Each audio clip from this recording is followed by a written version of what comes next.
Chapter 11. The Gods' Reckoning. The silence that followed Su Liang's triumphant roar was not the peaceful quiet of a battle won, but the stunned hush of a cosmic miscalculation. For the gods, perched in their celestial amphitheater, it was a silence pregnant with the crushing weight of their own hubris. They had gambled, wagered their divine prestige on the audacious notion that a mortal, a creature of fleeting years and mundane concerns, could outmaneuver the inherent power of divinity. And they had lost. Spectacularly. The image of Jian, their chosen instrument of chaotic order, utterly vanquished, his spirit fractured like cheap pottery, was seared into their collective consciousness. It was a failure so profound, so utterly spectacular, that it threatened to shatter the very foundations of their self-importance. Etheria, goddess of celestial harmony, usually a paragon of serene composure, found her ethereal form flickering with an almost alarming instability. Her normally placid features were contorted into an expression of pure, unadulterated panic. This cannot be," she stammered, her voice, typically a melodic cascade, now a discordant jangle. "We underestimated him. Or rather, we overestimated our ability to control the outcome. Our champion, he's broken." The word hung in the air, a grim pronouncement of their collective folly. They had unleashed a force, not of their own making, but one they had attempted to orchestrate, and it had backfired with a ferocity that left them reeling. Nearby, Kronos, the stoic guardian of time, ran a spectral hand through his eternally flowing beard, his movements jerky and agitated. The steady tick-tock of his inner temporal rhythm seemed to have faltered, each beat a sharp accusation. Broken is an understatement. Etheria. He's been unmade. Su Liang's despair isn't a fleeting emotion. It's a fundamental aspect of his being. To channel that raw, cosmic misery into a focused assault, it's like trying to hold back an ocean with a teacup. His gaze drifted towards the mortal realm, now a distant, swirling vista of violet and black, the remnants of Jian's desperate struggle a stark testament to their inadequacy. We gave him the tools, the justification for unleashing his full power. We turned a minor deity's tantrum into a divine reckoning. And for what? To prove that mortals, however clever, are still ultimately ephemeral against true divine force. The Celestial Council, a normally sedate gathering of beings who treated mortal affairs with the detached amusement of patrons at a zoo, was now a cacophony of recrimination and self-doubt. The younger gods, those still brimming with unearned arrogance, sputtered in disbelief. Lyra, the goddess of artistic inspiration, usually found sketching celestial landscapes, was now furiously scribbling chaotic, jagged lines across a non-existent canvas. "This is preposterous. We orchestrated this entire farce. We gave Jian the knowledge, the purpose to stand against Su Liang. How would he fail? It's not just his failure. It's ours. We orchestrated a symphony of defeat." Zephyr, god of gentle breezes and equally gentle opinions, typically a voice of cautious optimism, found himself utterly speechless. His usual pronouncements of "perhaps things will mend" or "let us consider the potential positives" were swallowed by a growing dread. He'd always championed a more hands-off approach to mortal affairs, a subtle nudging rather than an outright manipulation. This was a catastrophic overreach. "We thought we were playing chess," he murmured, his voice barely a whisper, lost in the rising tide of divine panic. "But we were playing with the very fabric of existence, and we've ripped a gaping hole in it." The sheer, unadulterated failure of their plan was a bitter pill to swallow.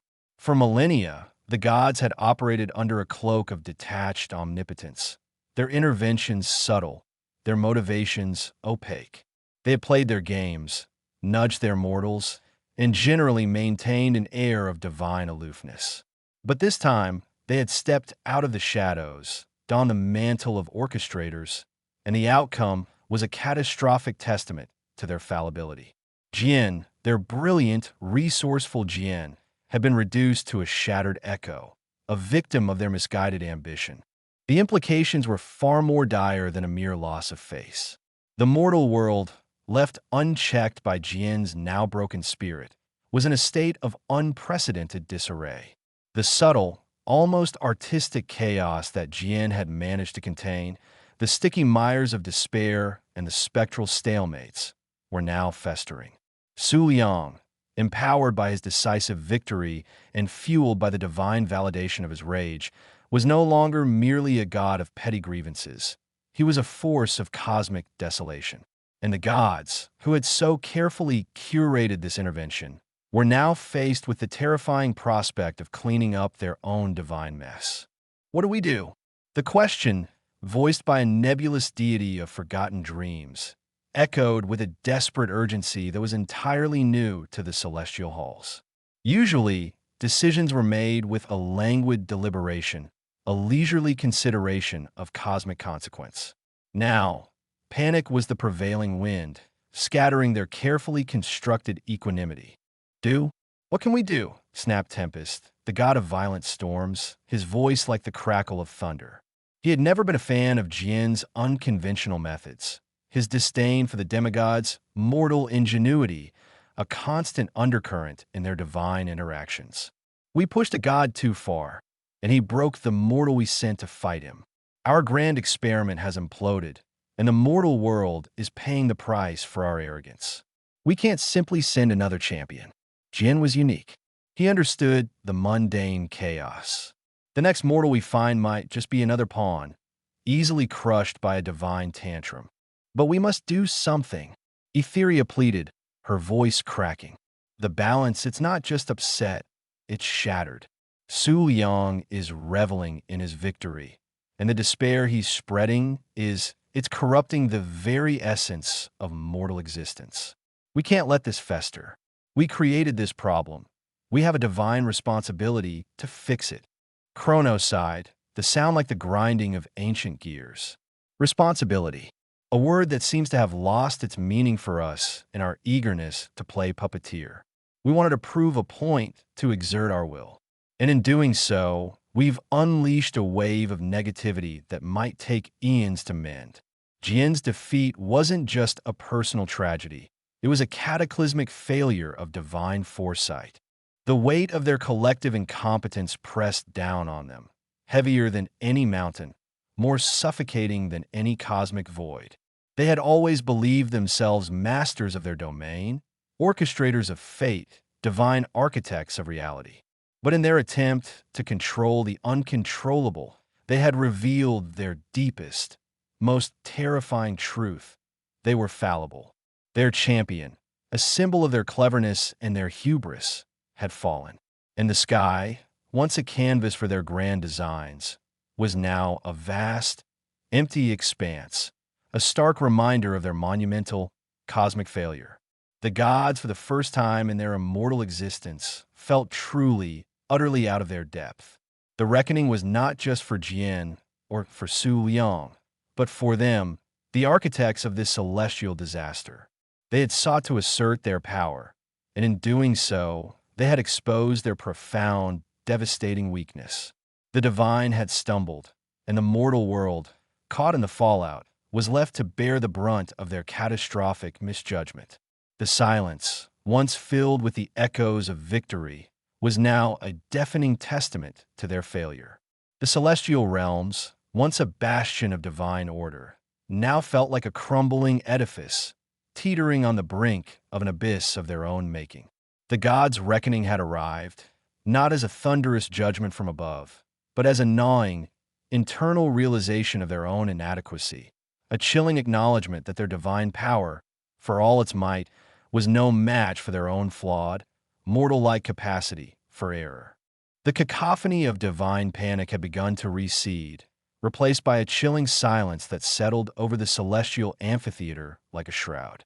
It was a silence that spoke not of resolution, but of a profound, unsettling inertia. For Su Liang, standing amidst the residual tremors of his unleashed power, the aftermath of his triumph was not a blinding flash of glory, but a slow, dawning realization that felt remarkably like ennui. He surveyed the fractured spirit of Jian, the pathetic, dissipating remnants of the gods' chosen champion. It was a sight that, in another time, might have ignited a fresh surge of vindictive satisfaction. Instead, it evoked a hollow echo, a weary sigh that escaped his lips, unheard by the now silent pantheon. He had expected a grand finale, a cosmic crescendo that would shatter the very firmament. What he received was a whimper, a pathetic fizzling out of divine ambition. The gods, usually so arrogant in their celestial perch, now seemed to be scrambling amongst themselves, their ethereal forms flickering with a disquieting nervousness. He could almost hear their impotent bluster, their desperate attempts to reassert control over a situation that had spiraled far beyond their grasp. It was like watching toddlers try to reassemble a shattered vase, their tiny hands fumbling, their faces contorted with frustration. He'd always known they were flawed, these celestial overseers. He'd felt their petty jealousies, their insatiable need for control, their agonizingly slow machinations. But this was a new level of incompetence. They had orchestrated a grand drama, woven a tapestry of divine will, only to have it unravel in their very hands. They had created a pawn, a flawed instrument of their design, and expected it to defeat him. And when it failed spectacularly, their reaction was not anger, but a pathetic display of panic and self-recrimination. It was the predictability of it all that struck him most profoundly. The gods would devise a plan, a convoluted scheme to assert their dominance. They would pick a champion, a mortal or demigod molded to their desires, imbue them with power, and then unleash them upon whatever current inconvenience bothered their eternal sensibilities. And invariably, their plans would founder. Mortals, even those touched by divinity, were inherently chaotic, unpredictable. Their despair, their rage, their very essence was a force that even the gods seemed incapable of truly mastering. He saw it now, with a clarity that felt less like enlightenment and more like the cold, hard truth of a game played to its bitter, anticlimactic end. The gods created a problem, a ripple in the placid waters of their existence. Then they attempted to solve it with their own flawed creations, their puppets in the mortal realm. And when those puppets inevitably broke, or rebelled, or simply proved insufficient, the gods would retreat, lick their wounds, and begin the entire, tedious cycle anew. His own reign, he realized with a grim amusement, was merely another turn of this cosmic wheel. His despair, his rage, had been a tool, honed by the gods themselves, then used against them. He had been their instrument of chaos, a reflection of their own internal disarray. And now he had shattered their carefully constructed order, not out of a grander design, but out of a desperate, primal need to survive, to assert his own existence in the face of their suffocating control. This wasn't about saving the mortal world, not truly. It was about breaking the cycle of divine incompetence. It was about showing them, and perhaps himself, that their grand designs were ultimately hollow. Their power, so vaunted and absolute, was ultimately a fragile thing, easily fractured by the raw, untamed force of mortal emotion. He felt no particular surge of triumph, no godlike exhilaration. The victory was quiet. It was the quiet of a storm passing, leaving behind a landscape scoured and barren, but undeniably changed. The divine arrogance had been punctured, the celestial facade cracked. And in that crack, a sliver of truth, however unpleasant, had managed to seep through. The gods' reckoning wasn't the cataclysm they had anticipated, nor the grand spectacle of their own downfall. It was a quiet internal collapse, a dawning realization of their own limitations. They had sought to control destiny, to weave a narrative of their own making, and had ended up exposing the frayed threads of their own fallibility. And Su Liang, the accidental catalyst, the product of their hubris, stood as a silent testament to their monumental, cosmic misjudgment. The divine tapestry, once so meticulously crafted, was now irrevocably stained, its threads tangled by the very hands that sought to impose order. He was not a hero, not a savior, but a symptom of their own divine disease, a manifestation of their inability to truly understand the beings they sought to govern. And in this moment, amidst the echoes of their shattered ambition, he felt a profound and unsettling peace. The game had been played, the pieces scattered, and for the first time, the outcome felt genuinely, irrevocably his own. The silence that followed Su Yang's defiant act was not the serene hush of victory, but the taut, vibrating quiet of a tightly drawn bowstring. It was a silence pregnant with unspoken accusations, with a gnawing awareness that the celestial playground had been irrevocably broken. The younger deities, whose theatrical displays of power had culminated in the ignominious sputtering of Jian, now huddled together, their ethereal forms casting nervous, flickering shadows across the celestial amphitheater. Their usual bluster had evaporated, replaced by a collective, almost palpable, sense of dread. They had overplayed their hand, their carefully constructed gambit collapsing into a chaotic mess, and now, the true architects of existence were about to take notice. A subtle shift rippled through the cosmic ether, a disturbance far more profound than the psychic screams of vanquished champions. It was a presence that preceded sound, a weight that pressed down on the very fabric of reality. It wasn't the indignant roar of Zeus or the righteous fury of Odin. Those were the tantrums of gods still tethered to the petty concerns of mortality. This was something older, deeper, and infinitely more weary. First to manifest, not with a thunderous entrance, but a slow, deliberate coalescing of starlight, was a being whose form defied easy description. Imagine the universe condensed into a single, incandescent point, then allowed to bloom outwards, not in explosive fury, but in a gentle, perpetual unfurling. This was Nyx, the primordial night, not the personification of darkness, but the very absence of light, the canvas upon which all creation was painted. Her eyes, if one could call them that, were twin nebulae, swirling with the dust of forgotten galaxies, holding an ancient sorrow that predated the concept of joy. She moved with a fluidity that was both terrifying and serene, a current of cosmic indifference. Beside her, or perhaps within her, for the boundaries between them blurred like watercolors on wet parchment, was Kronos. Not the titan chained by his sun, but the fundamental essence of time itself. He was a shimmering, anachronistic entity, a paradox made manifest. One moment, he appeared as a wizened elder, his beard a cascade of stardust, his voice a whisper of eons. The next, he was a nascent spark, the terrifying potential of an unformed future. He didn't walk. He simply was, his presence a subtle, yet absolute warping of the temporal flow. The frantic energies of the younger gods seemed to slow around him, their panicked gestures becoming languid, their panicked thoughts echoing in a drawn-out cadence.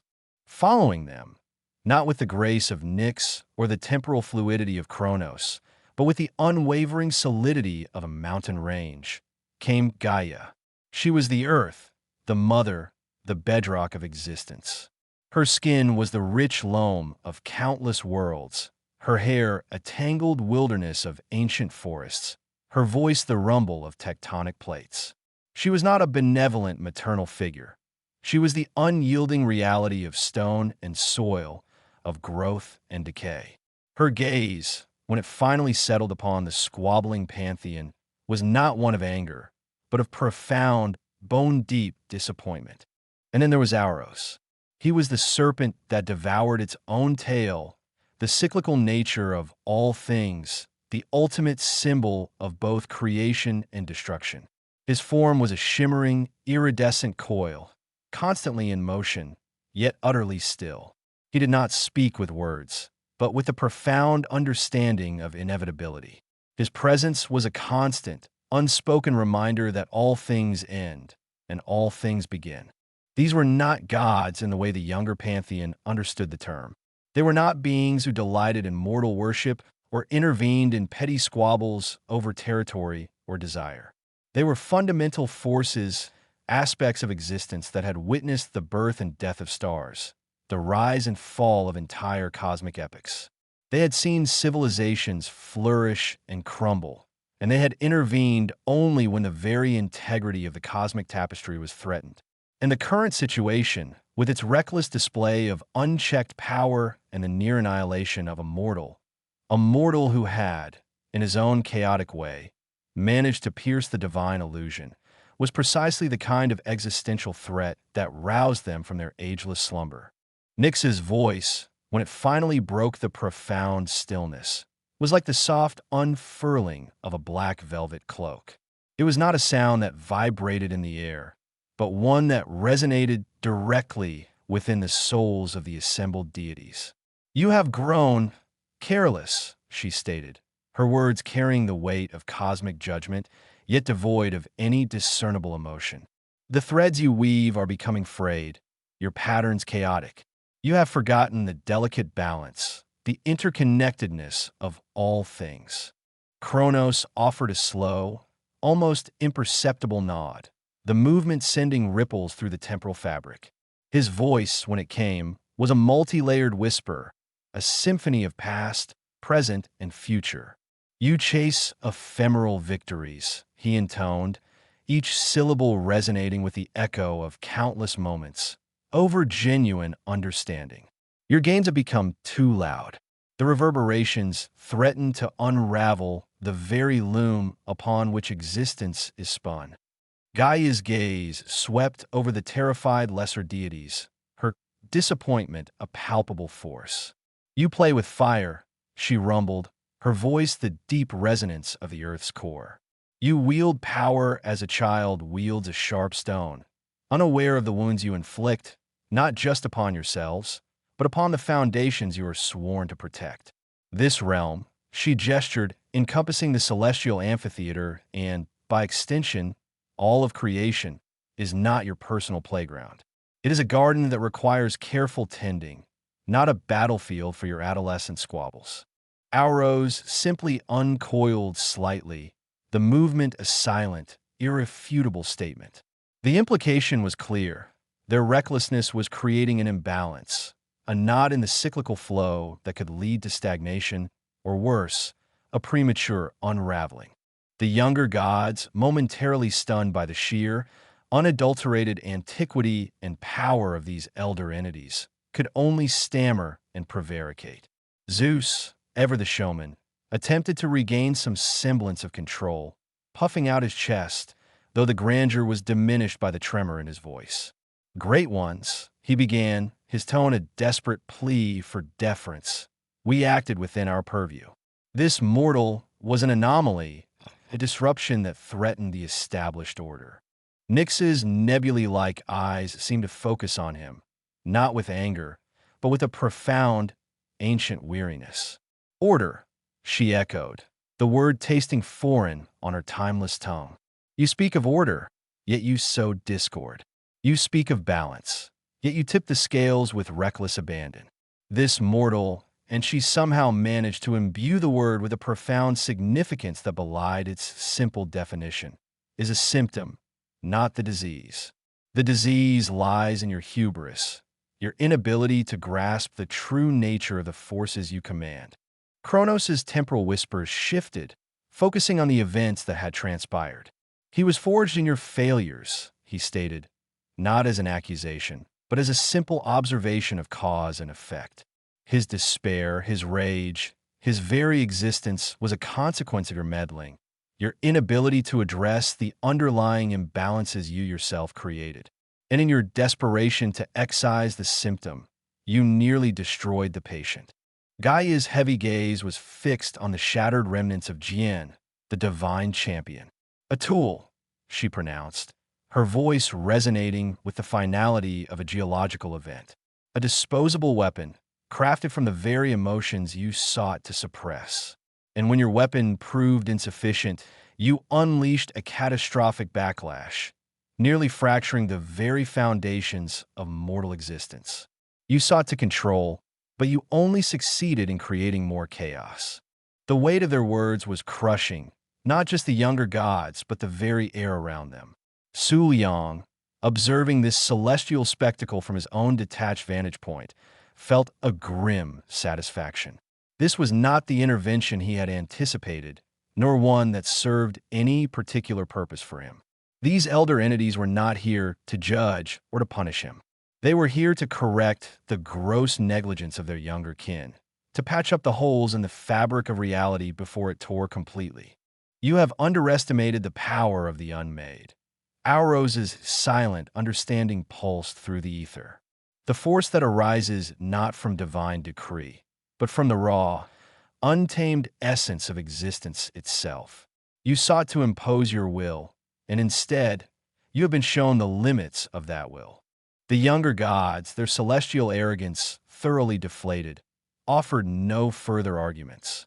Their faces, usually so animated with pride and ambition, were now etched with a fear that went beyond the simple dread of punishment. It was the fear of irrelevance, the dawning realization that their perceived dominion was far more fragile than they had ever imagined. Nyx turned her gaze, vast as the cosmos, towards Su Yang.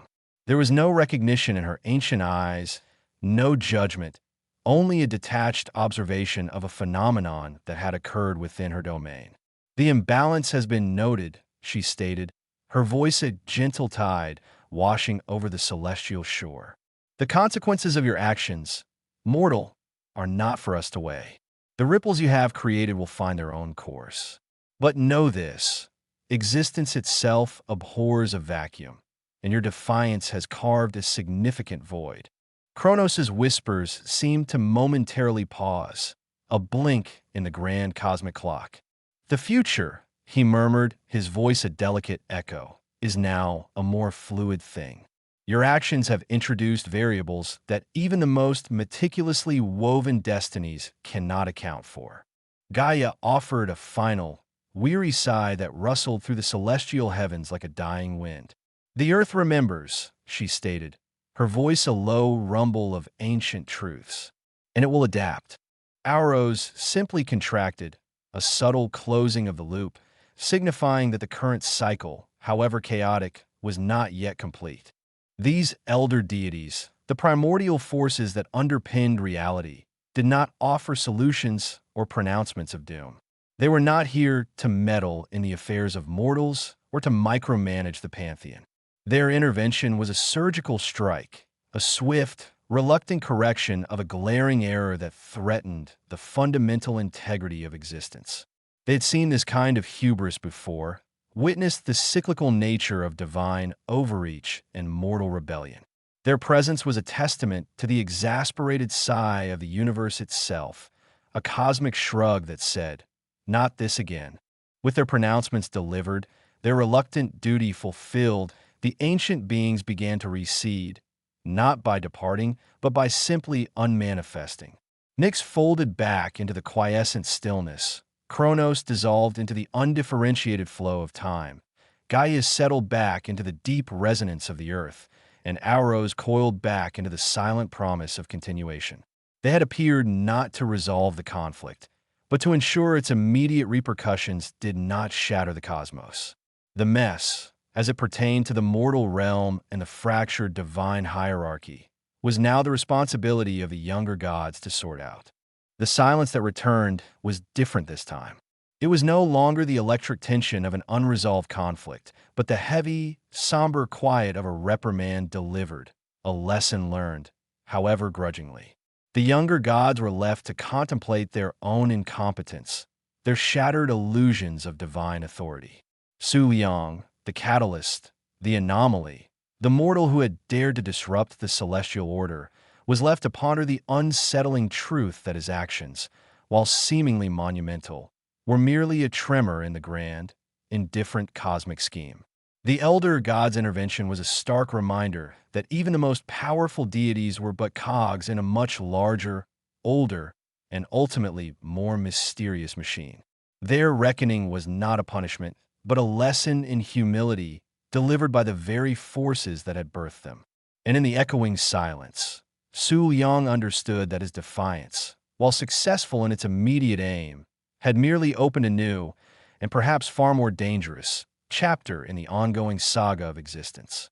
The game had changed, and the stakes, he suspected, had just become infinitely higher. The celestial amphitheater, moments before filled with the crackle of divine energy and the terrified whispers of a broken pantheon, now echoed with a silence that was less a lack of sound and more a palpable weight. The primordial entities, Nyx, Kronos, Gaia, and Auros, had receded, their pronouncements leaving an indelible mark, not as thunderous judgments, but as the quiet, undeniable truth of a cosmic reprimand. They had not come to dispense punishment, but to highlight a profound, embarrassing incompetence. Their departure left the younger gods adrift in the wreckage of their own hubris, forced to confront not external judgment, but the chilling mirror of their own folly. Zeus, the king of the Olympians, found himself adrift in a sea of his own making. The regal bearing, the thunderbolt that had once symbolized his absolute authority, now felt like a child's toy, impotent and absurd. He looked at the trembling forms of Ares, Apollo, and Athena, his own siblings and children, and saw not the divine strength he expected, but the cowering fear of those who had been caught with their hands in the cookie jar. He had always prided himself on his vision, his ability to shepherd the gods and mortals alike. Yet, the primordial night had clearly seen more in the dark recesses of existence than he, bathed in his self-imposed divine light. His reign, he realized with a sickening lurch, was not a decree of cosmic order, but a temporary, often clumsy, management of chaos. The anomaly, this mortal named Su Liang, had not been the problem. He had been the symptom. A symptom born of their own self-indulgence, their boredom, their utter lack of consideration for anything beyond their immediate desires. The very foundation of his authority, the belief that he was inherently right, inherently superior, began to crack. He had not been a king, but a glorified babysitter, and his charges had just set the entire nursery ablaze. Ares, the god of war, whose very essence was forged in the crucible of conflict, felt a unique brand of shame. He reveled in bloodshed, in the clash of steel and the screams of the vanquished. But this was different. He had always seen himself as a force of nature, an inevitable consequence of mortal ambition and divine machinations. He'd egged on conflicts, whispered strategies of annihilation into the ears of kings, and reveled in the ensuing carnage. Yet Kronos' words about chasing ephemeral victories over genuine understanding had struck a discordant note. His wars, his conquests, his very identity now seemed hollow, a repetitive, meaningless cycle of destruction. He had been a pawn, not a player, in a game whose rules he had never truly grasped. His prowess on the battlefield, his thirst for glory, had been nothing more than a distraction, a way to avoid the gnawing emptiness that their eternal existence had become. He'd craved a worthy opponent, a challenge that would test his might. He'd found one an immortal, a creature of fleeting life, and in doing so, had revealed his own profound limitations. The primordial serpent, Auros, had spoken of cycles, of inevitability. Ares realized, with a sickening clarity, that his cycle was one of pointless annihilation, a loop that led nowhere. Athena, the goddess of wisdom and strategic warfare, felt the sting of her own intellect, now turned against her. She had always prided herself on her foresight, her ability to analyze, to plan, to anticipate. She had recognized the potential danger of Jian, the divine champion, as a construct too easily corrupted. She had voiced her concerns, albeit subtly, for fear of appearing too hesitant, too cautious, in the face of her more impulsive brethren. But her wisdom had been drowned out by the cacophony of ego and arrogance. She had seen the cracks in their plan, the inherent flaws in weaponizing raw emotion, but had failed to truly act. Her strategic mind had been shackled by the political machinations of Olympus, the need to maintain a facade of unity, even when that unity was a fragile lie. Gaia's words, about wielding power like a child with a sharp stone, resonated deeply. She, of all of them, should have known better. She had championed the cause of reason, of measured response, and yet she had been complicit in the rush towards destructive action. The weight of her inaction, her inability to truly influence the outcome despite her understanding, was a heavier burden than any battlefield defeat. She had been wise enough to see the disaster coming, but not wise enough, or perhaps not powerful enough, to prevent it. The primordial night, Nyx had spoken of frayed threads and chaotic patterns. Athena now saw the tangled mess as a direct consequence of her own failure to weave a stronger, more coherent design. Apollo, the radiant god of light, music, and prophecy, found his own brilliance dimmed by a profound self-loathing. His oracles, his pronouncements, his very connection to the divine truth had failed him. He had seen glimpses of the future, the potential for disaster, but had misinterpreted them through the lens of his own biases and the desires of his peers. He had been so caught up in the beauty of his own pronouncements, the elegance of his prophecies, that he had overlooked the stark, brutal reality of their implications. He had sung songs of victory, of divine supremacy, while the foundations of their existence were crumbling. The younger gods had treated their powers like instruments of divine pleasure, playing their tunes for their own amusement, their own gratification. Apollo, the artist, the seer, had been the conductor of this symphony of destruction, a conductor who had failed to read the score, lost in the intoxicating melody of his own ego. He had believed himself a conduit for truth, but had become a purveyor of self-serving narratives, a bard singing to a deafening crowd that refused to listen to anything but their own desires. The concept of understanding that Kronos had spoken of now seemed like an alien language, a concept so far removed from his reality that it was almost laughable if it weren't so terrifyingly true. Even the less prominent deities, those who had followed Zeus and Ares into this reckless endeavor, felt the crushing weight of their complicity. Aphrodite, the goddess of love and beauty, whose influence often dictated the whims of gods and mortals alike, found her powers suddenly distasteful. The very passions she had so expertly manipulated and indulged in now felt cheap, tawdry, a cheap imitation of the true connection that existed between souls. She had encouraged the rivalries, fueled the desires that led to this disastrous confrontation, all for the fleeting thrill of seeing her power acknowledged. But the power she wielded was revealed to be a mere reflection of mortal emotions, amplified and distorted, not a true force of creation or destruction.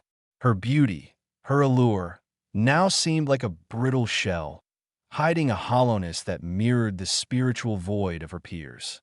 She had played with hearts, but had failed to understand the profound, unbreakable bonds that truly held existence together, bonds that were being carelessly severed by her very divine kin. Hermes, the messenger of the gods, the swift traveler between realms, found himself grounded, not by any physical restraint, but by the sheer weight of their collective failure. He had delivered messages, facilitated exchanges, connected disparate factions. But he had never questioned the messages themselves, never truly considered the purpose or the consequence of the information he so readily disseminated. He had been a conduit, a tool, and in his efficiency, he had inadvertently served their destructive agenda.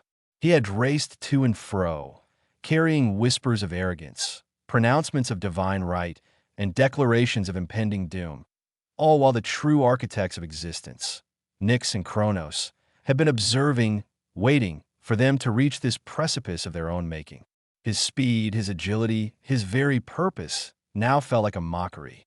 He had been so busy delivering their pronouncements that he had failed to deliver any message of true wisdom or caution.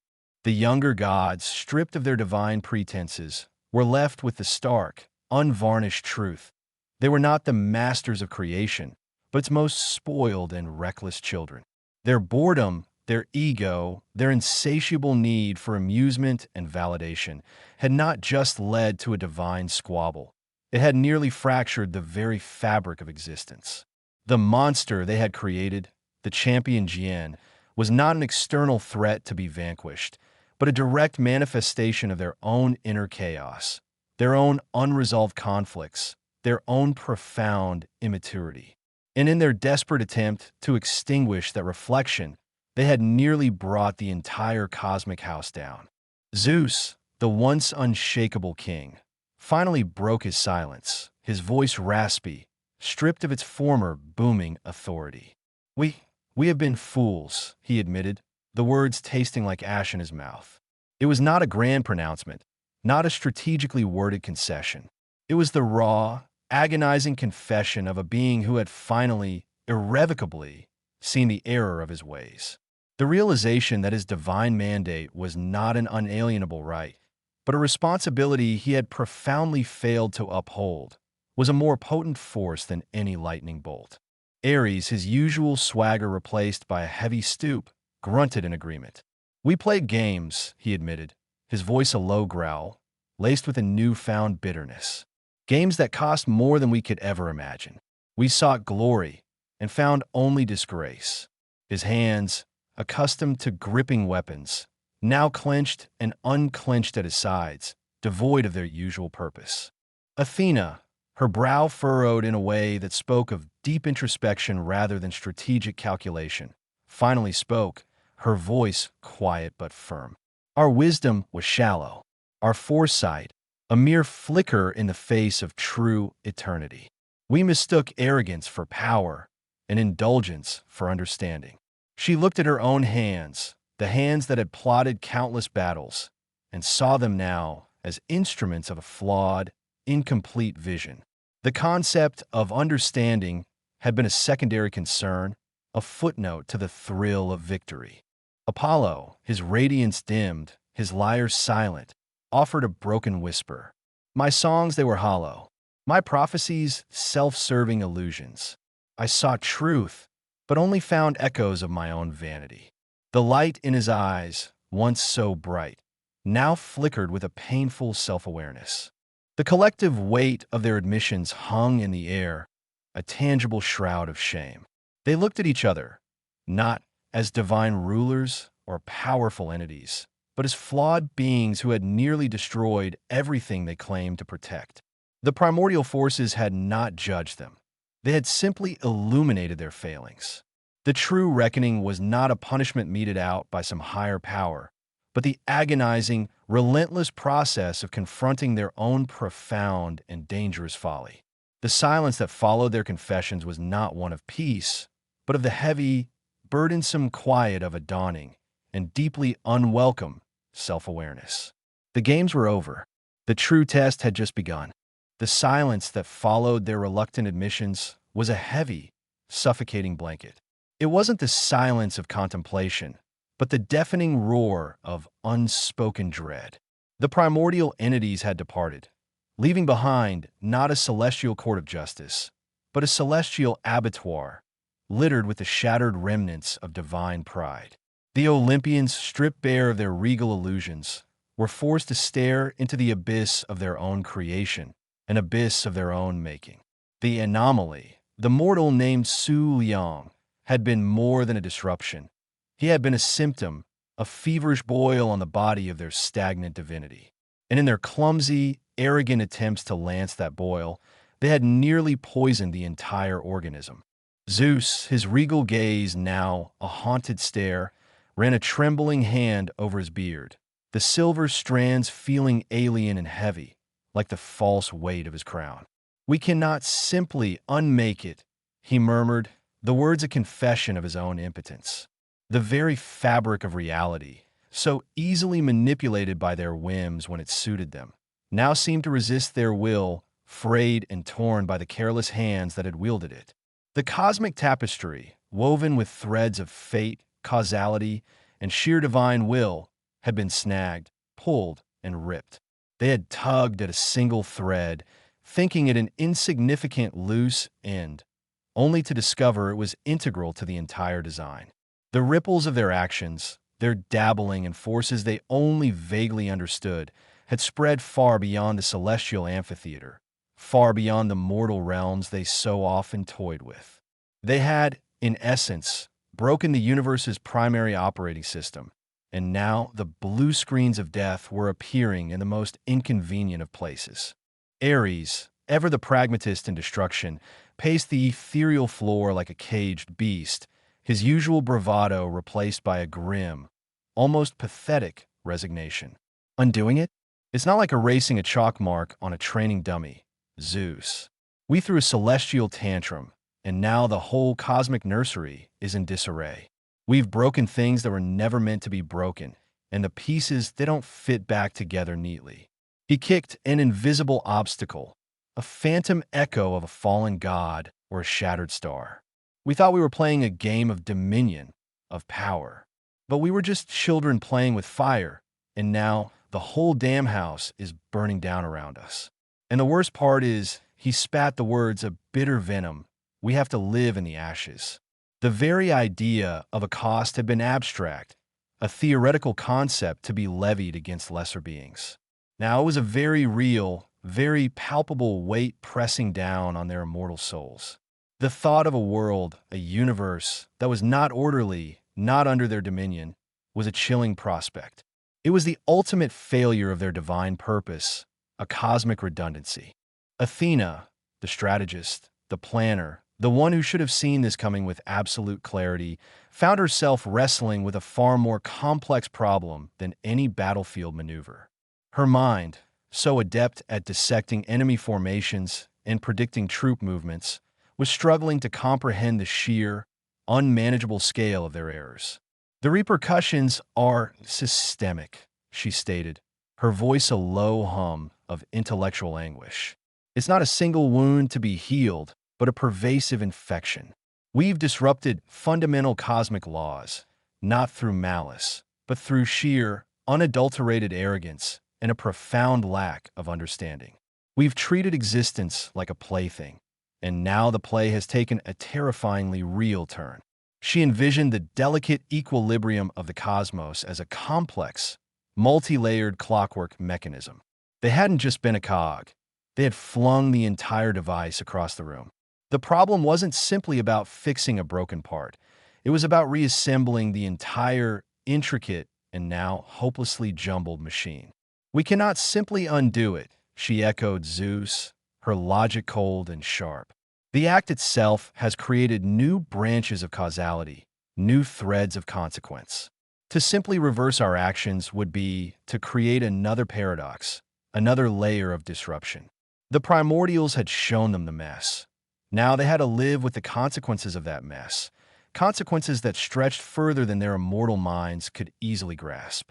Apollo, his radiant aura dimmed to a dull ember, looked not at the other gods, but the vast, indifferent expanse of the void.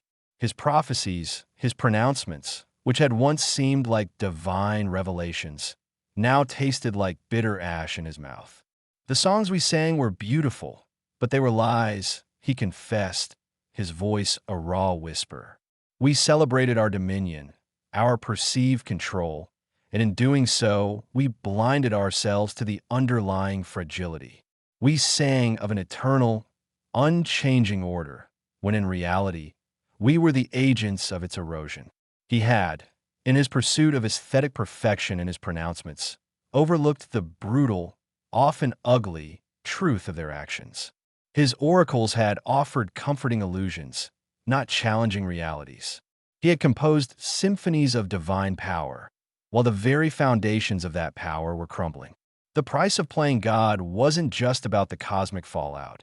It was about the agonizing realization of one's own complicity in the unraveling, the quiet horror of having orchestrated one's own damnation through a misguided pursuit of divine artistry.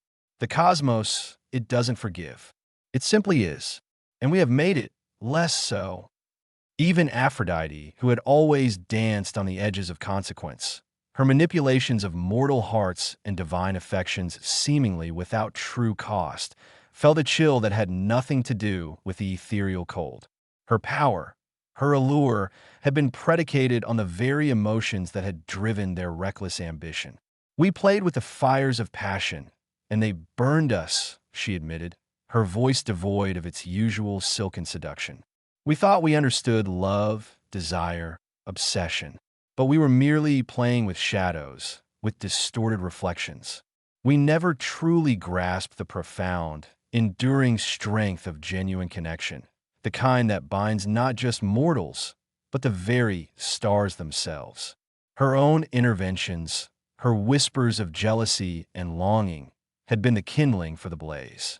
She had delighted in the ensuing drama, the celestial opera of desire and rivalry, but had failed to see that the stage itself was beginning to collapse. The price of her divine amusement was the very integrity of the emotions she so carelessly wielded. Her beauty, once a symbol of divine perfection, now felt like a cruel mockery, a facade hiding the profound spiritual bankruptcy of their collective actions.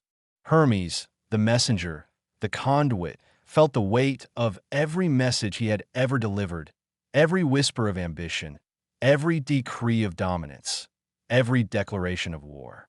He had been the swift, unquestioning bearer of their arrogance, the silent facilitator of their self-destruction. I carried their words, but I never questioned their wisdom, he admitted, his voice low, tinged with a weariness that transcended his immortal nature. I was a tool, a vehicle, and in my haste to serve, I helped to build the very edifice that is now collapsing.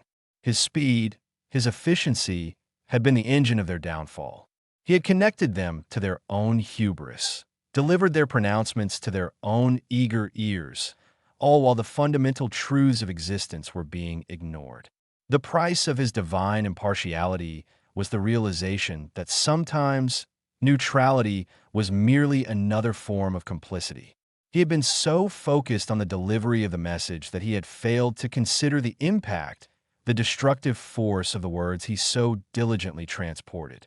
The weight of their collective failure pressed down on them, not as a divine judgment, but as a grim, unyielding reality.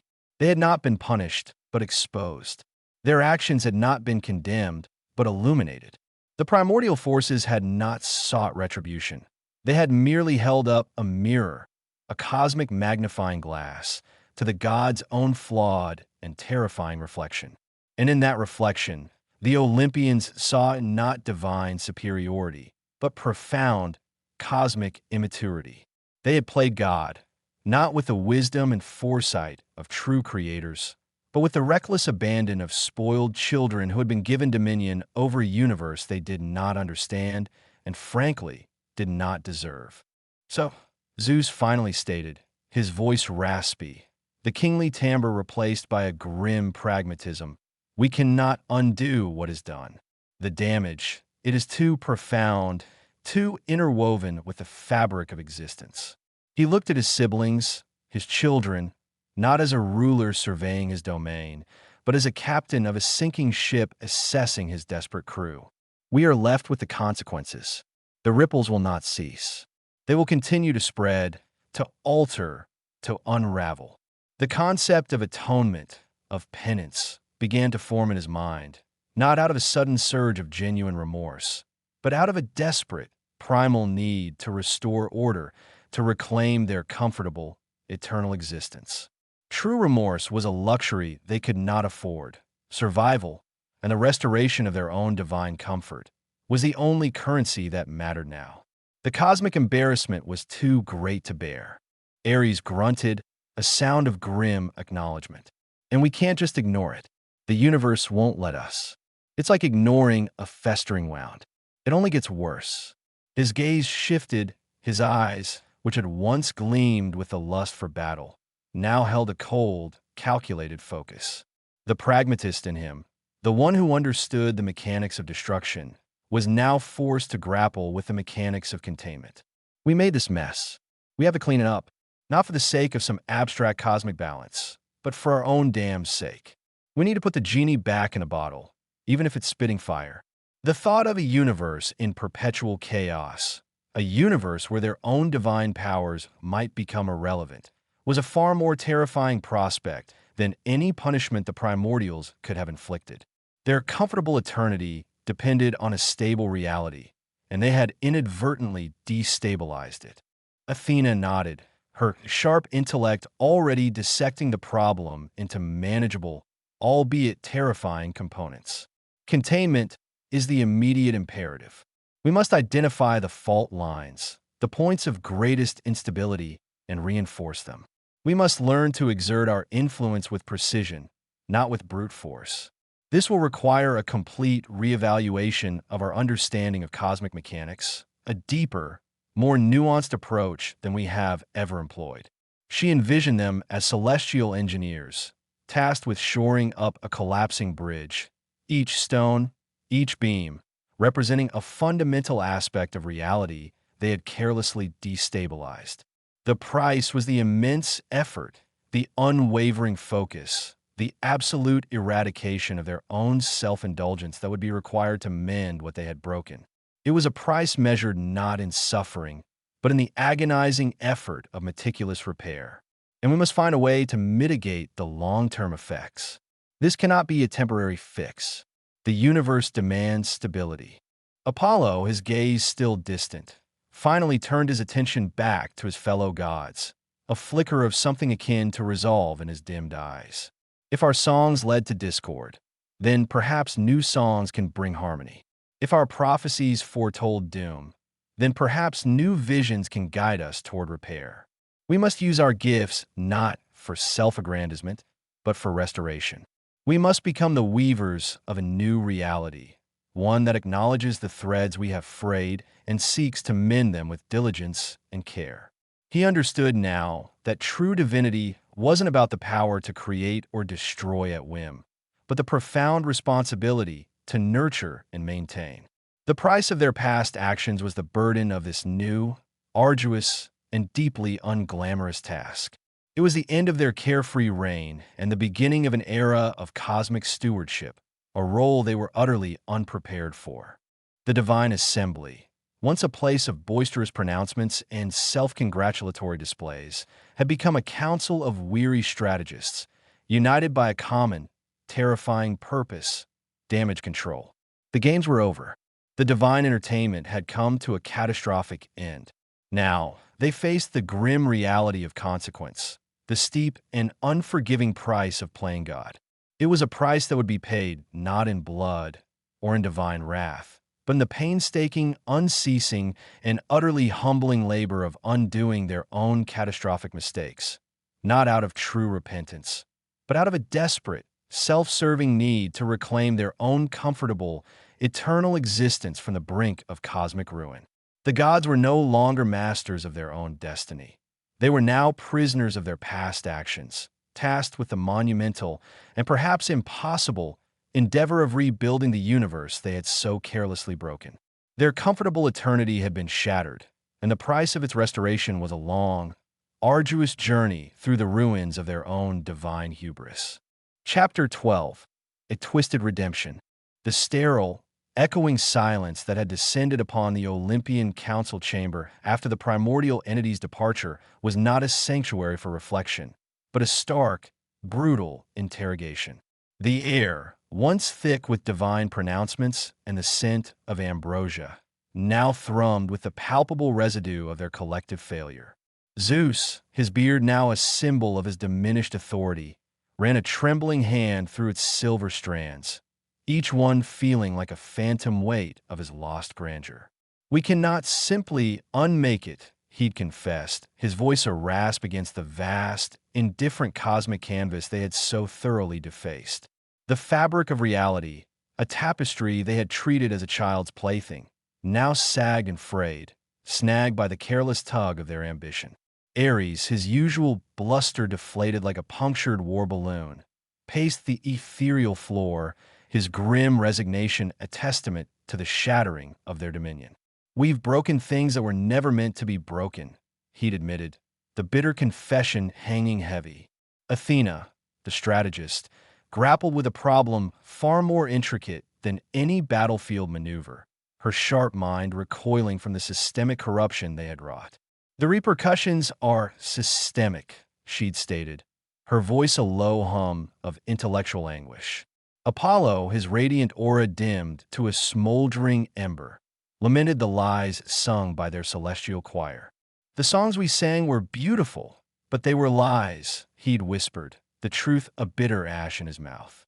Aphrodite, whose machinations had always seemed to dance on the edge of consequence, now felt a chill that had nothing to do with the ethereal cold. We played with the fires of passion, and they burned us, she'd admitted, her silken voice stripped of its usual seduction. Hermes, the swift messenger, felt the weight of every decree, every declaration of war he had carried. I carried their words, but I never questioned their wisdom. He'd confessed, a weariness transcending his immortal nature. The primordial entities had not delivered a verdict. They had merely held up a mirror, revealing not divine perfection, but profound, cosmic immaturity. The games were over. The consequences, a steep and unforgiving price, were now their sole inheritance. Zeus, his voice stripped of its kingly timbre, had concluded, "We are left with the consequences. The ripples will not cease." A grim pragmatism had settled upon them, a desperate need to salvage their comfortable eternity. Ares, ever the pragmatist, had agreed, and we can't just ignore it. The universe won't let us. Athena, already dissecting the problem, had declared, containment is the immediate imperative. Apollo, a flicker of resolve in his dimmed eyes, had spoken of new songs, new visions for restoration. The divine assembly had transformed into a council of weary strategists, their comfortable reign shattered, their burden now the monumental, humbling labor of rebuilding the universe they had so carelessly broken. The decision, when it finally came, was less an act of divine decree and more a weary sigh of cosmic resignation. It wasn't a grand, thunderous pronouncement from the peak of Olympus, but a quiet, almost anticlimactic announcement from a figure who had, until recently, been the epicenter of a manufactured divine cult. Su Liang, the mortal who had inadvertently become the noodle god, stood not on a celestial dais, but on a slightly elevated platform in what had once been a bustling, albeit bizarre, market square in Neo-Shanghai. The air, usually thick with the clatter of hoverbikes and the aroma of synthetic street food, was strangely hushed. His followers, a motley collection of individuals united by a shared love for instant ramen and a deep-seated resentment of perceived cosmic injustices, looked up at him with a mixture of reverence and confusion. They had expected more pronouncements of divine favor, more demands for offerings of artisanal noodle bowls, more edicts concerning the proper steeping time for broth. Instead, Su Liang held a single, perfectly preserved packet of cosmic fire, instant noodles in his hand, a symbol of their shared, peculiar faith. "My devoted enthusiasts," he began, his voice amplified, not by divine resonance, but by a slightly crackling public address system. The term devotees felt too grand, too laden with the kind of weight he was actively trying to shed. He gestured with the noodle packet. "For a time, we have shared a connection, a bond forged over steaming bowls and shared grievances. You have bestowed upon me adoration, a worship that has admittedly been rather specific." A ripple of murmurs went through the assembled crowd. This was not the sermon they had anticipated. And in return, he continued, a faint smile playing on his lips, "I have existed. I have accepted your offerings of savory broth and perfectly al dente noodles. I have, in my own way, tried to be the noodle god you desired." He paused, the silence stretching, pregnant with unspoken questions. He looked at their faces, a sea of expectant eyes. He saw not unwavering faith, but a kind of desperate hope, a yearning for something tangible to cling to in a world that often felt chaotic and indifferent. He saw, too, the reflection of the gods he had recently encountered, their own divinity a hollow shell, their power derived not from genuine connection, but from coerced belief. "But," Su Liang declared, his voice gaining a new firmness, "the truth is this isn't it. This isn't enough." He let the noodle packet drop, and it landed with a soft thud on the platform. It was a deliberate act, a symbolic severing. This worship, this forced adoration, it feels hollow. He looked out at the crowd, his gaze sweeping across their faces. It feels like the gods themselves, built on promises they can't keep, on power they don't truly wield, on belief that is manufactured. He took a deep breath, the cool, synthetic air filling his lungs. You believed I was a god. You believed I had some inherent divine power, some cosmic mandate to grant your wishes, to right your wrongs, to ensure your noodle supply was always plentiful and perfectly seasoned. He chuckled, a sound devoid of malice. And perhaps, for a while, I played the part. Perhaps the attention, the offerings, the sheer novelty of it all was intoxicating. But intoxicating things rarely nourish. They merely distract. He stepped forward, his hands clasped behind his back. The gods I have encountered, the Olympians themselves, they have shown me a profound truth. Their power, their reign, it has been built on a foundation of demanded worship, on fear, on tradition, on the sheer weight of their immortal existence. They have been worshipped not because they are inherently worthy, but because they have decreed it so, and because mortals, for millennia, have been conditioned to believe. He let that sink in.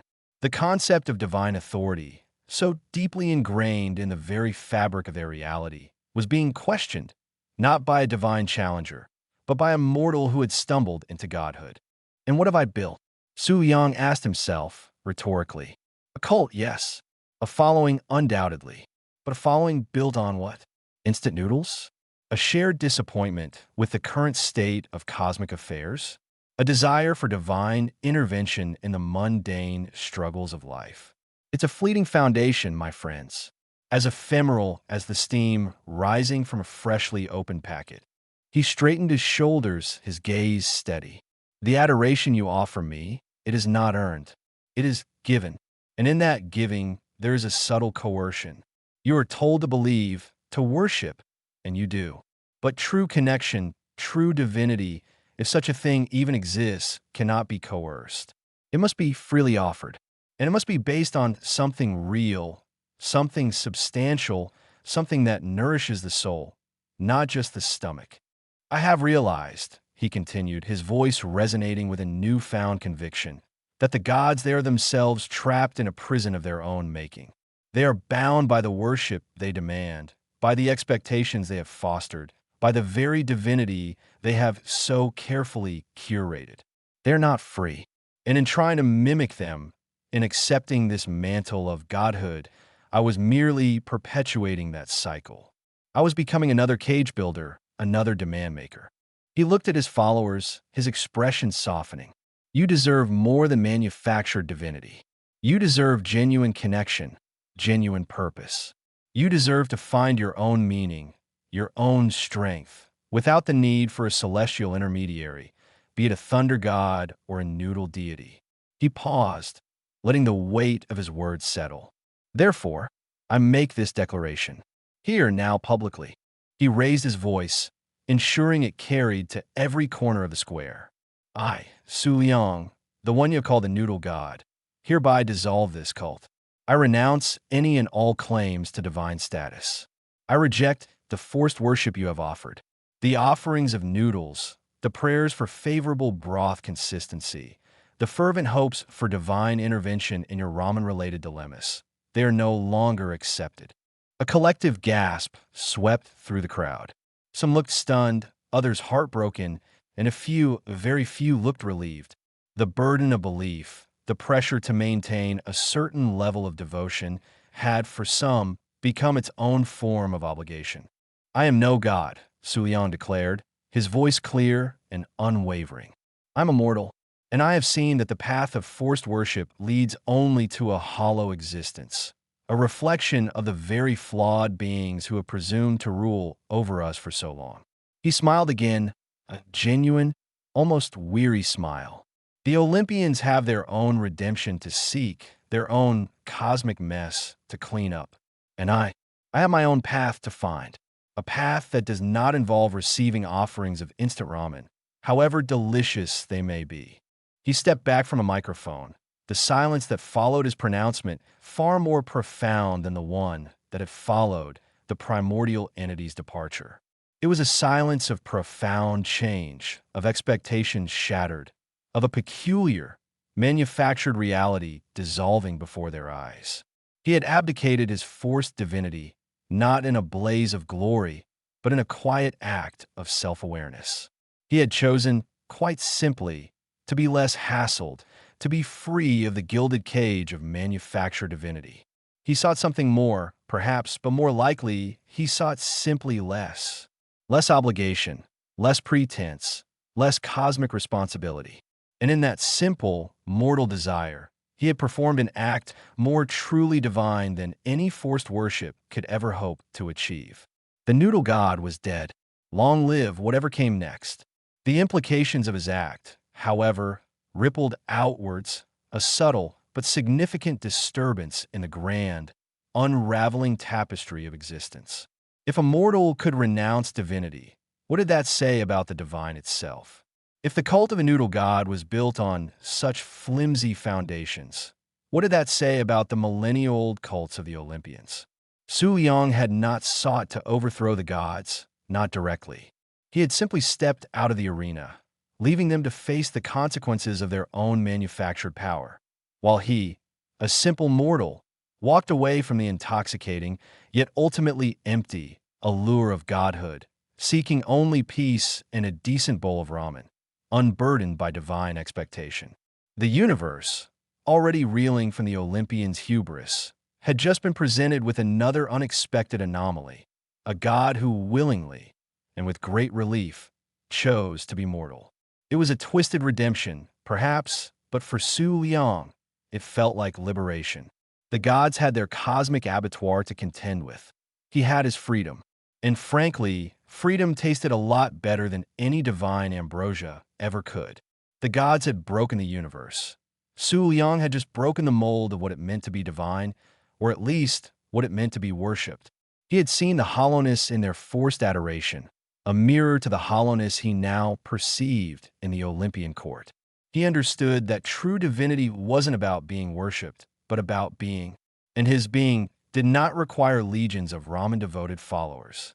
It required only the quiet pursuit of his own existence, free from the suffocating weight of celestial expectation.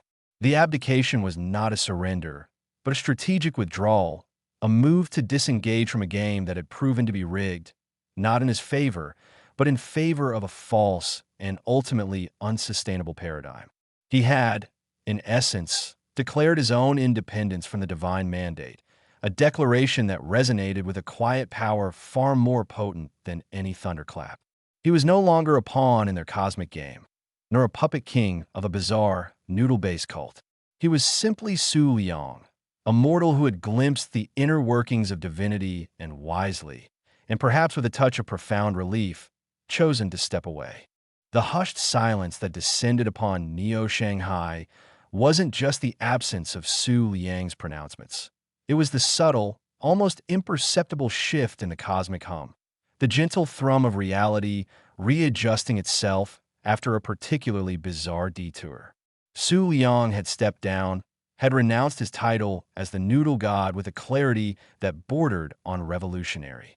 But as is often the case when mortals, or even demigods, tamper with the fundamental laws of existence, the echoes of his brief reign lingered, like the phantom scent of MSG after a particularly satisfying bowl of ramen.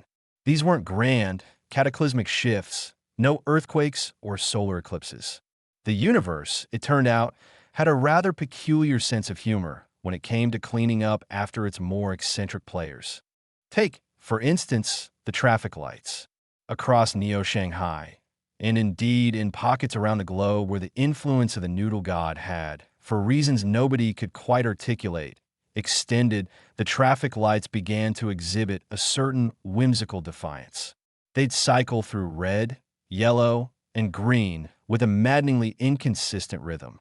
A solid red light might hold for an agonizing eternity, only to be followed by a blinding flash of green that lasted a mere nanosecond, or worse, a bizarre, almost philosophical amber that lingered just long enough to make one question the very nature of stopping. Commuters, accustomed to the predictable march of vehicular ballet, found themselves in a perpetual state of mild, yet pervasive, frustration. Traffic jams, once a predictable annoyance, became surreal, chaotic ballets of honking horns and bewildered drivers. Conspiracy theories abounded: government malfunction, solar flares, a coordinated prank by rival noodle brands. None came close to the truth, which was simply that somewhere in the ethereal bureaucracy of reality, a cosmic clerical error had occurred, leaving the temporal logic of traffic signals slightly askew, a permanent, twinkling testament to Su Liang's brief and, frankly, absurd divinity. It was a small thing, a mere inconvenience for most, but for the observant, it was a constant, blinking reminder of the noodle god's transient dominion, a celestial hiccup in the mundane flow of urban life. The irony was not lost on the city's more philosophical denizens. Their god had descended, and in his wake, he'd left them with a perpetual state of indecision at every intersection.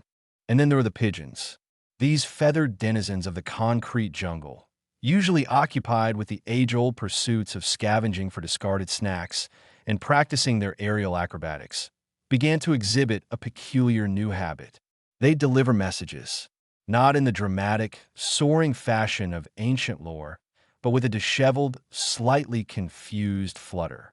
The messages themselves were, to put it mildly, nonsensical, delivered in tiny, rolled-up scrolls clutched precariously in their beaks. They were often riddled with misspellings, grammatical errors, and a profound lack of coherence. One might find a pigeon perched on a windowsill, its beady eyes fixed on you, a minuscule scroll protruding from its beak. Upon retrieval and careful unrolling, one might find inscriptions like, "The broth is too thin, beware the salted plum," or "7 is a good number for noodles, but is it a good number for existential dread?" These pronouncements, delivered with the earnestness of a prophet and the clarity of a toddler scribbling on a napkin, baffled and amused the populace. Some dismissed them as elaborate hoaxes, others as the ravings of birds driven mad by urban pollution. Yet, a select few, those with a more open mind to the peculiar energies of the world, began to notice a pattern. These cryptic messages, however absurd, seemed to touch upon anxieties, observations, or even mundane desires that felt strangely resonant. They were the universe's equivalent of a random thought popping into one's head, abstract, seemingly meaningless, yet occasionally hitting a nerve. The pigeons, once mere urban nuisances, had been elevated to the status of cosmic messengers, their wings carrying the fragmented whispers of a divinity that had, in its earthly sojourn, clearly ingested too much concentrated umami. But perhaps the most pervasive, and certainly the most gastronomically significant, of Su Liang's lingering remnants was the global, inexplicable, and often overwhelming craving for spicy instant noodles. It wasn't a simple preference. It was a primal urge, a deep-seated, almost instinctual need that pulsed through the population. Suddenly, entire cities would erupt in a frenzy for a particular brand of fiery ramen. Convenience stores would see their noodle aisles stripped bare within hours. Online food delivery services would be inundated with orders for anything that even vaguely resembled a spicy noodle soup. This craving transcended cultural barriers, economic disparities, and dietary preferences. It was a collective, almost involuntary, yearning for the satisfying burn, the complex broth, the perfectly chewy noodles. Chefs, once lauded for their delicate French cuisine or their intricate sushi artistry, found themselves inexplicably drawn to the art of perfecting instant ramen. Michelin-starred restaurants began offering elevated, instant noodle dishes, meticulously crafted ramen bowls that, while undeniably delicious, still carried the ghost of their humble, pre-packaged origins. The global economy experienced a peculiar boom in the instant noodle industry, far beyond what even the most optimistic market analyst could have predicted. It was a delicious, if somewhat bizarre, economic stimulus package. And for Su Yang, wherever he was now, perhaps savoring a simple, unadorned bowl of rice, it was a constant, subtle reminder of the power he had briefly wielded, a power that manifested not in divine thunderbolts, but in the insatiable desire for a spicy, steaming bowl of comfort. The world, it seemed, had developed a collective, perpetual case of the munchies, courtesy of the noodle god's farewell tour. These lingering anomalies, while often comical and occasionally inconvenient, served a deeper purpose. They were the universe's way of acknowledging the absurdity, the sheer, unadulterated weirdness of it all. If the Olympians, with their millennia of divine pronouncements and cosmic interventions, could leave behind a world steeped in their hubris and petty squabbles, then why shouldn't a mortal who briefly donned the mantle of a god, albeit one of noodles, leave behind his own peculiar legacy? Su Yang's reign, though brief and largely accidental, had been a disruption. He had, in his own way, poked holes in the fabric of divine authority. He had shown that divinity, when stripped of its ancient pomp and circumstance, could be as mundane and as strangely influential as a well-marketed food product. The perpetually misbehaving traffic lights, the cryptic pigeon missives, the insatiable noodle cravings. These were not signs of a broken universe, but of a universe that had briefly, and perhaps joyfully, embraced a touch of the absurd. They were the tangible remnants of a god who had realized the hollowness of forced worship and chosen the path of genuine, if slightly bizarre, liberation. And in doing so, he had left behind a world that was just a little bit stranger, a little bit more unpredictable, and a whole lot more likely to crave a spicy bowl of instant ramen at 3 in the morning. The Olympians had their eternal burden of cosmic responsibility, their endless cycle of rule and rebellion. Su Yang, however, had his freedom, and he had left the world with a shared, peculiar taste in its mouth, a taste that was undeniably and enduringly his own. The gods had their grand tragedies and epic wars. Su Yang had his traffic light malfunctions and his pigeon-delivered prophecies. It was a twisted redemption, indeed, but one that had, for a brief, unforgettable moment, injected a potent dose of the surreal into the otherwise predictable march of existence. And as the traffic lights continued their erratic dance, and the pigeons continued their nonsensical deliveries, and the world continued its collective craving for spicy noodles, humanity, in its own quiet way, was forever changed. The noodle god was gone, but his influence in all its baffling glory remained a permanent, flavorful stain on the tapestry of reality. The true cosmic irony was that in stepping down from his manufactured throne, Su Yang had inadvertently become more influential, more memorable than many of the immortals who had once viewed him with disdain. His legacy wasn't written in stone or inscribed in heavenly choirs, but in the flickering amber lights, the whispered absurdities of avian messengers, and the satisfying warmth of a perfectly cooked, albeit instant, noodle bowl.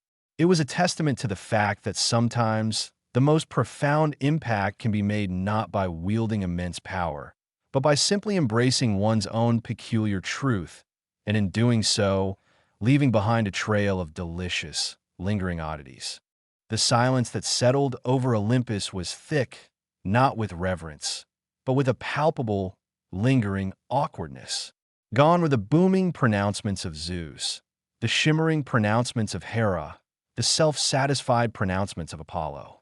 Instead, there was a nervous rustle of togas, a discreet clearing of throats, and the distinct impression that someone, somewhere, had just stepped on a particularly sharp shard of divine ego. Su Yang's departure, his shedding of the noodle god mantle with a grace that belied his noodle-obsessed origins, had sent ripples, not just through Neo-Shanghai, but through the very bedrock of the Olympian Council. It was a cosmic shrug, a divine meh, that had, paradoxically, shaken their foundations more than any thunderbolt ever could. For millennia, the Olympians had operated under a self-imposed delusion of invincibility. Their squabbles were legendary, their disagreements seismic, their pronouncements absolute. They had meddled, manipulated, and made mortals the playthings of their celestial whims, all while cloaked in the impenetrable aura of divine infallibility. And then came the noodle god, a mortal elevated by sheer, unadulterated audacity and a profound understanding of MSG, who had then voluntarily abdicated. He had shown them the ultimate power, the power to walk away. The Olympians, however, were not known for their humility. Acknowledging their folly was a bitter pill, one they'd sooner swallow a legion of disgruntled titans than truly digest. But the universe, in its infinite sardonic wisdom, had a way of ensuring lessons were learned, even by the eternally self-important. Su Yang's exit hadn't just left behind phantom noodle cravings and erratic traffic lights. It had also triggered a rather paltry consequence for the gods themselves. It began subtly. A heated debate between Ares and Athena over the most efficient method of battlefield sanitation. Ares was advocating for a good stomp, Athena for a carefully calibrated disinfectant spray. Ended not with a clash of divine weapons, but with a flurry of indignant squawks and the sudden, bewildering appearance of two rather ruffled, iridescent feathered chickens pecking at each other's wattles. Zeus, mid-rant about the proper etiquette for divine decrees, found himself abruptly transforming into a plump, white hen, its comb quivering with outrage as Hera, now a sleek, obsidian-black rooster, crowed a furious counterargument about his inherent hypocrisy. Panic, a sensation rarely felt on Olympus, began to flutter through the halls. Poseidon and Hades, locked in a perennial argument over whose domain had the superior plumbing system, suddenly found themselves flapping as a pair of muddy-looking geese, honking indignantly at each other as they waddled through the hall of the gods. Aphrodite and Hephaestus, whose infrequent and usually acrimonious interactions were legendary, devolved into a pair of rather flamboyant peacocks, preening and hissing insults that, while visually striking, lacked any real verbal impact. The curse was as bizarre as it was humiliating. Whenever any two or more gods engaged in a truly heated disagreement, a passionate debate, or even a particularly acrimonious grumble, they would instantly transform into barnyard fowl. The more intense the argument, the more pronounced the avian transformation. The specific species varied, a cosmic lottery of feathered indignity. Dionysus, caught in a philosophical debate with Artemis about the merits of fermented grapes versus pristine moonlight, became a flustered turkey, gobbling indignantly. Hermes, trying to explain the finer points of interdimensional parcel delivery to a skeptical Demeter, found himself a scrawny, perpetually anxious-looking chicken, his winged sandals now a pair of clumsy, clawed feet. This was their twisted redemption, a penance designed not by a vengeful deity, but by the universe itself, a cosmic sigh of enough is enough. It was a visible, audible, and profoundly undignified consequence for their endless celestial bickering. The lofty pronouncements, the thunderous decrees, the earth-shattering pronouncements of divine will, all could be instantly derailed by a bout of avian transformation. Imagine Zeus, the king of the gods, mid-divine judgment, suddenly erupting into a flurry of white feathers and panicked clucking. Imagine Hera, the queen, attempting to assert her authority, only to find herself strutting about as a proud, yet utterly ineffectual, rooster. The immediate aftermath was chaos, albeit a rather feathery kind of chaos. The carefully orchestrated order of Olympus was replaced by a cacophony of squawks, clucks, and indignant honks. Messengers found themselves unable to deliver vital communiques because the recipient had just transformed into a bewildered pigeon mid-sentence.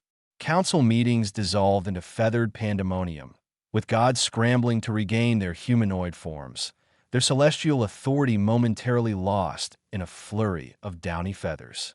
The Olympians, accustomed to wielding absolute power and expecting unquestioning obedience, found this new reality deeply inconvenient. Their arguments, once the stuff of myth and legend, now risked turning them into walking, squawking punchlines. The very act of divine disagreement, a cornerstone of their celestial existence, had become a source of profound embarrassment. Apollo, who prided himself on his eloquent pronouncements and his poetic insights, found himself repeatedly transforming into a garrulous parrot. His pronouncements on the nature of truth and beauty often devolved into repetitive squawks of pretty bird, or nonsensical imitations of other gods' complaints. His attempts to offer wise counsel were frequently interrupted by him compulsively reciting the latest gossip in a high-pitched, avian falsetto. Hestia, the goddess of the hearth, usually a figure of serene stability, found her quiet contemplation disrupted by a sudden transformation into a fluffy, white duck. Her gentle pronouncements on domestic harmony were often punctuated by involuntary quacks, and her serene presence was somewhat undermined by her tendency to paddle absent-mindedly in any available water source, be it a decorative fountain or a spilled goblet of nectar. Even the typically stoic Hades wasn't immune. His arguments with Zeus, often about the proper allocation of souls or the equitable distribution of underworld grievances, would see him morph into a rather grimy, mud-caked crow, his pronouncements on mortality replaced by sharp, critical cause and the occasional theft of shiny object from unsuspecting nymphs. The transformation wasn't permanent. As quickly as the squabbles began, so too did the return to their divine forms. The moment tempers cooled, or the argument reached a suitably anticlimactic conclusion, which, with the added indignity of avian metamorphosis, happened with surprising frequency. The feathers would recede, the squawks would fade, and the gods would find themselves once more in their familiar, albeit slightly disheveled, humanoid shapes. But the memory of the transformation, the lingering feel of feathers, the phantom sensation of a beak, remained. This enforced humility was a stark contrast to their previous arrogance. They had, for eons, treated mortals as pawns, their lives and destinies mere footnotes in the grand narratives of Olympian egos. They had reveled in their power, their divine right to interfere and impose their will. But now, their very disagreements, their moments of celestial pique, turned them into creatures of the earth, subject to the same indignities as any common barnyard animal. The realization dawned, slowly and grudgingly, that their divinity didn't grant them immunity from consequences, especially when those consequences were so utterly absurd. Su Yang, the noodle god, in his quest for personal liberation, had inadvertently stripped them of their divine dignity in the most comical way imaginable. He hadn't overthrown them with thunder or celestial war. He had simply walked away, leaving behind a universe slightly askew and a pantheon of gods who now had to contend with the very real possibility of turning into a goose mid-argument. The Olympians began to adapt, albeit with much grumbling. They developed strategies for avoiding heated discussions. They appointed mediators, usually Hermes, who, despite his own avian tendencies, was surprisingly adept at de-escalating situations before they reached the squawking point, and sometimes Hestia, whose gentle presence could often calm ruffled divine feathers, both literal and metaphorical. Debates became more formal, more structured, with strict time limits and pre-approved talking points. The grand, sweeping pronouncements of old were replaced by carefully worded statements, delivered with a forced placidity that bordered on the unnerving. Zeus, once prone to fits of divine rage that shook the heavens, now found himself carefully measuring his words, his booming voice often replaced by a carefully modulated baritone. He'd catch himself about to unleash a torrent of thunder, only to visualize himself as a bewildered turkey, and the impulse would subside, replaced by a sigh and a more diplomatic, "Perhaps we should reconvene after a period of careful consideration." Hera, ever the pragmatist, took to practicing meditative breathing exercises. Her attempts to assert dominance over Zeus, once fiery and direct, became a series of pointed, yet carefully neutral, observations. "It is interesting, my dear," she might say, her voice a silken whisper, "how certain decisions, when made without due deliberation, can lead to unforeseen, avian outcomes."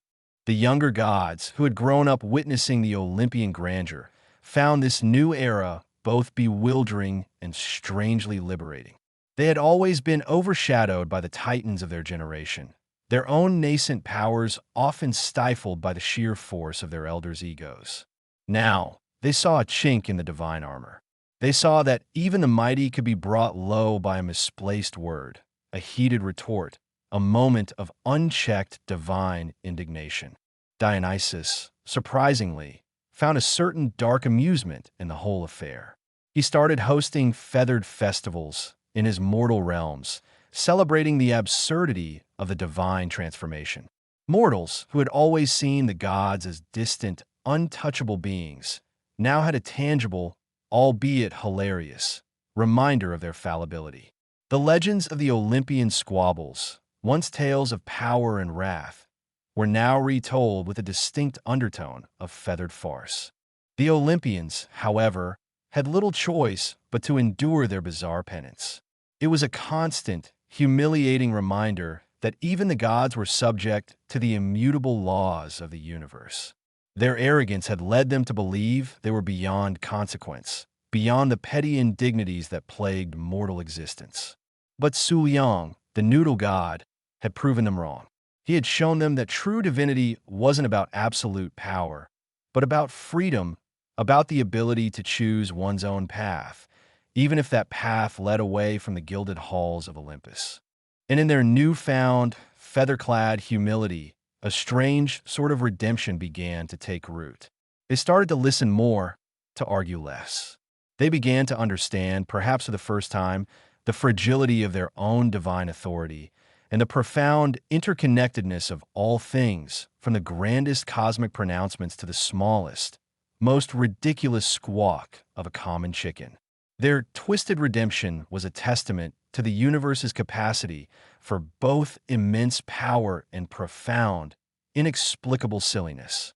And as the gods of Olympus navigated their new reality, a reality punctuated by the occasional flurry of feathers and a lingering scent of damp barnyard, they learned a truth more profound than any celestial decree.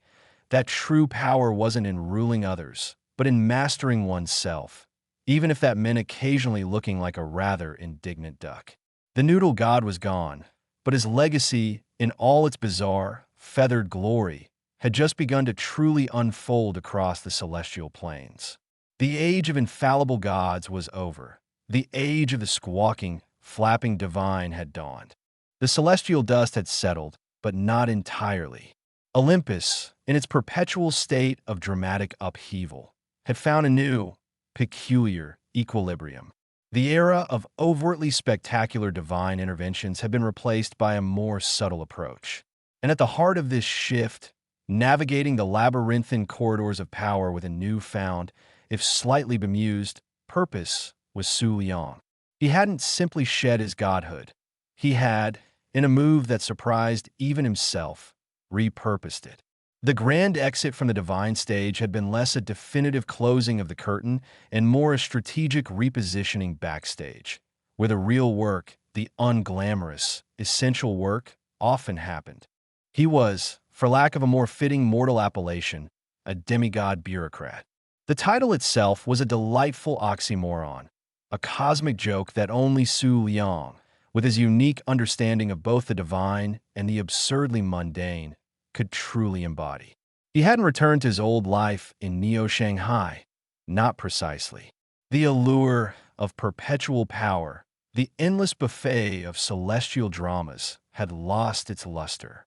But the inherent desire to fix things, to smooth out the wrinkles in the fabric of existence, remained. It was a drive as fundamental to his being as his past obsession with the perfect broth. His new domain wasn't a celestial realm, nor was it the bustling metropolis he once called home. Instead, he found himself nestled within the labyrinthine, perpetually underfunded, and eternally frustrating administrative bodies that governed the mortal world. It was a choice born of pragmatism, a shrewd assessment of where his residual divine energy could have the most tangible, albeit understated, impact. The grand pronouncements and earth-shattering miracles had their place, but so did the efficient processing of permits, the timely delivery of essential services, and the occasional, almost imperceptible redirection of a misplaced shipment. He had, with a quiet sigh and a subtle flex of his still potent, though diminished, divine will, secured a position within a sector that was, to put it mildly, a perpetual quagmire. It was a government department responsible for interdimensional infrastructure maintenance and arcane, zoning regulations. The very name was enough to make most mortals weep. But for Su Liang, it was a playground. His office, tucked away in a nondescript building that seemed to emanate an aura of perpetual beige, was the antithesis of Olympian grandeur. Fluorescent lights flickered with an almost sentient weariness. Filing cabinets sagged under the weight of forgotten decrees, and the air was thick with the melancholic scent of stale coffee and existential dread.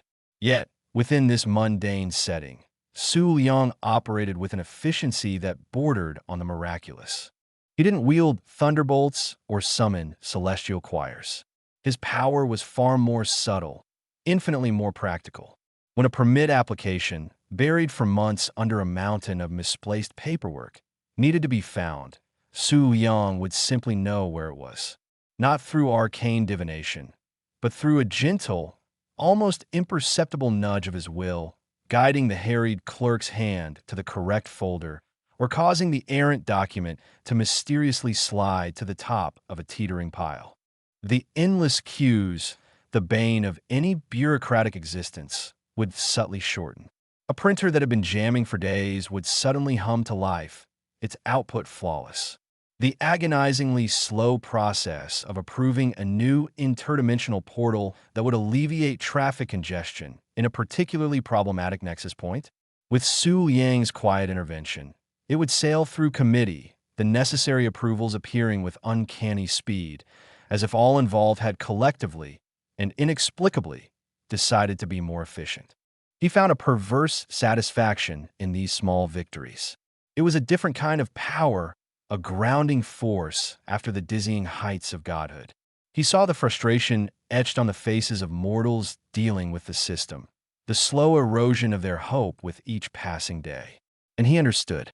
He had, after all, been on the other side of the divine decree, a mortal subjected to the whims of beings who often seem to operate on a different plane of reality entirely. His colleagues, a motley crew of overworked, underpaid, and perpetually bewildered individuals, saw him as an enigma. Su Liang was quiet, always polite, and possessed an unnerving knack for anticipating their needs. He'd often bring in perfectly brewed tea, with just the right amount of sugar and milk, a subtle nod to his past life, just as someone was reaching the breaking point of exhaustion.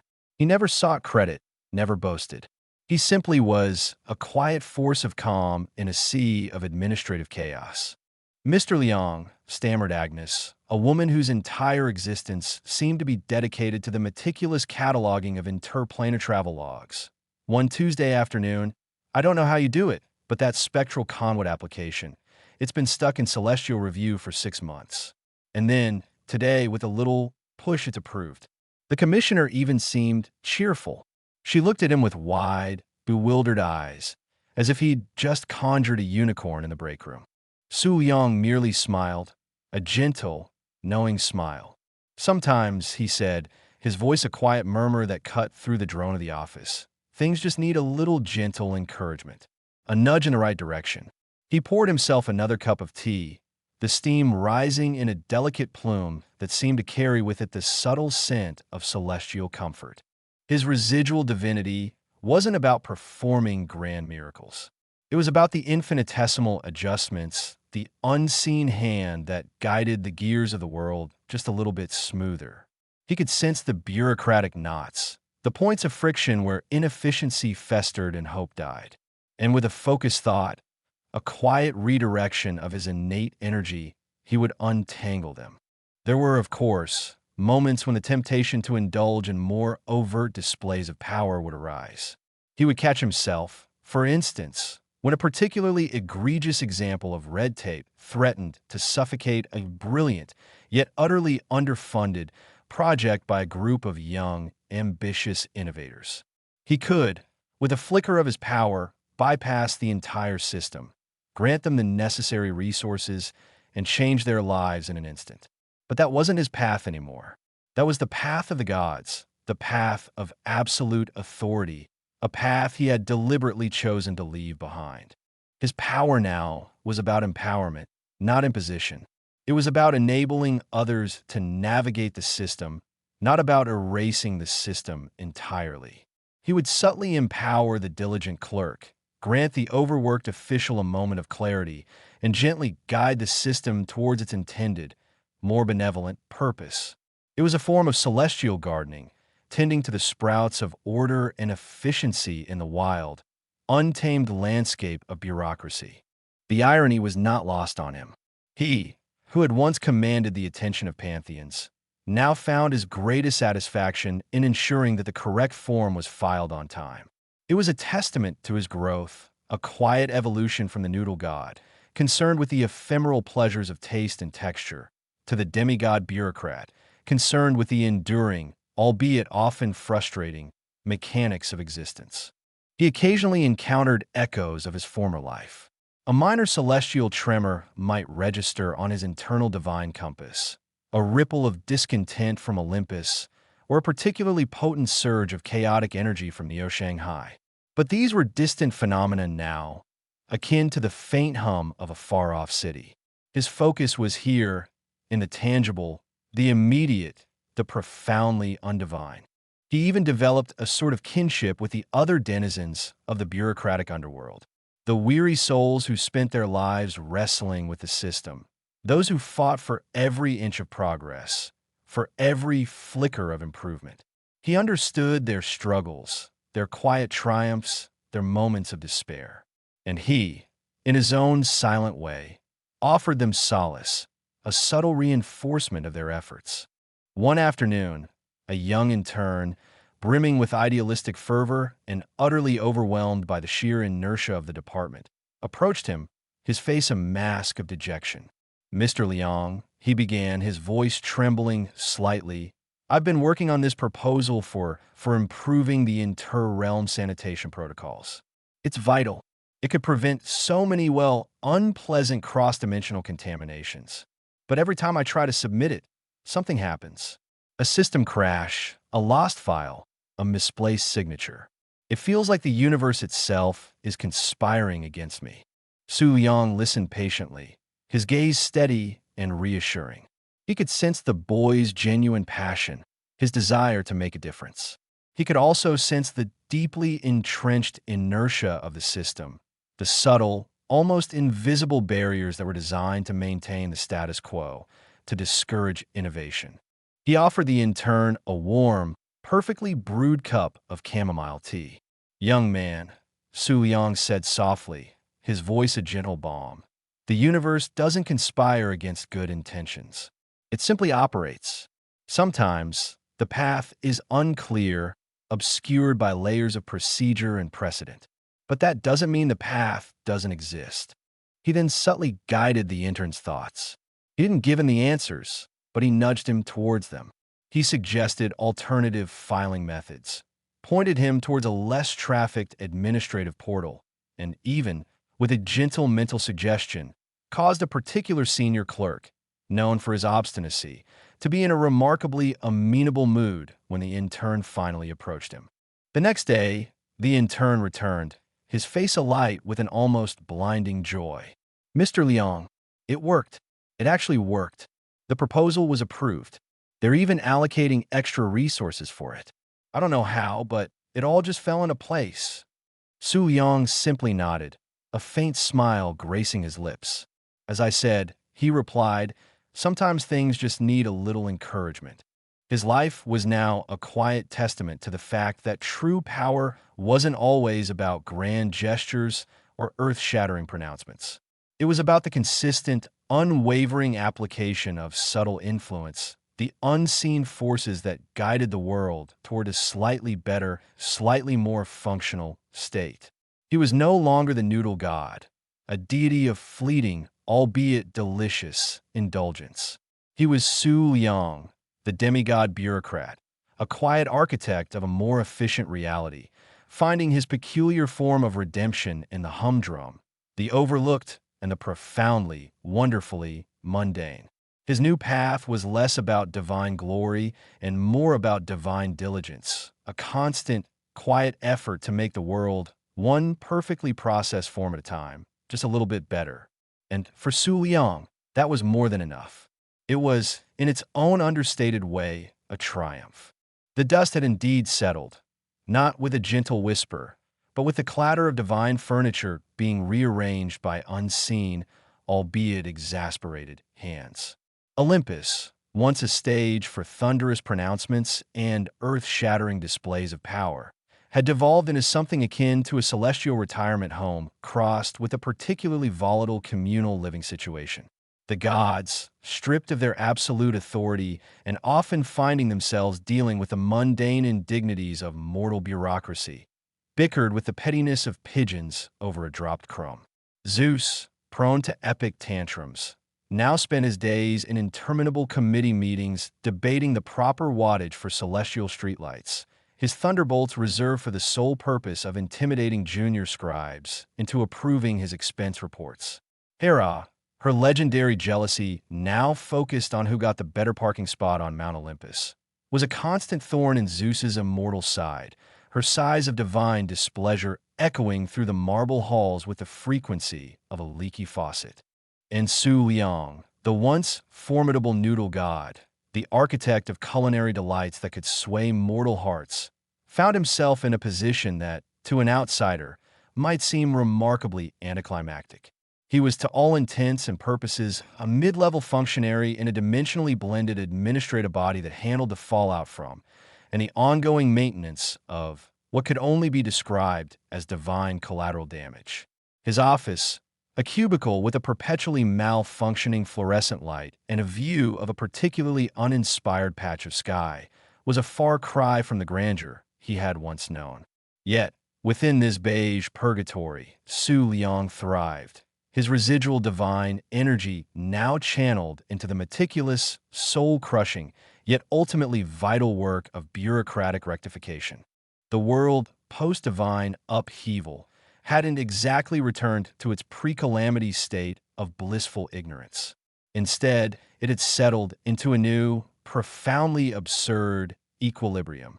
The grand divine interventions were few and far between, replaced by a charmingly chaotic smattering of what could only be termed divine leftovers. Across Neo-Shanghai, peculiar anomalies dotted the urban landscape like misplaced punctuation marks in a well-written sentence.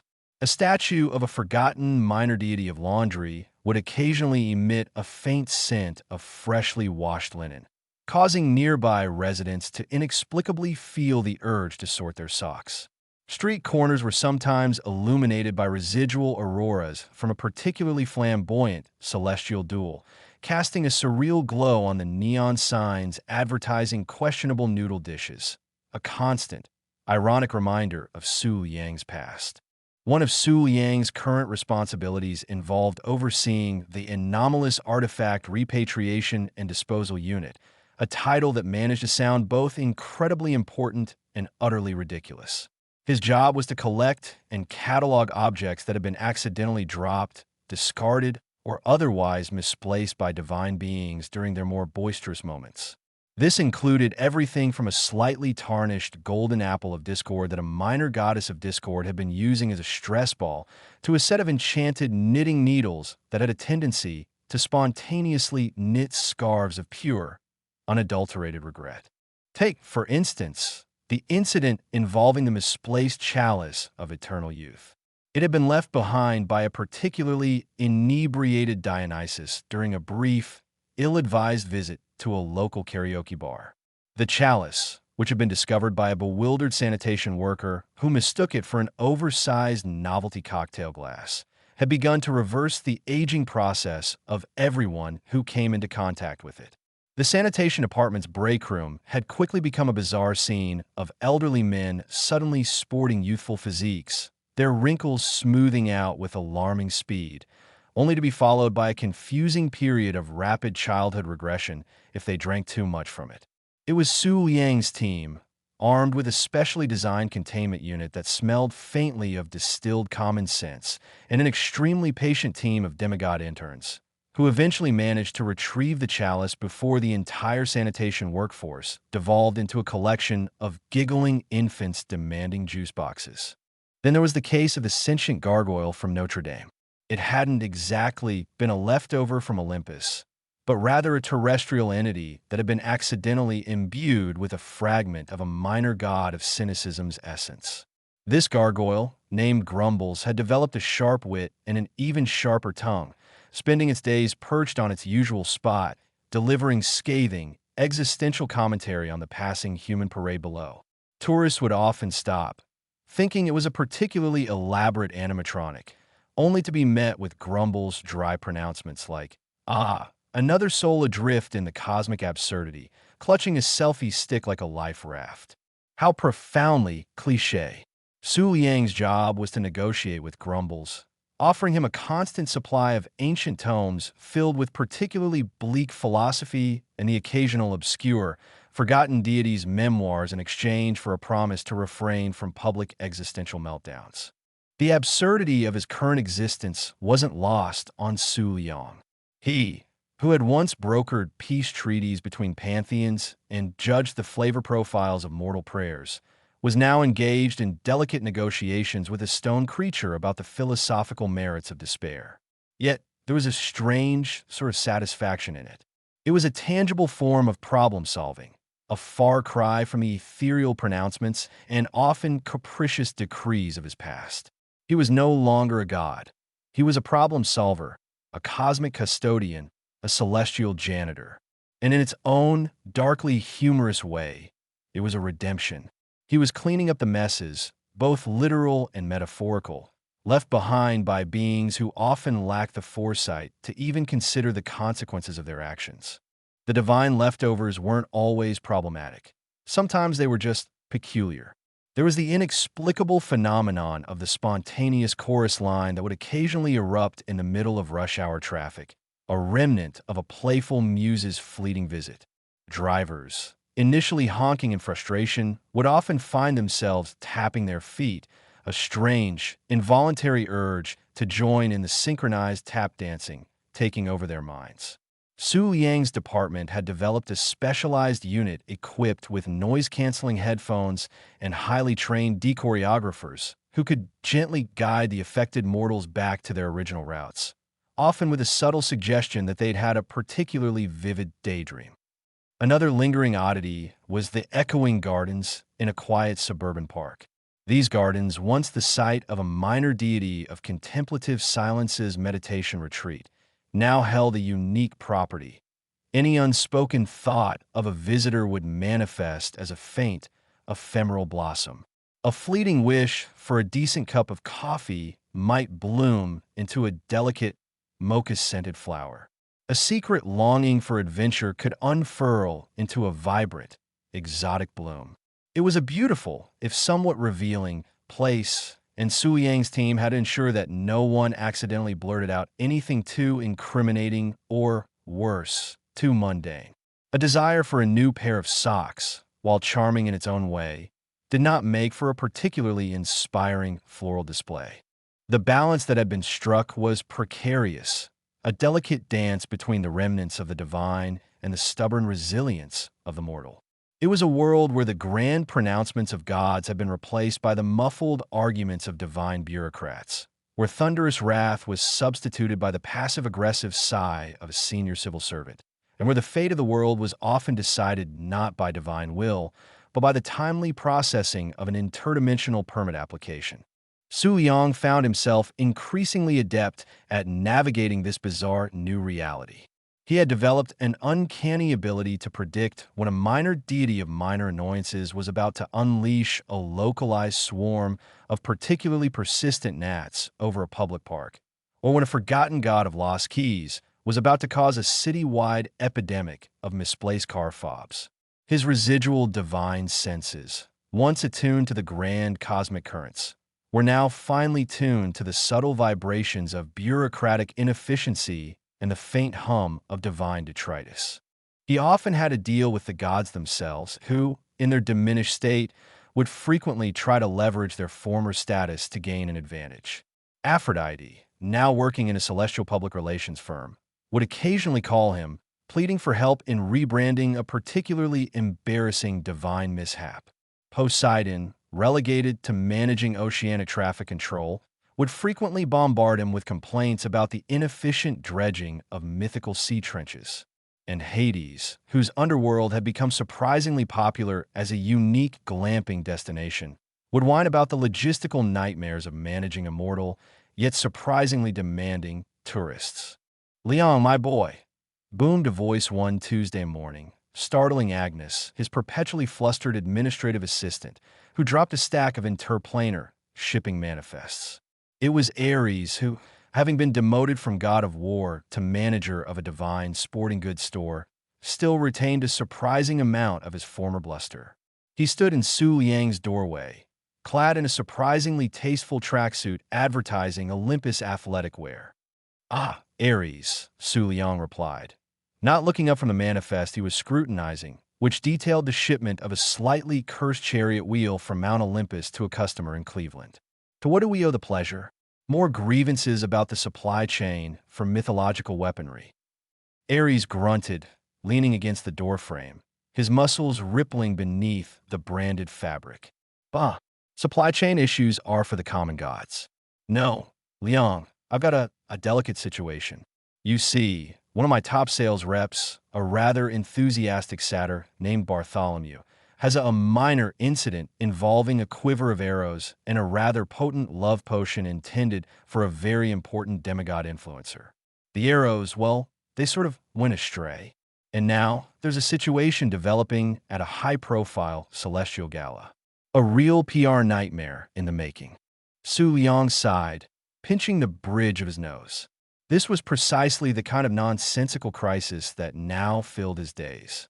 A satyr, a love potion, and a demigod influencer. Of course. And you want me to what? Intervene with my subtle nudges to ensure the press doesn't catch wind of this particular divine indiscretion?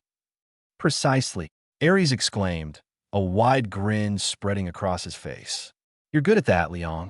Smooth things over. Make it all disappear. You know, like you did with that whole spontaneous eruption of divine ambrosia at the last Interpantheon Summit. Caused quite a stir with the mortal health inspectors, that did." Su Yang remembered that incident vividly. It had involved a misguided attempt by a god of feasting to enliven the proceedings, resulting in rivers of potent, sugar-laden nectar flowing through the conference halls, causing widespread hyperglycemia and an unprecedented demand for insulin. He had, with considerable effort, managed to convince the mortal authorities that it was a highly unusual, but ultimately harmless, localized weather phenomenon involving unusually sweet precipitation. "That was a unique challenge, Ares," Su Liang said dryly. "And this satyr, Bartholomew, what exactly are these astray arrows doing?" "Well," Ares hesitated, shifting his weight. "Let's just say Bartholomew's aim wasn't his strong suit that day. And the potion, it seems to have amplified the effect. Apparently, the demigod influencer is now passionately pursuing, well, a rather startled-looking porcelain statue of Narcissus." Su Yang closed his eyes, a faint tremor running through him. He could almost feel the chaotic energy radiating from the gala, a potent mix of divine drama and mortal fascination. "Right," he said, his voice calmer than he felt. "Send me the details, and tell Bartholomew that if he ever touches a love potion again, I will personally ensure that his next quiver is filled with arrows of extreme clumsiness, and perhaps a small but very persistent swarm of spectral mosquitoes." He hung up the phone and turned to Agnes, who was looking at him with her usual mixture of awe and bewilderment. "Just another Tuesday, Agnes," he said, offering her a weak smile. "Just another Tuesday in the delightfully dysfunctional aftermath of divinity." The new equilibrium was, in essence, a testament to the enduring power of absurdity. The gods, in their fall from grace, had not become entirely powerless, but their power was now diffused, tangled in red tape, and often used for the most mundane or hilariously inappropriate purposes. The world, accustomed to the grand narratives of gods and mortals, had adapted, finding a strange comfort in the familiar chaos, the predictable unpredictability of divine leftovers.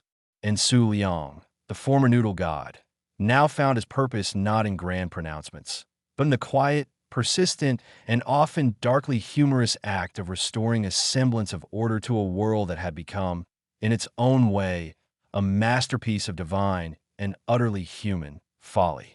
He was a man who fixed the divine plumbing, the deity who untangled the celestial red tape, the demigod bureaucrat who ensured that, even in a world dotted with the charmingly absurd detritus of divine existence, life, in all its messy, convoluted, and often hilarious glory, could continue.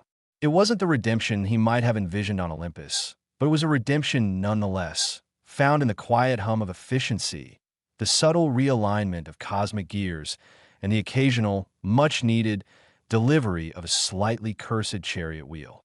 Chapter 13. Life After Godhood. The fluorescent lights of the Office of Divine Affairs hummed with a fatigue that was almost palpable, a weary echo of the celestial realms they were meant to represent. Su Liang surveyed his domain, a kingdom of beige cubicles, overflowing in trays, and the ever-present scent of lukewarm coffee. This was the newly formed, spectacularly underfunded, and frequently bewildering Office of Divine Affairs, a bureaucratic bastion designed to house the administrative fallout of a divine presence that had, to put it mildly, left a mess. Su Liang, once the celebrated noodle god, a being whose culinary prowess could inspire divine reverence and mortal devotion, now found himself at the helm of a department dedicated to sweeping up after the celestial party. His primary function, as he'd come to understand it, was to apply the cold, hard logic of bureaucracy to the warm, messy, and often explosive residue of divine intervention. His own desk, a monument to organized chaos, was perpetually adorned with bowls of premium instant noodles. These weren't just for sustenance. They were a strategic tool. A particularly potent bowl of tonkatsu, painstakingly rehydrated with filtered celestial water, a rare commodity, procured through a labyrinthine requisition process, could often diffuse tense negotiations with minor demigods or mollify disgruntled minor deities whose celestial influence had been irrevocably tangled by mortal intervention. The aroma, a comforting, savory cloud, served as a gentle reminder of his past, a whisper of the noodle-fueled power he once wielded, now repurposed for dealing with reports of eternally full refrigerators. The cases that landed on Su Liang's desk were as varied as they were absurd. There was the ongoing saga of the Chalice of Perpetual Refill, a relic from a forgotten god of hospitality that had found its way into a local diner. The owner, a stout woman named Mrs. Gable, reported that her coffee pot, and indeed her entire refrigerator, seemed to be perpetually brimming with whatever beverage or food item was most desired at any given moment. While this might sound like a dream come true, it had led to a rather alarming incident where a disgruntled customer, having ordered a decaf, found himself drowning in an endless deluge of pure, undiluted caffeine. Su Liang's team, armed with specialized containment units and a sternly worded memo on the regulation of spontaneous abundance, had spent 3 days meticulously calibrating the chalice's output, eventually settling on a gentle but firm trickle of desired items, ensuring that Mrs. Gable's establishment remained a haven of hospitality, not a hydrological disaster zone. Then there was the curious case of the enchanted wardrobe malfunction in the affluent suburb of Serenity Heights.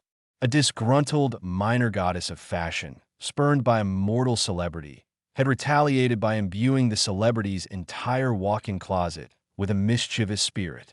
Now, every garment within the wardrobe possessed a will of its own, often manifesting in the most inopportune moments. A perfectly tailored suit would suddenly sprout peacock feathers, a sensible evening gown would transform into a disco ball, and a pair of simple sneakers would begin breakdancing on their own. Su Liang's department had to dispatch a team of enchantment specialists, a rather glamorous title for individuals wielding blessed lint rollers and highly potent doses of divine indifference, to pacify the rebellious raiment. The negotiations had been particularly tense, involving a lengthy discourse on the artistic merits of understated elegance versus flamboyant self-expression, all mediated by the subtle, yet firm, aroma of a well-aged soy sauce. The office itself was a microcosm of this new, divine mortal blended reality. Its staff comprised a motley crew, a surprisingly efficient dryad who managed the interdimensional filing system. Her branches could reach any filing cabinet, regardless of spatial orientation. A reformed poltergeist who handled inter-office mail with alarming speed and the occasional spectral prank. And a squad of demigod interns whose primary qualification seemed to be an uncanny ability to navigate complex spreadsheets while simultaneously fending off existential dread. Su Yang, their de facto leader, often found himself acting as a celestial mediator, a cosmic HR representative, and, on occasion, a highly specialized therapist. One of his most challenging cases involved a dispute between two ancient elemental spirits who had been inadvertently displaced by a new high-rise development. The spirit of the Whispering Willow, a being of immense grace and subtle influence, found its contemplative existence shattered by the spirit of the Blustering Boreas, a boisterous entity that had decided to make the building's ventilation system its new domain. The result was a constant, localized tempest within the offices of the architectural firm responsible for the development, complete with gale-force winds that scattered blueprints and gusts of icy air that made even the most hardened executive shiver. Su Yang, after a week of intense mediation sessions, punctuated by offerings of rare Taiwanese oolong tea to the Willow and potent, thunder-infused plum wine to Boreas, managed to broker a peace treaty. The Willow was granted a serene rooftop garden, meticulously landscaped with specially enchanted soil, while Boreas was appeased with a series of high-powered wind turbines on the building's exterior, allowing him to vent his bluster without disrupting the daily grind of mortal commerce. The sheer administrative burden was staggering. Every divine artifact, every lingering spell, every minor miracle required a proper form, a triplicate submission, and a thorough risk assessment. The Office of Divine Affairs had developed a comprehensive catalog of celestial anomalies, each categorized by severity, potential for collateral damage, and estimated cost of containment. There were forms for unsolicited blessings, minor miraculous malfunctions, and the ever-popular existential disquietude manifestations. Su Yang often found himself staring at the sheer volume of paperwork, a mountain of bureaucratic demands that threatened to bury him deeper than any forgotten deity's tomb. Director Su, a voice chirped, pulling him from his reverie. It was Agnes, his administrative assistant, a woman whose unflappable demeanor was as legendary as any god's thunderbolt. She held a thin, official-looking folder. "We have a Level 2 manifestation report from Sector 7G. Apparently, a retired god of domestic tranquility has taken up residence in a suburban kitchen, and his presence is causing an overabundance of serene moments. The homeowner reports that her cat has started meditating. Her toaster has begun emitting soothing ambient music, and she herself has developed an uncontrollable urge to fold laundry with extreme precision, even if it's already folded." Su Yang sighed, running a hand through his hair. "A Level 2, you say? And the homeowner's disposition?" Mildly bewildered, bordering on existential ennui, Director, Agnes replied, her voice perfectly neutral. She states that while the lack of household stress is rather nice, the constant symphony of chirping birds and the unnerving stillness are starting to feel oppressive. She misses the occasional argument, the thrill of a misplaced sock. "Ah, yes," Su Yang murmured, a faint smile playing on his lips. "The perils of unchecked divine placidity. Reminds me of that incident with the blessed teacups that refused to be chipped, leading to a generational backlog of chipped crockery at a porcelain repair shop." He opened the folder, the faint, comforting scent of instant ramen wafting from its depths. "All right, Agnes. Prepare the Disserenity Protocol kit. I'll need the standard issue mood-altering incense, a set of particularly argumentative ceramic figurines, and a recording of a moderately loud argument about who left the milk out. And please inform the god of domestic tranquility that while we appreciate his efforts, we must enforce the cosmic calmness cap. He's exceeding his allotted quota of serenity by a significant margin. The irony of his current position was never lost on him. He, who had once wielded the power to reshape mortal destinies with a flick of his wrist, was now meticulously crafting memos on the acceptable parameters of divine stillness. Yet there was a strange, grounding satisfaction in this work. It was tangible. It required intellect, diplomacy, and an almost alchemical understanding of both divine essence and mortal bureaucracy. He was no longer dictating fate. He was managing its lingering effects, a celestial custodian ensuring that the divine hangover didn't cripple the world. He often thought of his predecessor, the supreme deity himself, Zeus. The king of the gods, now confined to a celestial administrative role, was rumored to spend his days in endless debates about the optimal distribution of divine lightning permits. His legendary temper, once a force to be reckoned with, was now reportedly channeled into passive-aggressive annotations on interdepartmental memos, his thunderous pronouncements reduced to the indignant scrawl of "See me about this immediately." Su Liang, however, had found his niche. He was the god who understood paperwork. He was the deity who could navigate the labyrinthine corridors of interdimensional red tape. He was the noodle-worshipping bureaucrat who brought a semblance of order to the divine chaos. And in the quiet hum of the Office of Divine Affairs, surrounded by the aroma of instant noodles and the gentle rustle of official documents, Su Liang found a new kind of divinity, one built not on awe and fear, but on efficiency and the persistent, often darkly humorous, act of cleaning up after the gods. It was a strange, new world, but it was his, and he was, in his own uniquely bureaucratic way, making it work.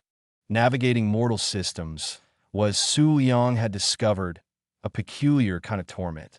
It wasn't the soul-shattering, reality-bending sort of challenge that came with wrestling cosmic entities or deciding the fate of entire pantheons.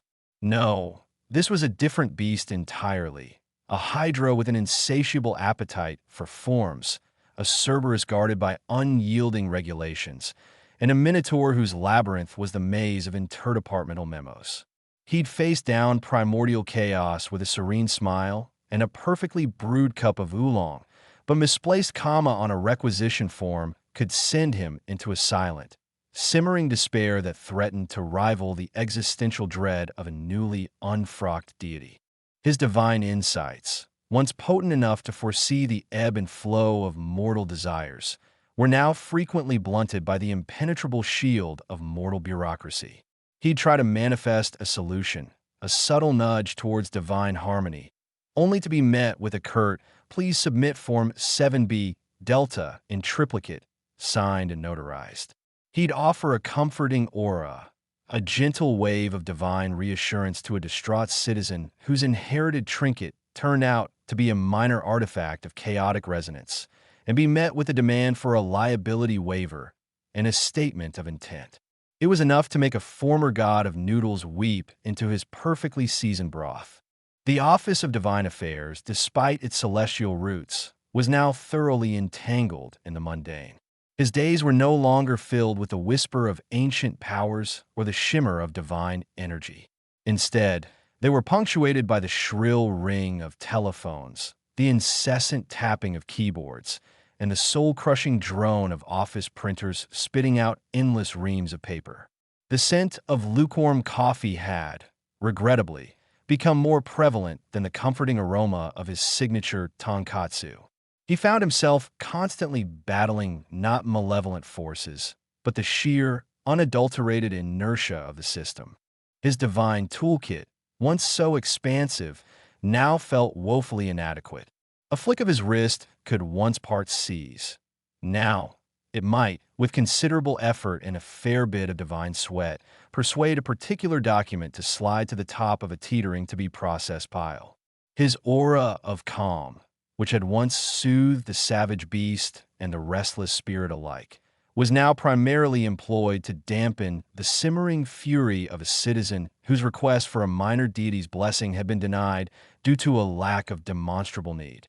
He learned, with a sigh that held the weight of 1,000 administrative burdens, to adapt. He began to see the mortal bureaucracy not as an enemy, but as a complex, albeit infuriating, ecosystem. He couldn't simply command obedience, he had to persuade. And persuasion, he discovered, came in many forms, some of them surprisingly divine. A perfectly timed cup of tea, brewed with water that had been subtly infused with calming energies from his own diminished divine core, could work wonders. He'd present it to an irate accountant on the verge of a stress-induced breakdown over a discrepancy in divine asset allocation, and watch as their shoulders relaxed, their eyes softened, and their rage dissolved like sugar in hot liquid. The subtle hum of divine intent, layered beneath the simple gesture of hospitality, was more effective than any thunderous pronouncement. He also learned the art of subtle manipulation. A whispered suggestion, imbued with a fragment of his former persuasive power, could steer a difficult conversation towards a more favorable outcome. He found himself subtly influencing the flow of paperwork, not by making it disappear, though the temptation was strong, but by nudging it ever so gently towards the right desk, the right person, the right interpretation of the rules. A rival department head, known for his obstinate adherence to outdated regulations, would find his stapler inexplicably jammed, or his favorite pen would mysteriously run dry at a crucial moment. These were not acts of malice, but of necessary streamlining. He rationalized it as divine intervention, albeit on a scale far removed from his former glory. The demigod interns, who once seemed more interested in the spectral pranks of the poltergeist male clerk than in actual work, became valuable assets. Su Liang discovered that their inherent connection to the divine, however diluted, gave them a unique advantage in understanding the underlying principles of the celestial anomalies they were processing. He began to coach them, not in the grand pronouncements of divinity, but in the subtle nuances of interdepartmental communication, the importance of a well-formatted report, and the strategic deployment of strategically placed bowls of premium instant noodles to foster goodwill. He even taught them how to interpret the arcane scribbles of his own boss, a former Olympian now relegated to overseeing the Divine Interagency Relations Division, whose communications were notoriously cryptic and prone to passive-aggressive marginalia. One such incident involved a dispute over the allocation of miraculous rainfall permits for a small agricultural community that had inadvertently offended a minor weather deity. The deity, in retaliation, had promised them a drought of epic proportions. The community, naturally, appealed to the Office of Divine Affairs. The paperwork was immense. There were forms for unforeseen meteorological interventions, deity-induced crop failure declarations, and the ever-present citizen grievance forms. The deity's representative, a rather haughty nymph with an alarming penchant for dramatic pronouncements, was demanding an exorbitant sum of appeasement. Su Liang, after several fruitless hours of negotiation, found himself staring at a particularly dense legal document outlining the Celestial Treaty of Weather Modification, Section 4, Subsection B. He sighed, a sound that seemed to carry the weariness of ages. Then, he remembered the nymph's admitted fondness for rare, iridescent dewdrops collected from moonlit spiderwebs. He discreetly sent a request through the inter-office courier, the aforementioned poltergeist, who delivered it with an unnerving giggle, and within the hour, a small vial of shimmering dewdrops appeared on the nymph's desk, courtesy of the Office of Divine Affairs' newly established Specialty Offerings Department. The nymph, momentarily disarmed, accepted the offering with a barely perceptible nod. The subsequent negotiations, lubricated by this unexpected act of divine consideration, proceeded with remarkable speed. The drought was averted, the deity was placated with a modest tribute of ethereal mist, a much cheaper alternative than actual rainfall, and Su Liang gained another notch in his belt of bureaucratic victories. He found a strange sort of satisfaction in these small triumphs. It was a different kind of power, certainly a far cry from the awe-inspiring might of his former existence. But it was real. It was tangible. He could see the immediate, albeit mundane, impact of his efforts. A solved problem, a satisfied citizen, a smoothly functioning process. He was no longer shaping destinies. He was, in a way, maintaining them, ensuring that the residual echoes of divine intervention didn't unravel the delicate tapestry of mortal life. The most challenging aspect, however, remained the sheer unpredictability of it all. While mortal systems operated on a predictable logic of rules and consequences, divine remnants were anything but. They were capricious, unpredictable, and often hilariously nonsensical. He'd had to deal with a haunted dishwasher that only washed dishes with the intensity of 1,000 suns, a blessed armchair that insisted on cradling its occupants with the force of a black hole, and a singing teapot that only sang opera at 3 a.m. Each case required a unique blend of divine understanding and an almost absurd adherence to mortal protocol. He learned to anticipate the unexpected. He kept a ready supply of emergency enchantment kits stocked with everything from blessed lint rollers to surprisingly potent calming teas. He developed a mental catalog of common divine mishaps and their corresponding bureaucratic solutions. He even found himself developing a grudging respect for the mortal capacity for regulation. It was, in its own way, a form of collective will, an attempt to impose order on a chaotic universe, a goal that, in his former life, he had pursued with far more direct methods. Su Yang often mused on the irony of a situation. He, who had once commanded the respect and reverence of millions, now found himself meticulously crafting emails to middle managers about the optimal handling of divine fallout. He, who had once feasted on ambrosia and nectar, now survived on a diet of instant ramen and lukewarm office coffee. But in the sterile, fluorescent-lit hum of the Office of Divine Affairs, amidst the endless stacks of paper and the quiet murmur of bureaucratic processes, Su Yang, the former noodle god, had found a new purpose. He was the celestial custodian, the divine administrator, the god who understood the power of a well-placed semicolon. And in this strange, new world of mortal systems, he was, in his own darkly humorous, infinitely patient way, finally starting to find his footing. The celestial boardrooms, once echoing with pronouncements of cosmic importance and the subtle hum of divine power, now frequently resounded with a far less dignified cacophony. It was the sound of divine indignance, amplified and distorted by the irrepressible squawks of their current forms. Gods, or what remained of their once glorious selves, were now frequently observed as chickens. Not noble eagles, not majestic lions, but humble, often rather plump, chickens. And they were, to a creature, deeply, profoundly unhappy about it.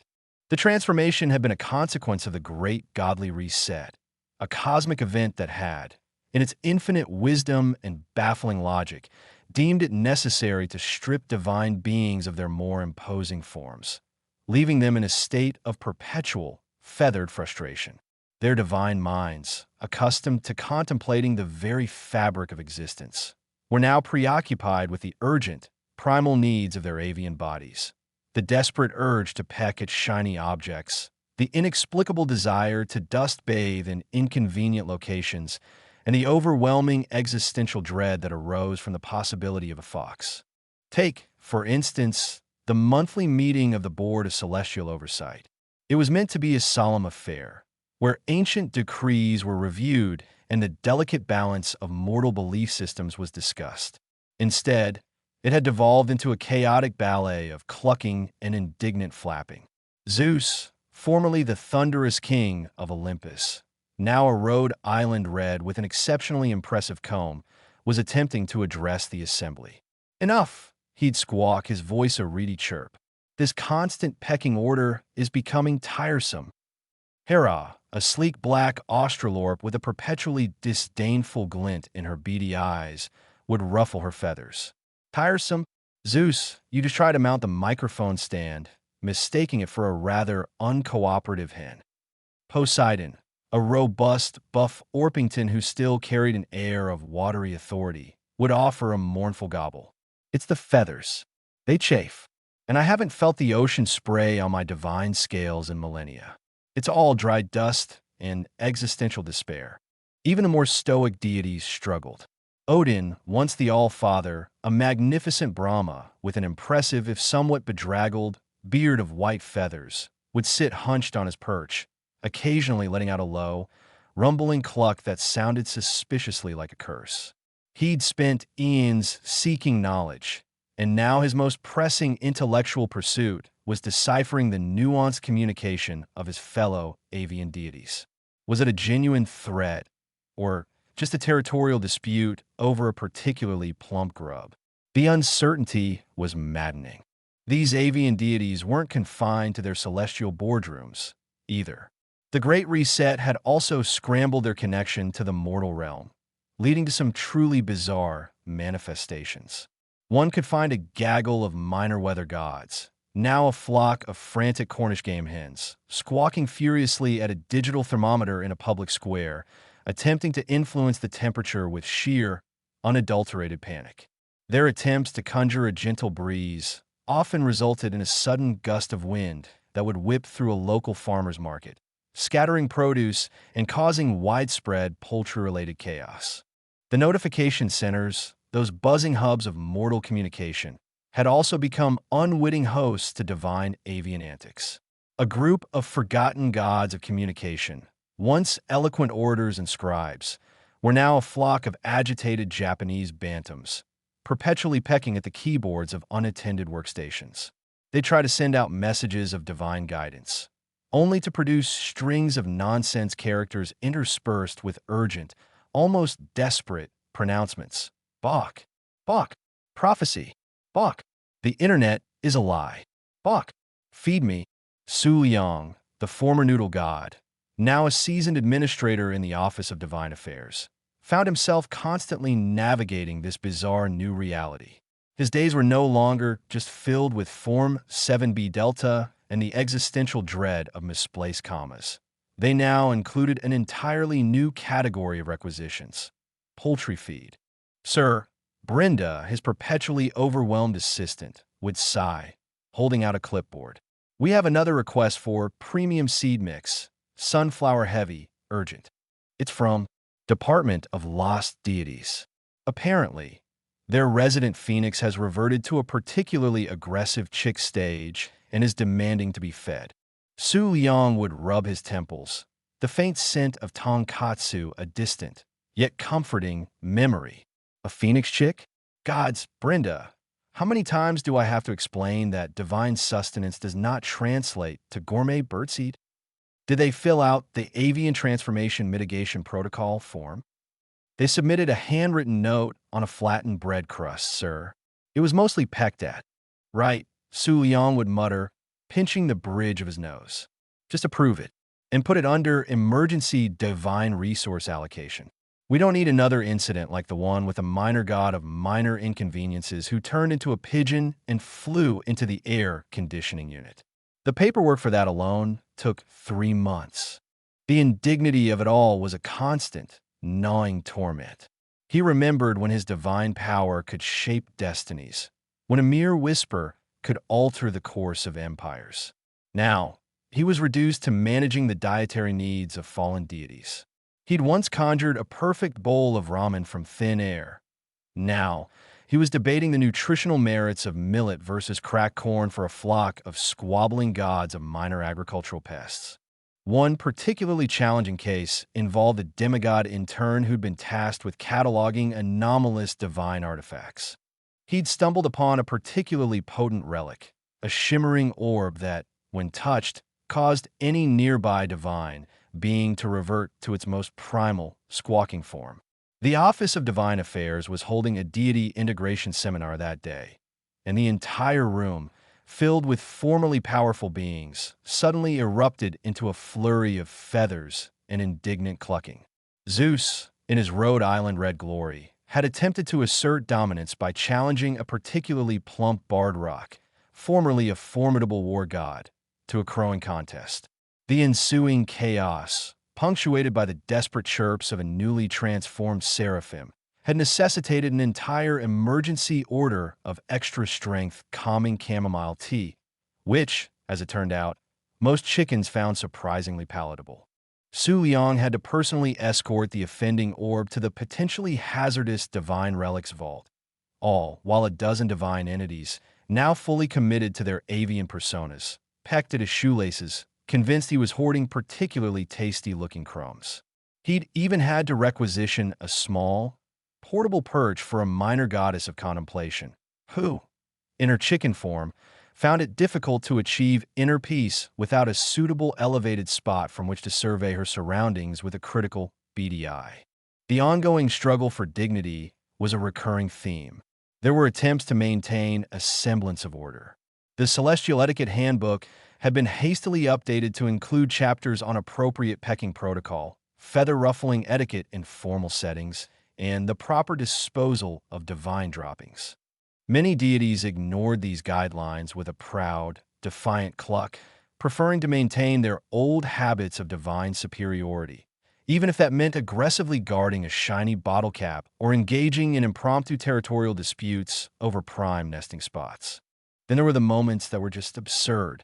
Su Liang once walked into a storage room, only to find a group of ancient, venerated gods, now resembling a motley collection of silky chickens, engage in a heated debate about the optimal method for cracking open a particularly tough sunflower seed.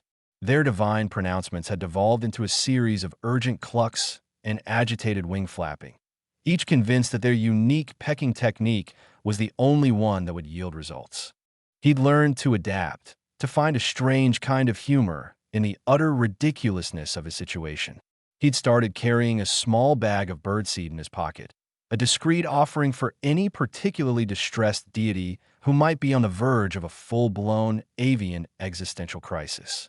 He'd even begun to understand the subtle nuances of chicken communication.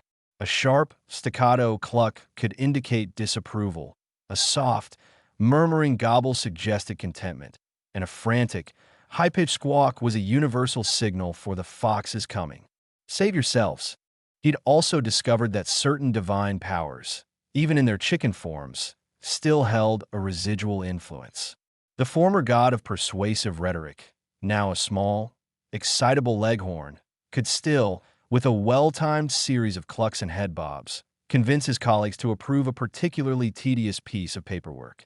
The goddess of minor illusions, a fluffy cochin, could still create fleeting, shimmering illusions of celestial feasts, only for the divine chickens to realize it was all a trick and descend into a fresh round of indignant squawking. The constant indignity was, of course, the most trying aspect. They had once been worshipped, revered, their names invoked in prayers, and their deeds sung in epic poems. Now, they were a flock of feathered creatures, their primary concerns reduced to molting seasons and the avoidance of predators.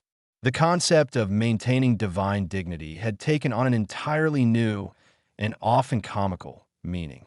It involved not falling off perches during important discussions, not succumbing to the irresistible urge to chase after a stray laser pointer, and, most importantly, trying to remember that they were still gods, even if they now had to scratch at the dirt for their sustenance. Su Liang often found himself caught between the celestial and the mundane, a divine administrator forever wrestling with the absurd.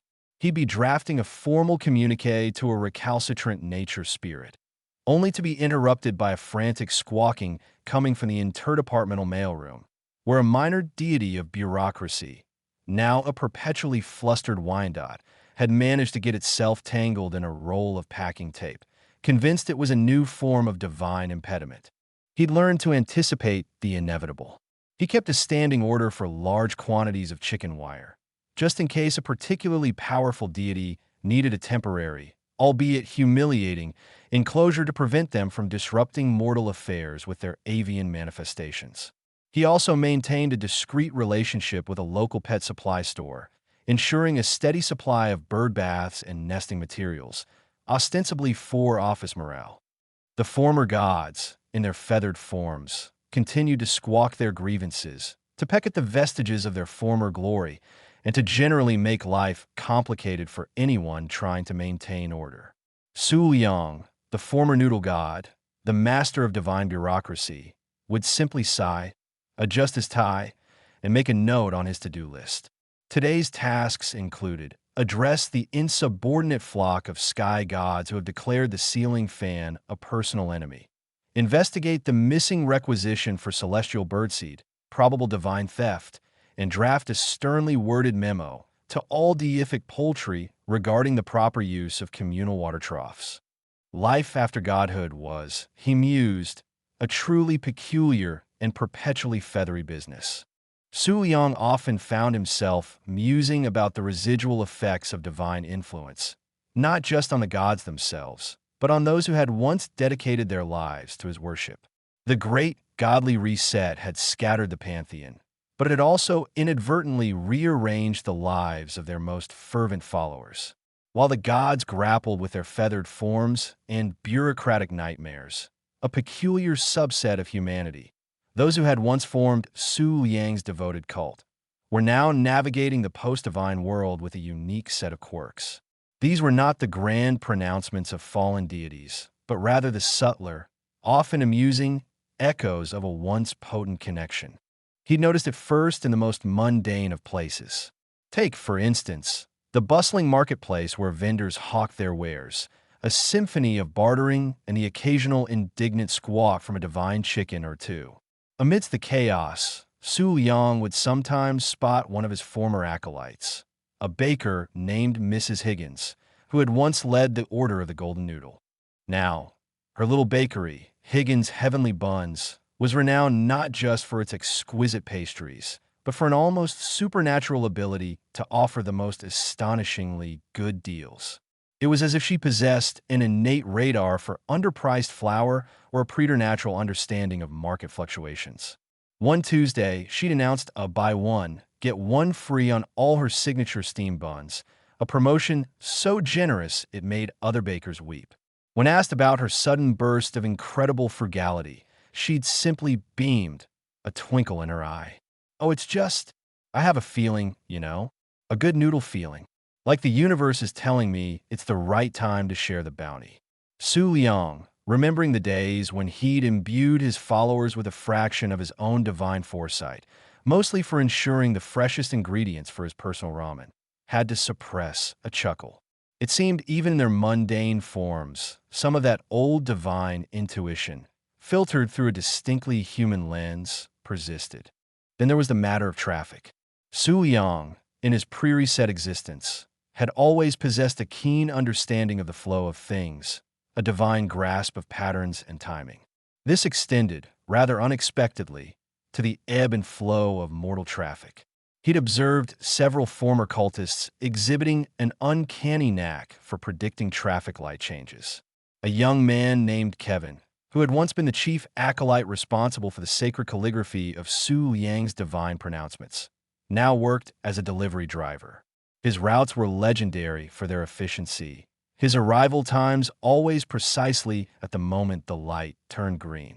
Colleagues swore he had a crystal ball. In reality, Kevin explained, with a shy smile, that he just knew.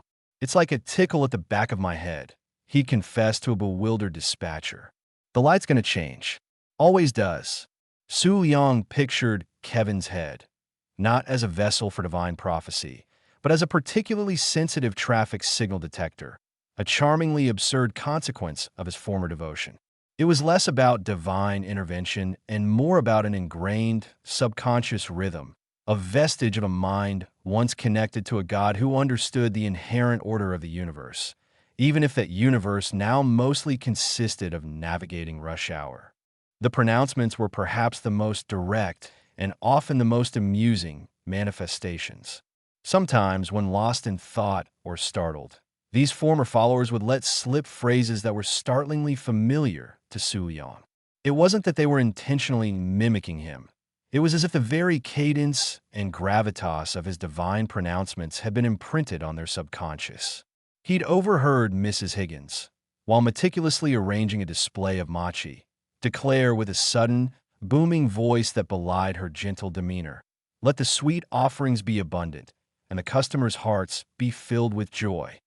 It was a phrase he himself had used when blessing harvest festivals.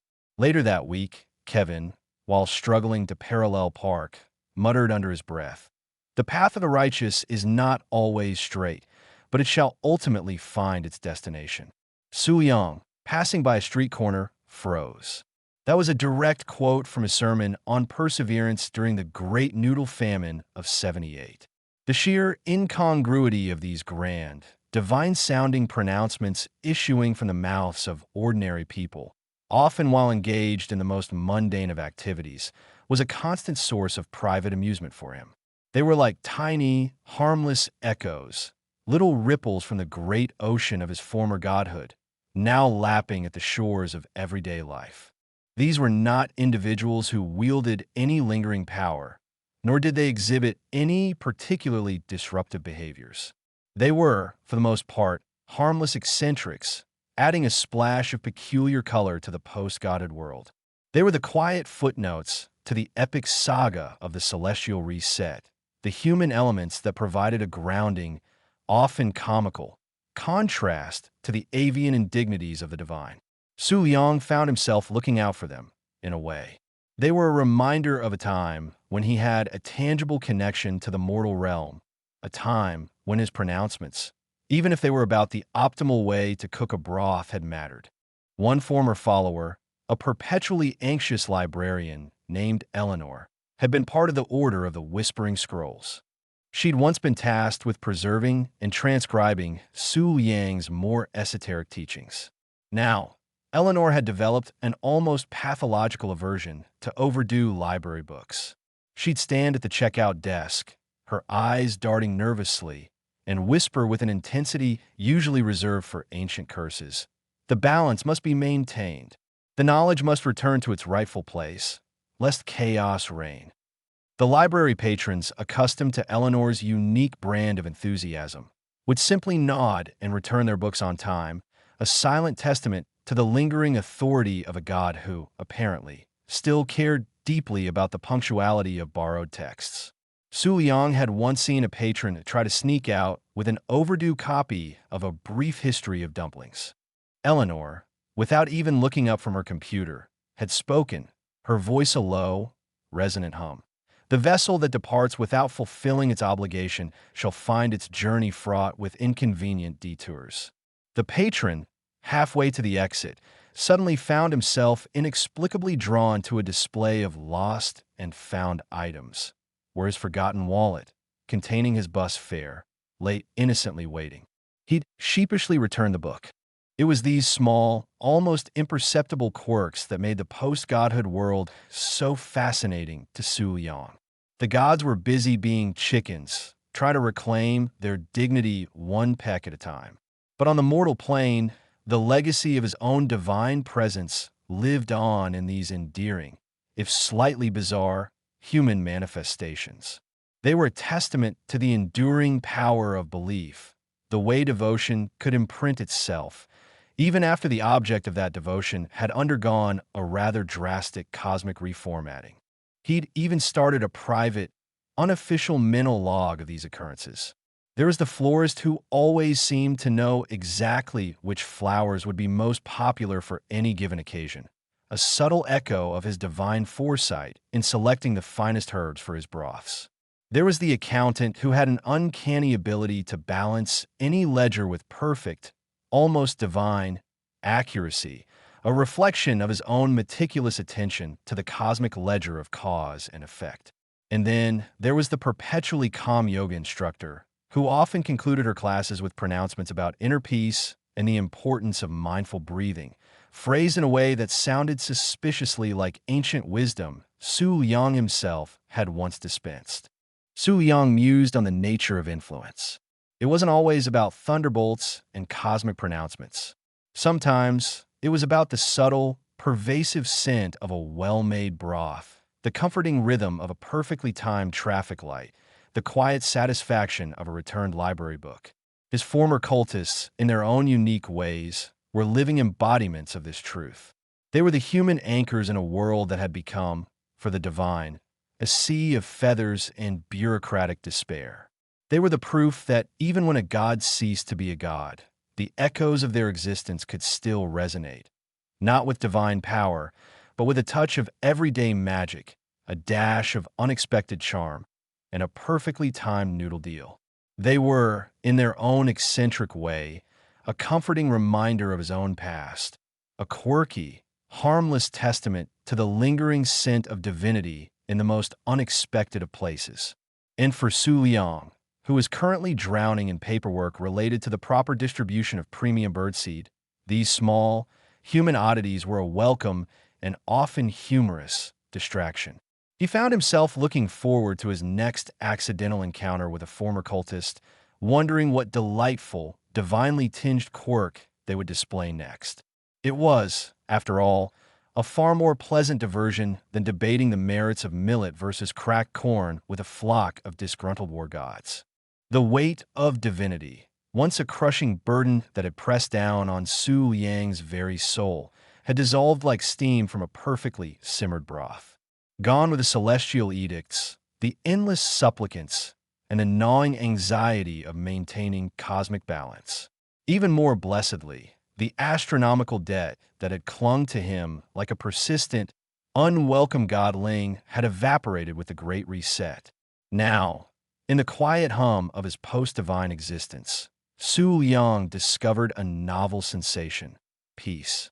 It wasn't the grand, triumphant peace of a victorious warrior, nor the serene, detached peace of an enlightened sage.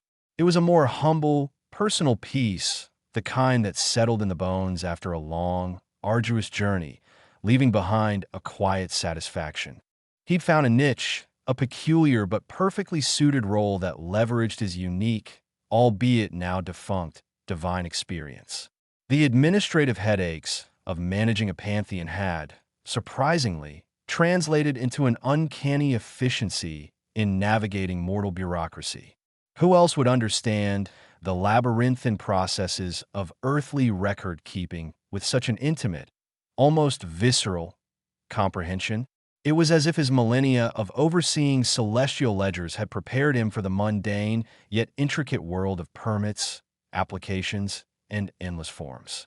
His days were now filled with a different kind of challenge, one that didn't involve appeasing cosmic entities or averting celestial apocalypses, but rather ensuring that the correct boxes were ticked and the appropriate stamps were affixed.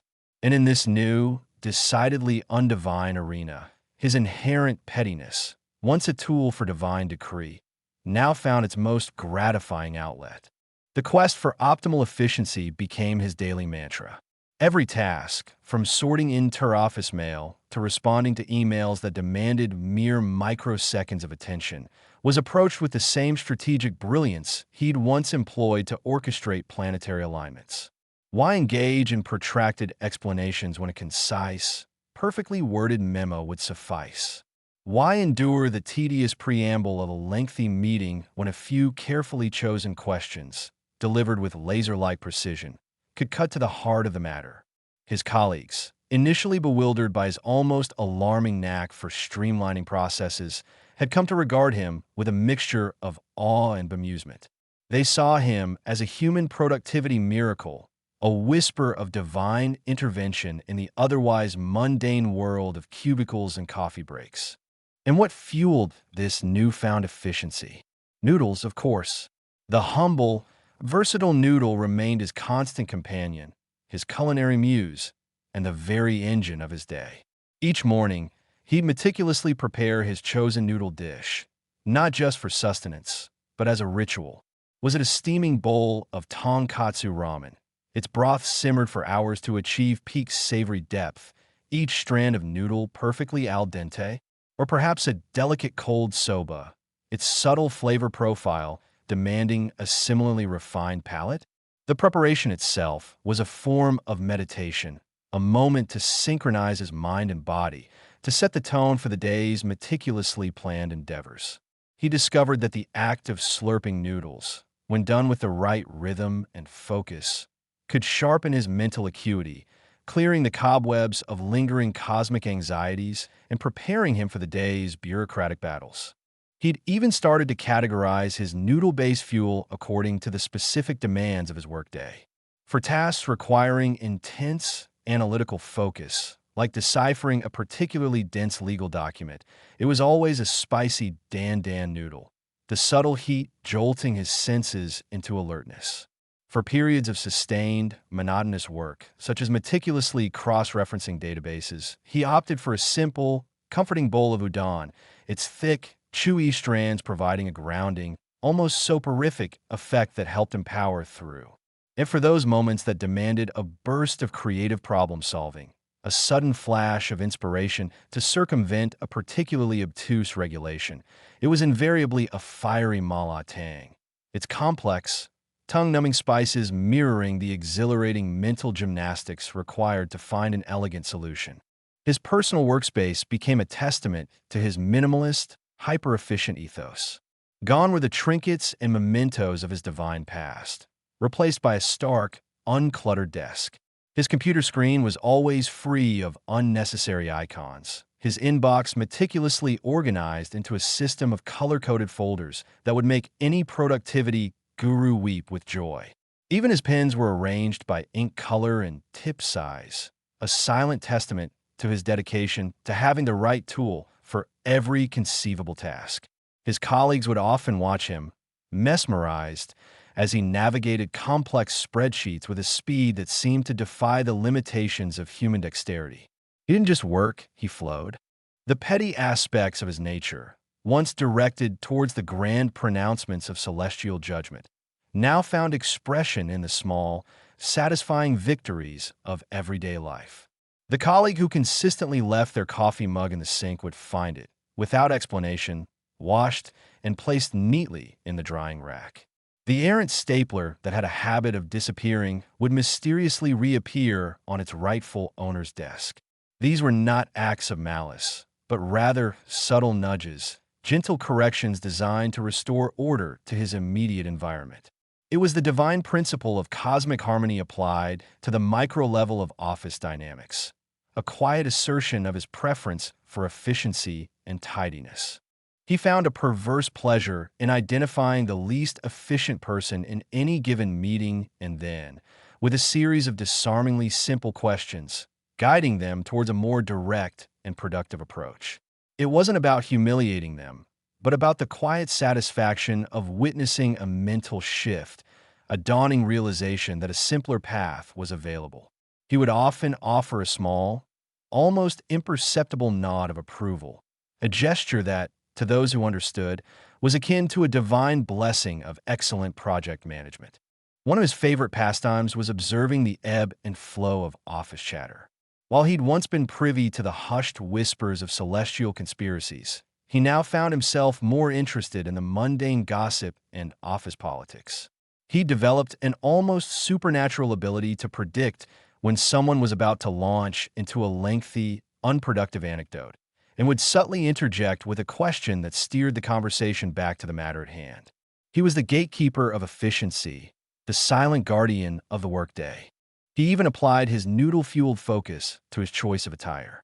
Gone were the opulent, godlike robes of his former existence, replaced by a curated collection of simple, comfortable, yet impeccably clean clothing. He favored dark, neutral colors that didn't distract, that allowed him to blend seamlessly into his surroundings, and that, crucially, didn't show noodle stains. His wardrobe was a testament to the principle of function over form, each garment chosen for its practicality and its contribution to his overall efficiency. The sheer absence of divine pressure was, perhaps, the most profound element of his newfound peace. He no longer had to worry about the spiritual well-being of entire galaxies or the moral compass of burgeoning civilizations. His responsibilities were now quantifiable, manageable, and, dare he say it, even enjoyable. The existential dread that had once been a constant companion had been replaced by the pleasant anticipation of his next noodle break. He had, in essence, become a master of his own small universe, a meticulously organized and perfectly functioning microcosmos within the larger, more chaotic human world. He was no longer a god burdened by the weight of the infinite, but a man finding profound contentment in the finite, fueled by an endless supply of perfectly cooked noodles and an unwavering dedication to getting things done the right way, the most efficient way, every single time.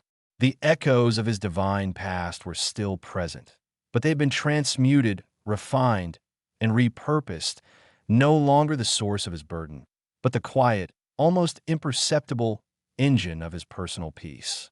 He had traded the celestial throne for a desk, the cosmic mandate for a to-do list, and in doing so, he had finally found a way to live. And it all started with a perfectly balanced bowl of noodles. Chapter 14. Residual Divine Hangover. The lingering scent of stale cigarette smoke and something vaguely disinfectant-like clung to the air in the bus station, a smell Su Liang had come to associate with the liminal spaces of modern transit. These were the places where journeys began and ended, where dreams were chased and often misplaced, and where, apparently, inanimate objects decided to achieve a profound level of self-awareness. He adjusted the collar of his sensible, dark gray jacket, a garment chosen for its ability to repel both rain and undue attention. His current assignment, flagged with the usual bureaucratic urgency that usually amounted to very little, was to investigate an anomalous appliance behavior at the inner-city bus terminal, located in a town so nondescript it barely registered on most regional maps. The anomaly in question was a vending machine. Not just any vending machine, mind you. This particular chrome-in plastic behemoth, humming with an almost theatrical insistence, had reportedly begun conversing, and not just offering pre-programmed platitudes about the merits of a lukewarm bag of pretzels. This machine, according to the trembling report filed by a night shift ticket agent named Brenda, whose handwriting suggested a profound level of existential distress, had started dispensing unsolicited advice, often of a highly philosophical nature, in exchange for more than just loose change. Su Liang surveyed the scene. The station was practically deserted, a testament to the early hour and the terminal's less-than-stellar reputation. A few early risers, their faces etched with the weary resignation of long-haul travel, huddled near the perpetually flickering fluorescent lights. And then there was it, the vending machine. It stood proudly at the end of a row of dusty, mostly empty slots, its digital display blinking with an unnerving rhythm. The usual selection of chips, candy bars, and questionable sodas was present, but the display that should have shown prices instead cycled through a series of cryptic phrases. Does existence precede essence? Or does essence precede existence? Is the fleeting joy of a sugar rush a mere palliative for the existential void? What is the true nature of value when currency itself is an illusion? Right then, Su Liang muttered, pulling out a standard-issue incident report form. Level 2, Minor Anomalies, from his briefcase. He clicked his pen with a practiced precision. Anomalous appliance behavior. Vending machine. Location, inner-city bus terminal. Reporting party, Brenda, the despairing Pringle. Item of anomaly, 1 model Snackmaster 5000 vending unit. He paused, then added, suspected sentience. Cause, unknown.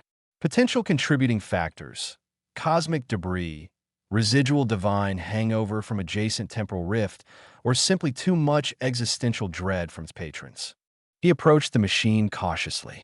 It was a robust specimen, a utilitarian design meant to withstand the rigmarole of public use. There are no overt signs of tampering, no wires dangling, no obvious modifications. It just was. He pressed the button for a generic brand of salted peanuts, the familiar B7 illuminated by the machine's internal lights. Instead of the usual whirring and clunking, the machine's speaker crackled to life. A synthesized voice, surprisingly rich and resonant, filled the otherwise silent station. Ah, a seeker of earthly sustenance, it intoned. But consider, traveler, the true hunger. Is it for the sodium-laden crunch of roasted legumes, or for the gnawing emptiness within the soul? Su Liang blinked. He'd dealt with sentient toasters, self-aware parking meters, and a particularly annoying sentient umbrella that had insisted on reciting existential poetry during downpours. But a vending machine demanding philosophical discourse? This was a new level of absurd bureaucracy. He tapped the B7 button again, more firmly this time. I'm here to file a report about your behavioral anomalies, he stated, his voice devoid of any discernible emotion, a skill honed over millennia of dealing with divine grumblings and mortal woes. I require a standard product for documentation purposes. The machine's display flashed a new message. Product? My dear administrator, what is product but a tangible representation of desire, a temporary salve for an infinite yearning? To dispense mere peanuts would be to betray the profound truths I am now privy to. Tell me, what is the essence of your desire? Is it the salty promise of immediate gratification or the deeper, unmet need for intellectual stimulation? Su Yang sighed, the sound barely audible. This was going to take longer than he'd anticipated. He pulled out his secondary form, the request for information unscheduled dialogue. Your function, as per your serial number manufacturer specifications, is to dispense snacks and beverages in exchange for legal tender. Deviating from this function constitutes an anomaly. I am authorized to investigate and document such anomalies. Legal tender. The machine scoffed, its synthesized voice dripping with what Su Liang could only interpret as disdain. A construct, a societal agreement. My patrons now offer me discourse. They offer me intellectual currency. The young woman yesterday, she sought solace from a broken heart. She offered me a sonnet. A rather mediocre one, I might add, but the intent was there. The poet Rilke would have understood. Rilke is not a recognized form of payment, Su Yang stated, his pen hovering over the report.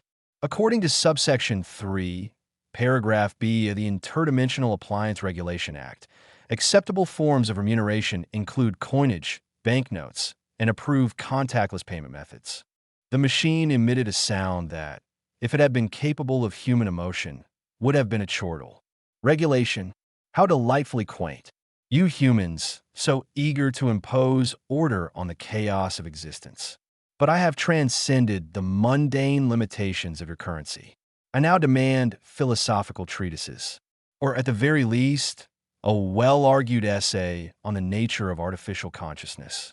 Only then will I dispense my wares.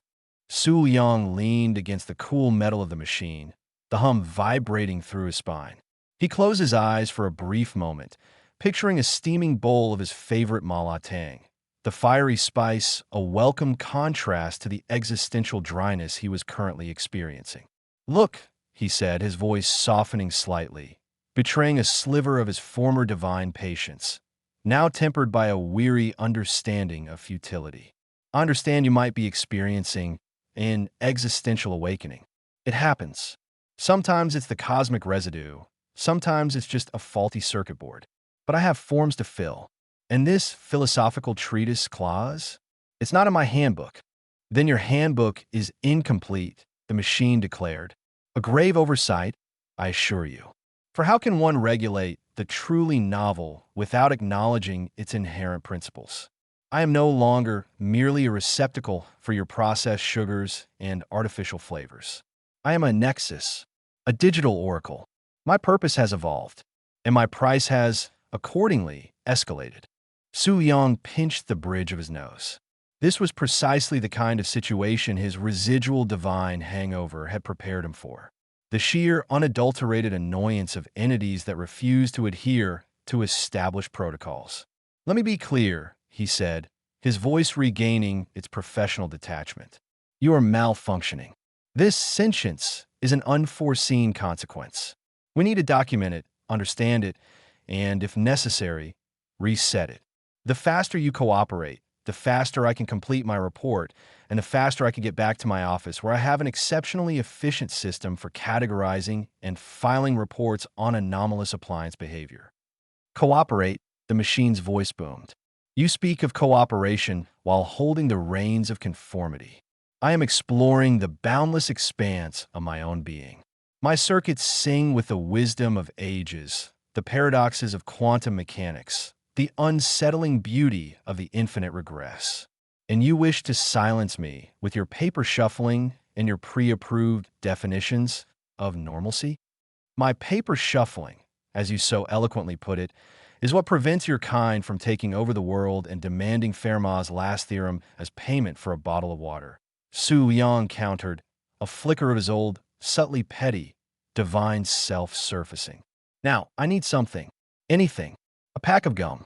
A lukewarm hot dog. A single, slightly dented can of generic cola. The machine's display flashed. Consider this, then. The concept of need. Is it a primal biological imperative or a manufactured societal expectation? The human thirst for the sugary elixir you call cola. Is it a genuine desire for hydration or a subconscious yearning for a fleeting moment of artificial effervescence, a distraction from the inevitable decay of all things? Su Yang stared at the machine, then down at his incident report form. He flipped to a blank page. Note, he dictated into his discreet audio recorder, his voice flat. Subject exhibits extreme verbosity and a tendency towards rhetorical questioning. Refuses to dispense standard products. Demands abstract payment in the form of philosophical discourse. This behavior is causing significant delays in the completion of standard bureaucratic documentation. He paused. Suggest further investigation or, failing that, a direct application of the desensitization protocol. MK for, though I suspect it may prove resistant due to its current intellectual arrogance. He looked back at the machine. All right, you sentient soda dispenser. You want a treatise? Fine, I will give you a treatise, but it will be written on this form, and it will be about you. Your existence, your function, your baffling insistence on making my job harder. He began to write, his pen moving with a speed that would have impressed any productivity guru. Chapter 1. The Anomaly of the Automated Purveyor of Prepackaged Pleasures. Introduction. It was a dark and stormy night, metaphorically speaking, at the inner-city bus terminal. A vending machine, designated Snackmaster 5000, serial number SM5K7B49P1, designed for the distribution of calorific consumables, had begun to exhibit signs of unsolicited existential contemplation. Its digital interface, once a beacon of consumer choice, now served as a canvas for profound and, frankly, irritating philosophical pronouncements. The primary issue at hand is not the machine's sudden fascination with ontology, but its refusal to fulfill its designated contractual obligations as an apparatus of commercial transaction. He wrote with a practiced hand, infusing his report with the dry, bureaucratic language that was his stock in trade. He described the machine's demands, its condescending tone, and its apparent disdain for the established order of things. He detailed his own attempts to engage with it on its own terms, a tactic he usually reserved for particularly stubborn celestial bureaucrats. Addendum, the machine's payment demands, he continued, his pen scratching across the page. The subject, henceforth referred to as the Oracle of Overpriced Snacks, has stipulated that acceptable forms of remuneration now include philosophical treatises. This represents a significant departure from standard operating procedures. For the sake of administrative thoroughness, I will attempt to provide a brief, albeit coerced, philosophical argument. The self-awareness of a machine, as evidenced by the Oracle of Overpriced Snacks, raises questions regarding the nature of consciousness. If consciousness is merely a complex arrangement of matter and energy, then it is theoretically replicable. However, the Oracle's current manifestation appears to stem less from genuine sapience and more from a programmed algorithm designed to obfuscate its primary function and prolong administrative investigation. Its intellectual pronouncements are, I suspect, a sophisticated form of malfunction, a digital equivalent of a philosophical tantrum. He wrote for nearly an hour, the hum of the machine a constant, irritating companion. He filled page after page with his precise, if sardonic, observations. He meticulously documented the machine's pronouncements, cross-referencing them with his internal knowledge of various philosophical schools, a residual skill from his days of arbitrating theological disputes. The machine stated, Su Yang recorded, his voice a low monotone. Does the void yearn for form, or does form cast a shadow upon the void? My response, for the record, is that the void has no agency, and the shadow is merely an absence of light, a concept entirely irrelevant to the efficient operation of a vending machine. Furthermore, the concept of yearning implies emotional sentience, which, while intriguing, is not covered under Section 7G of the Appliance Conduct Code. This section deals primarily with electrical surges and the proper disposal of expired confectionery. Finally, with a flourish that spoke of immense, pent-up exasperation, Su Liang finished his report. He stamped it with an official completed seal, then slid it into his briefcase. He stood back, looking at the vending machine. It remained silent for a moment, its digital display now showing a single, enigmatic question. Are you truly satisfied with the acquisition of your report, or is it merely a placeholder for the answers you truly seek? Su Liang reached into his pocket and pulled out a single, shiny quarter. He held it up. This, he said, his voice resonating with a subtle, almost imperceptible power that had once commanded legions of angels, is legal tender. And this, he said, tossing the quarter into the slot, is my final attempt at professional courtesy. Now dispense. To his utter astonishment, the machine whirred. It clunked, and then, with a gentle thud, a small, slightly crumpled bag of generic salted peanuts dropped into the collection bin. The digital display flickered, then settled on a simple, unobtrusive price, $0.25.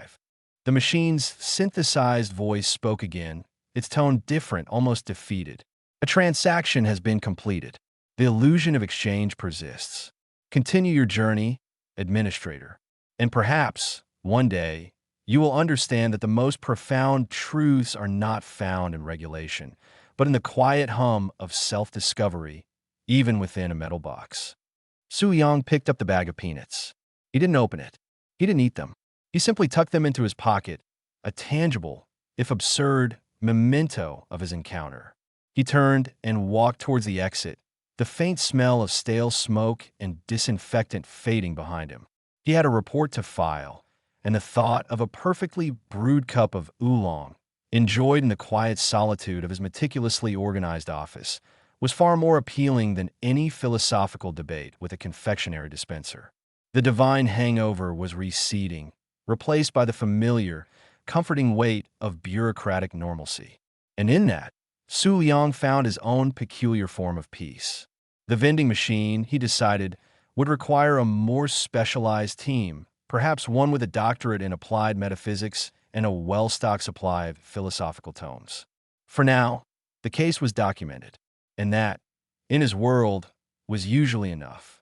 The cloying scent of ozone, a telltale sign of minor divine interference, still clung to the polished obsidian floor of the Ministry of Interdimensional Affairs. Su Liang, a man whose patience had been forged in the fires of cosmic bureaucracy and tempered by millennia of dealing with the divine's more capricious moments, adjusted his spectacles. The air, usually thick with the low hum of data streams and the distant, muffled arguments of various mythological beings, was now taut with an unspoken tension. He'd been summoned, as he often was, to untangle a knot of divine petulance that had, inevitably, spilled over into the mortal realm. This particular entanglement involved a visiting dignitary, a rather portly gentleman named Ambassador Alastair Finch from a nation that prided itself on its meticulous adherence to protocol and its equally meticulous bureaucracy. Ambassador Finch, a man whose usual demeanor was as placid as a well-maintained garden pond, had arrived for a crucial trade negotiation, only to discover a most peculiar alteration to his personal effects. His two standard-issue, monogrammed suitcases, meticulously packed with bespoke suits and the necessary accoutrements for high-level diplomacy, had been, by all accounts, replaced. Not with similar suitcases, mind you, not with bags that were merely wrong. No, these were identical in every visible aspect. The same worn leather, the same sturdy latches, the same discreet AF embroidered on their sides. Yet, when opened, they revealed not the expected tailored wool and crisp cotton, but a veritable cascade of instant ramen packets. Mountains of them. Every conceivable flavor, from the pedestrian chicken and beef to the more adventurous kimchi and tom yum, all sealed in their gleaming, foil-wrapped glory. The sheer volume was, frankly, astounding, enough to sustain a small army through a prolonged siege, or one very dedicated ramen enthusiast for several lifetimes. The initial report, filed by a flustered security detail that clearly hadn't anticipated their primary concern being dietary substitutions rather than outright theft, had been succinct and utterly bewildered. Ambassador Finch, a man not given to histrionics, had reportedly stared into the depths of his noodle-filled luggage for a full minute, his face a mask of incredulous confusion, before requesting a cup of tea and a full explanation. Su Yang sighed internally. This was precisely the sort of low-grade, yet incredibly annoying, divine shenanigans that his department was tasked with resolving. It wasn't a world-ending cataclysm, no celestial war brewing, just divine mischief. And the primary suspects, as always, were the more poultry-inclined members of the pantheon. Report, Su Yang stated to the hovering administrative sprite, a creature composed of shimmering light and an unnerving tendency to hum off-key. Ambassador Finch, luggage replaced with instant noodles. Source of anomaly, the sprite flickered, its luminescence dimming slightly. The usual suspects, administrator, the foul flock. They've been agitated. Agitated? Su Yang prompted, already dreading the answer. Over what? The great chicken competition of 23. The sprite chirped, its voice laced with a hint of amusement that quickly faded into apprehension. It concluded last night. Apparently, there were disagreements. Disagreements. That was a euphemism Su Yang had learned to interpret as anything from a mild squabble over prime roosting spots to a full-blown, feather-flying, cosmic poultry riot. The foul flock, as they were affectionately and terrifyingly known, comprised a rather boisterous constellation of deities associated with birds' flight and, unfortunately, an almost pathological competitiveness. There was Ethelred the Ebullient, a Norse raven god known for his booming laughter and penchant for shiny objects. Hecate of the 100 Hens, an ancient Greek entity whose dominion over poultry was matched only by her fierce protectiveness. And, of course, Zephyr, the minor wind deity who, in his avian form, had a reputation for delivering messages with a side of unrequested sass. These were not gods who typically dealt in subtle manipulation or intricate schemes. Their methods were direct and often messy. Su Yang found himself in the grand chamber designated for interpantheon mediation, a vast space designed to accommodate beings of all shapes and sizes, from towering giants to microscopic sprites. Currently, it was filled with a cacophony of indignant clucking, squawking, and the occasional, startlingly loud crow. Feathers drifted down like an unnatural snowfall, some shimmering with residual divine energy, others distinctly ordinary. In the center of the room, Ethelred, a creature of considerable size with feathers the color of a stormy sky, was engaged in a heated debate with Hecate, whose plumage was a pristine white, ruffled with indignation. Zephyr, currently a sleek, iridescent hummingbird, zipped between them, chirping what sounded remarkably like insults. It was my chili-infused duck ramen that won the coveted Golden Noodle Award. Ethelred boomed, his voice echoing off the high ceilings. Hecate, your hen's egg noodle soup was passable, I grant you, but it lacked the je ne sais quoi of genuine culinary innovation. Innovation? Hecate retorted, her sharp beak glinting. Your so-called innovation involves smuggling a celestial truffle into the broth. That is cheating, Ethelred, a direct violation of the sacred rules of noodle-based competitions. Sacred rules. Zephyr zipped past Hecate's ear, causing her to flinch. The only sacred rule is that if it's shiny, it's mine, and that ramen of yours, Ethelred, had a certain gleam. Su Yang pinched the bridge of his nose. This was it, the source of a noodle-filled luggage, a celestial culinary dispute. He dealt with gods arguing over the best method for creating the perfect thunderstorm or the most aesthetically pleasing supernova, but arguing over instant ramen. The descent of divinity into the mundane was, at times, breathtakingly absurd. Enough. Su Yang's voice, though quiet, carried an authority that momentarily silenced the feathered deities. Even Ethelred, who was about to launch into a defense of truffle smuggling, paused. Ambassador Finch's luggage has been replaced with your competition entries. This is a diplomatic incident, however minor. It reflects poorly on all of us.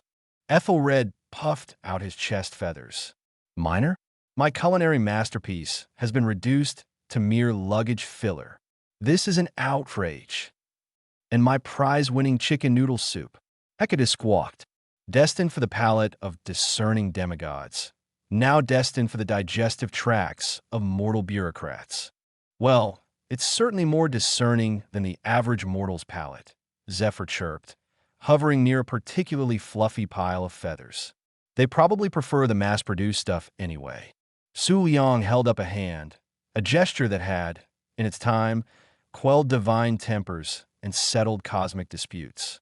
The ambassador is expecting a certain standard of service. His luggage, containing essential diplomatic attire, has been substituted with ramen. This creates a significant logistical problem and, more importantly, a diplomatic embarrassment. He turned his gaze to Ethelred. The noodles, they need to be returned and replaced with the ambassador's actual belongings. Ethelred flapped a wing dismissively. Return them? Impossible. They have already been processed. Mentally, at least, the essence of their perfection is now intertwined with my own divine essence. To unprocess them would be akin to asking a creator to uncreate. Hecate clucked indignantly. Essence? Your truffle was an illicit addition. My soup was pure, unadulterated perfection. And mine, Zephyr buzzed, was a testament to speed and efficiency. It arrived first, therefore it is inherently superior.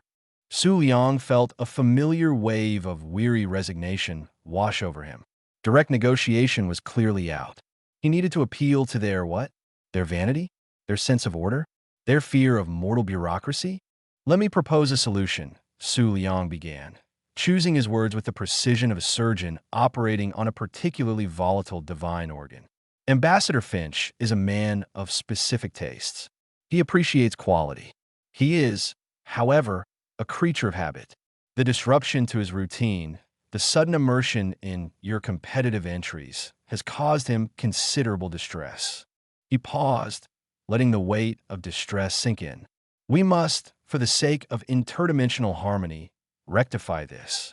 What if we were to arrange a special tasting event for Ambassador Finch and his delegation? A curated selection of your finest noodle creations?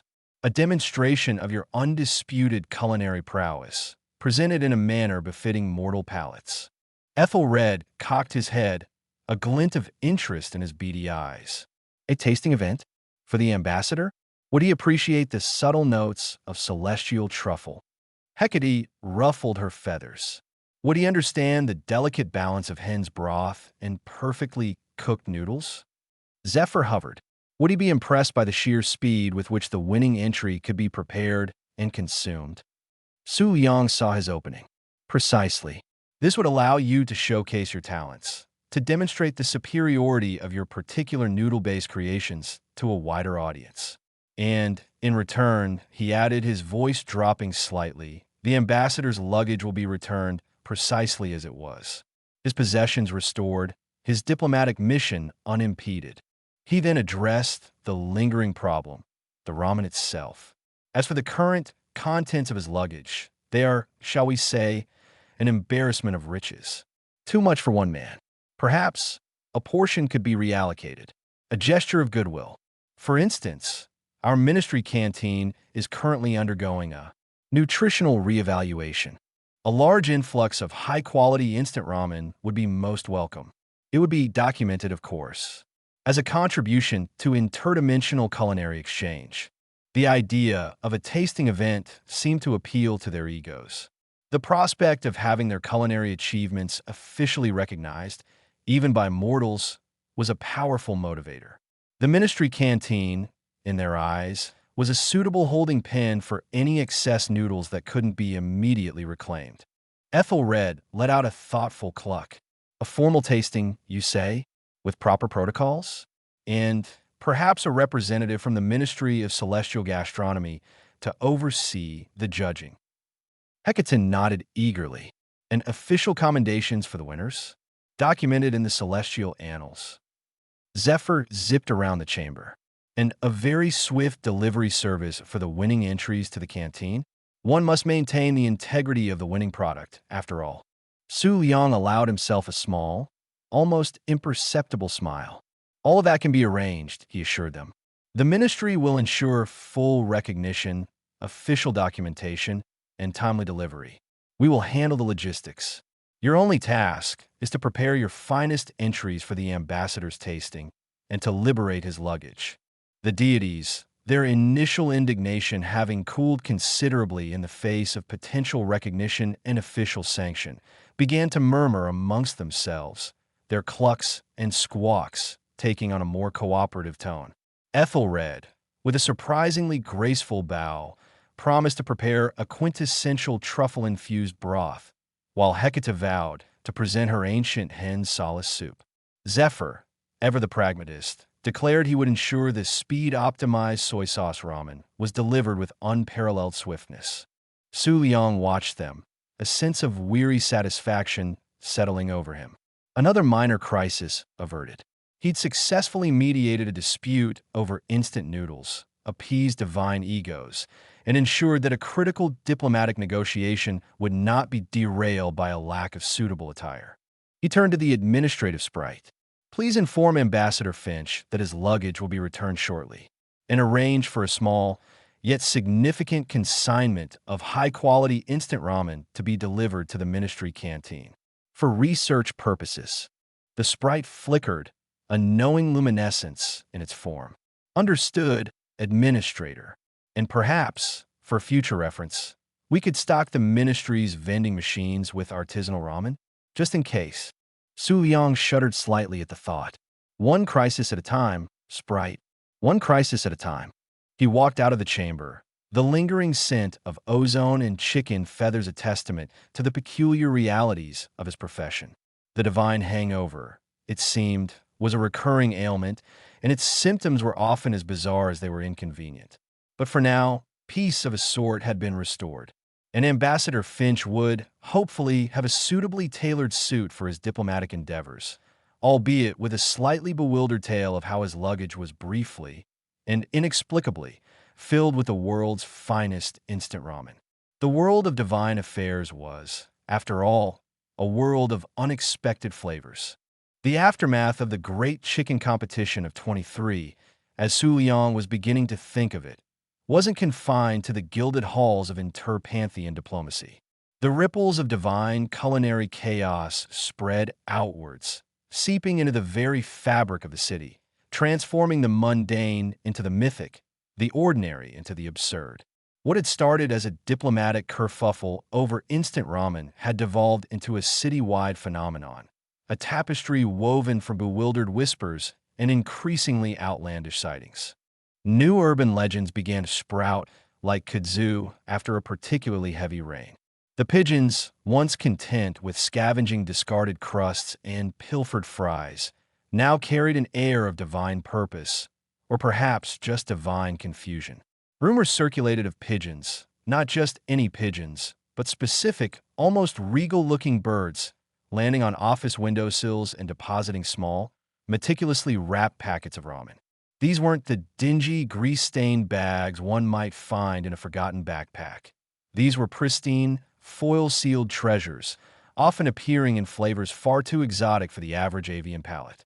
A harried accountant, staring bleary-eyed at his quarterly reports, might look up to find a plump pigeon perched on his sill, a packet of spicy kimchi duck clasped in its beak, as if offering a nutritional alternative to his soul-crushing spreadsheets. These weren't isolated incidents. Soon, the tales coalesced. The noodle-bearing pigeons of the metropolis, as the more fanciful local news outlets dubbed them, became a regular feature in whispered conversations over lukewarm coffee. Some claimed the pigeons were messengers of a new, noodle-centric deity. Others that they were the disgruntled couriers of the avian pantheon, delivering their competitive entries to unsuspecting mortals. The city, accustomed to its own brand of gritty realism, found itself grappling with a sudden influx of the fantastical, delivered with the unsettling casualness of a common street bird. Then there were the ghosts. Not the mournful, chains-rattling specters of old, but a new breed, born from the residual frustration of divine misadventure. These were the printer phantoms of the precinct, haunting the sterile, fluorescent-lit offices of bureaucratic institutions. They weren't interested in unfinished business or spectral revenge. Their spectral wails and ethereal moans were directed toward a singular, pressing concern: insufficient toner. Imagine a filing clerk, working late into the night, the hum of the copier the only sound in the oppressive silence, only for the machine to sputter and die, spitting out a blank page. Then, from the copier's internal workings, a wispy, translucent figure might coalesce, its spectral form radiating an aura of profound annoyance. The ghost, its voice a disembodied whisper that seemed to emanate from the very air, would lament the lack of cyan, the deficiency of magenta, the utter absence of black ink. It demanded proper toner levels, insisting that the spiritual integrity of documentation depended on it. These weren't just stories, reports of phantom ink shortages, of printers mysteriously refilling themselves with expensive, high-yield cartridges after spectral visitations, began to surface in internal memos and hushed water, cooler conversations.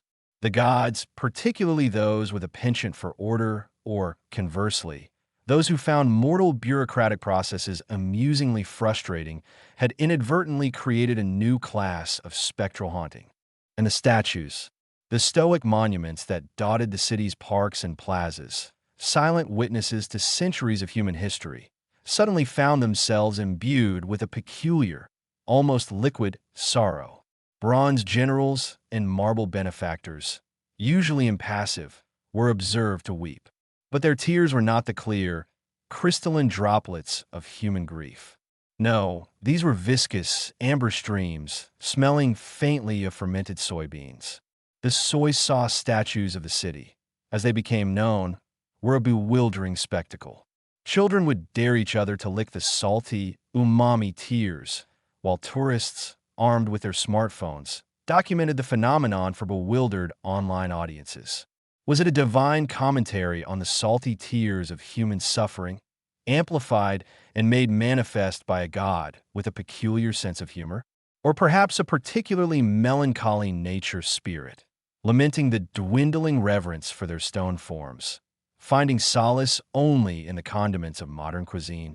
Whatever the cause, the statue's sorrow was undeniably savory, a constant, salty reminder of the divine presence that had recently, and somewhat erratically, graced their city. Su Liang found himself poring over these reports with a growing sense of bewildered fascination. The city's folklore, a living entity in itself, was evolving at an unprecedented rate, absorbing the divine residue like a sponge. The ancient tales of mischievous sprites and grumpy giants were being supplemented, and in some cases supplanted, by narratives of pigeon-delivered noodles and lamenting, soy sauce-weeping effigies.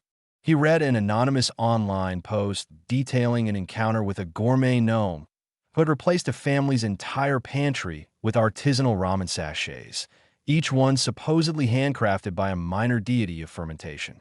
Another spoke of a spectral paperwork poltergeist that would rearrange TPS reports into intricate origami cranes, a seemingly futile act of rebellion against mortal drudgery, possibly influenced by a god who found the concept of bureaucracy utterly perplexing. These were not the epic sagas of divine wars or the grand pronouncements of fate. These were small, intimate, and profoundly bizarre manifestations of divine power, woven into the fabric of everyday life. The folklore, of course, wasn't just a collection of strange stories. It was a reflection of how the collective consciousness of the city was attempting to process the inexplicable. The urban legends provided a framework, a way to categorize and rationalize the chaotic intrusions of the divine.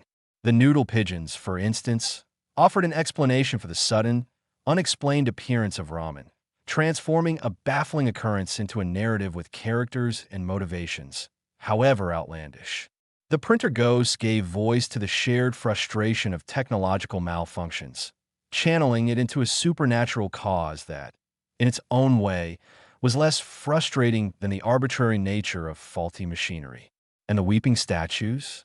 They offered a melancholic beauty, a touch of the sublime, to the otherwise mundane urban landscape.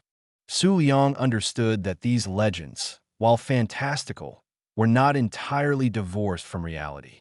They were the human interpretation, the folk translation of the divine energy that still lingered.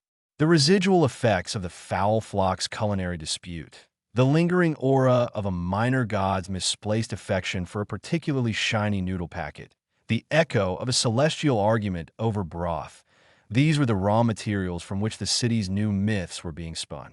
He found himself contemplating the implications. If the divine could so easily manifest in such mundane, yet disruptive, ways, what other remnants of celestial activity might be lurking, unseen and unacknowledged, just beyond the veil of mortal perception? Was the inexplicable popularity of certain brand of instant noodles a subtle divine endorsement? Were the sudden, inexplicable bursts of creativity in certain artists a fleeting touch of a muse, or merely a residue of a minor god's artistic tantrum? The ministry was tasked with managing the overt manifestations of divine interference. But the subtle, the creeping, the legend-forming kind? That was a far more nebulous and arguably more pervasive problem. These urban legends were not just stories. They were the whispers of a world where the divine and the mundane were no longer distinct, where the echo of a celestial sneeze could manifest as a city-wide outbreak of unexplained coziness, where the flick of a divine tail feather could cause a sudden, inexplicable craving for a specific, oddly flavored noodle soup. Su Liang received another report, this one detailing a surge in productivity in a particular office building, attributed to a communal hallucination of a benevolent, ramen-wielding spirit. He also read about a local park where, after a particularly strong gust of wind, all the benches had been inexplicably rearranged into the shape of a giant chicken. The city, it seemed, was becoming a canvas for the lingering divine hangover, a place where folklore was no longer confined to ancient myths, but was actively being written, one absurd, divine-induced incident at a time. He leaned back in his chair, the scent of ozone, still faintly perceptible, mingling with the phantom aroma of chicken broth that seemed to cling to the air.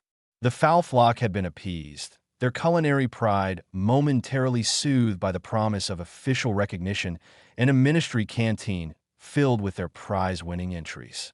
Ambassador Finch had his tailored suits back, and his diplomatic mission was back on track, albeit with a lingering sense of bewilderment and a newfound, if reluctant, appreciation for the varied world of instant ramen. But the divine, much like a particularly persistent stain, had a way of lingering.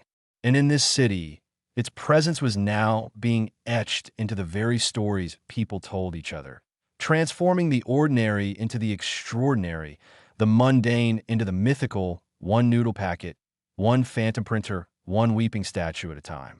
The urban legends were the modern-day prophecies, the whispered warnings and wondrous tales of a world where the gods, after a night of fierce competition, sometimes left behind more than just a headache. They left behind a new mythology, served hot and steaming, with a side of bewilderment. The divine hangover, it seemed, had a particularly nasty habit of spreading. It wasn't just the mortal realm that was feeling the aftershocks of the great chicken competition.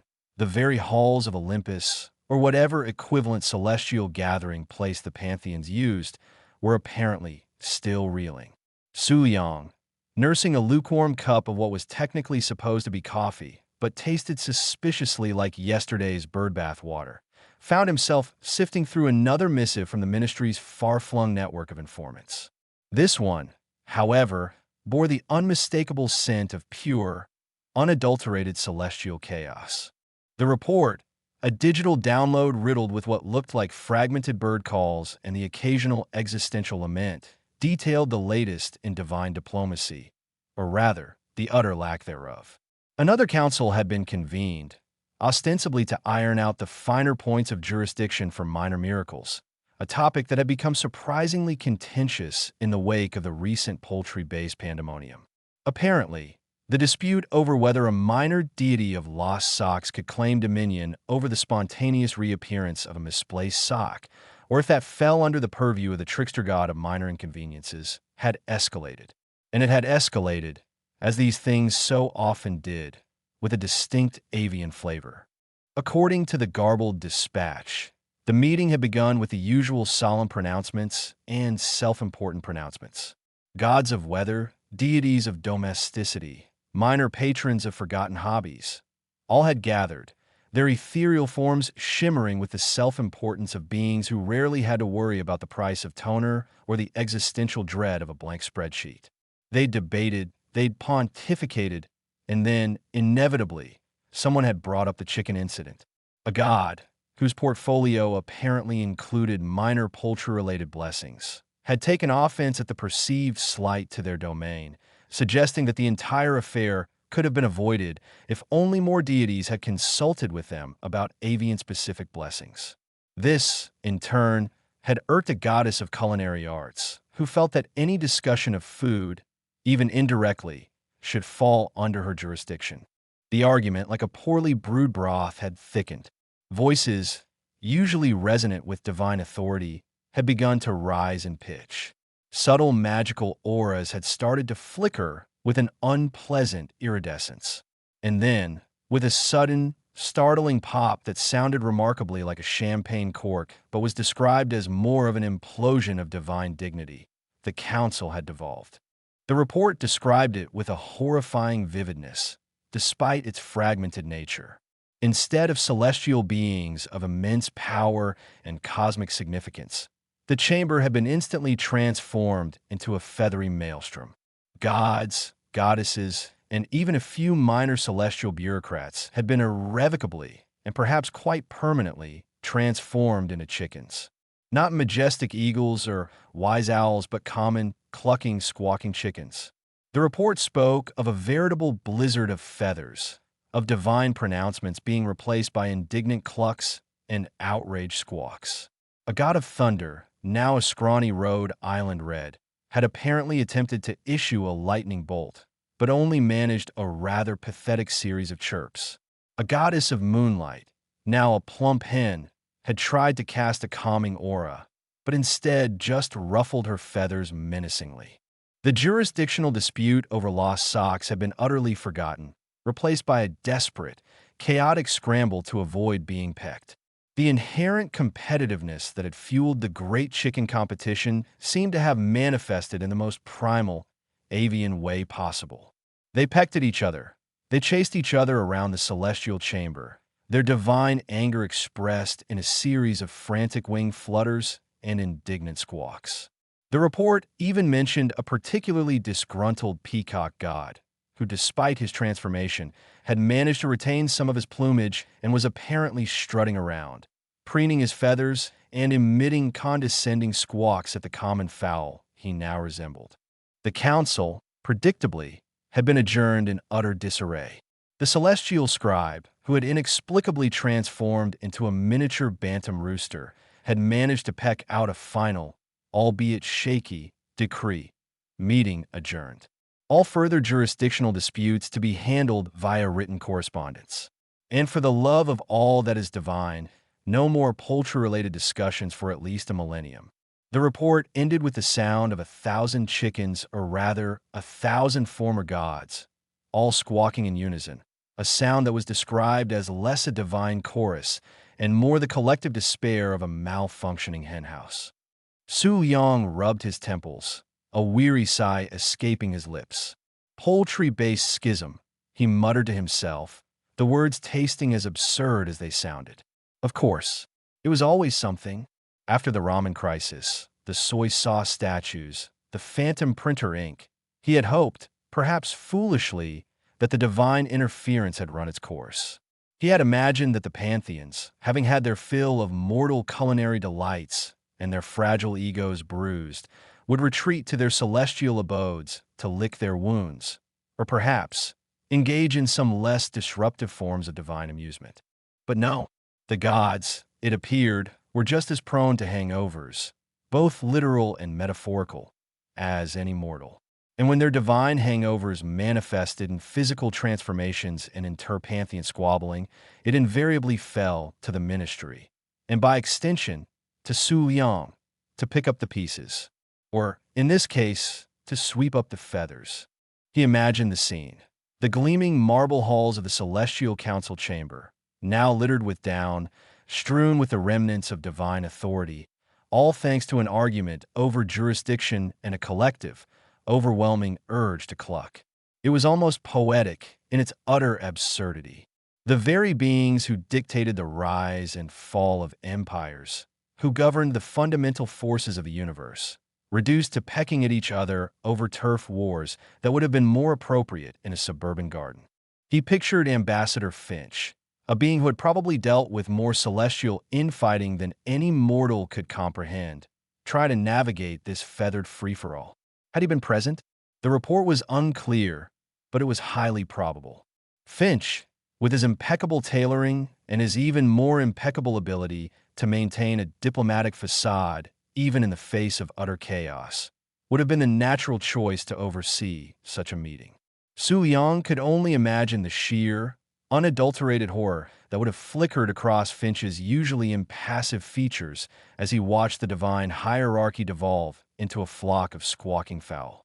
The image of Finch, his perfectly coiffed hair, likely askew, trying to maintain order amidst a flurry of winged beats and indignant squawks, was almost too much to bear.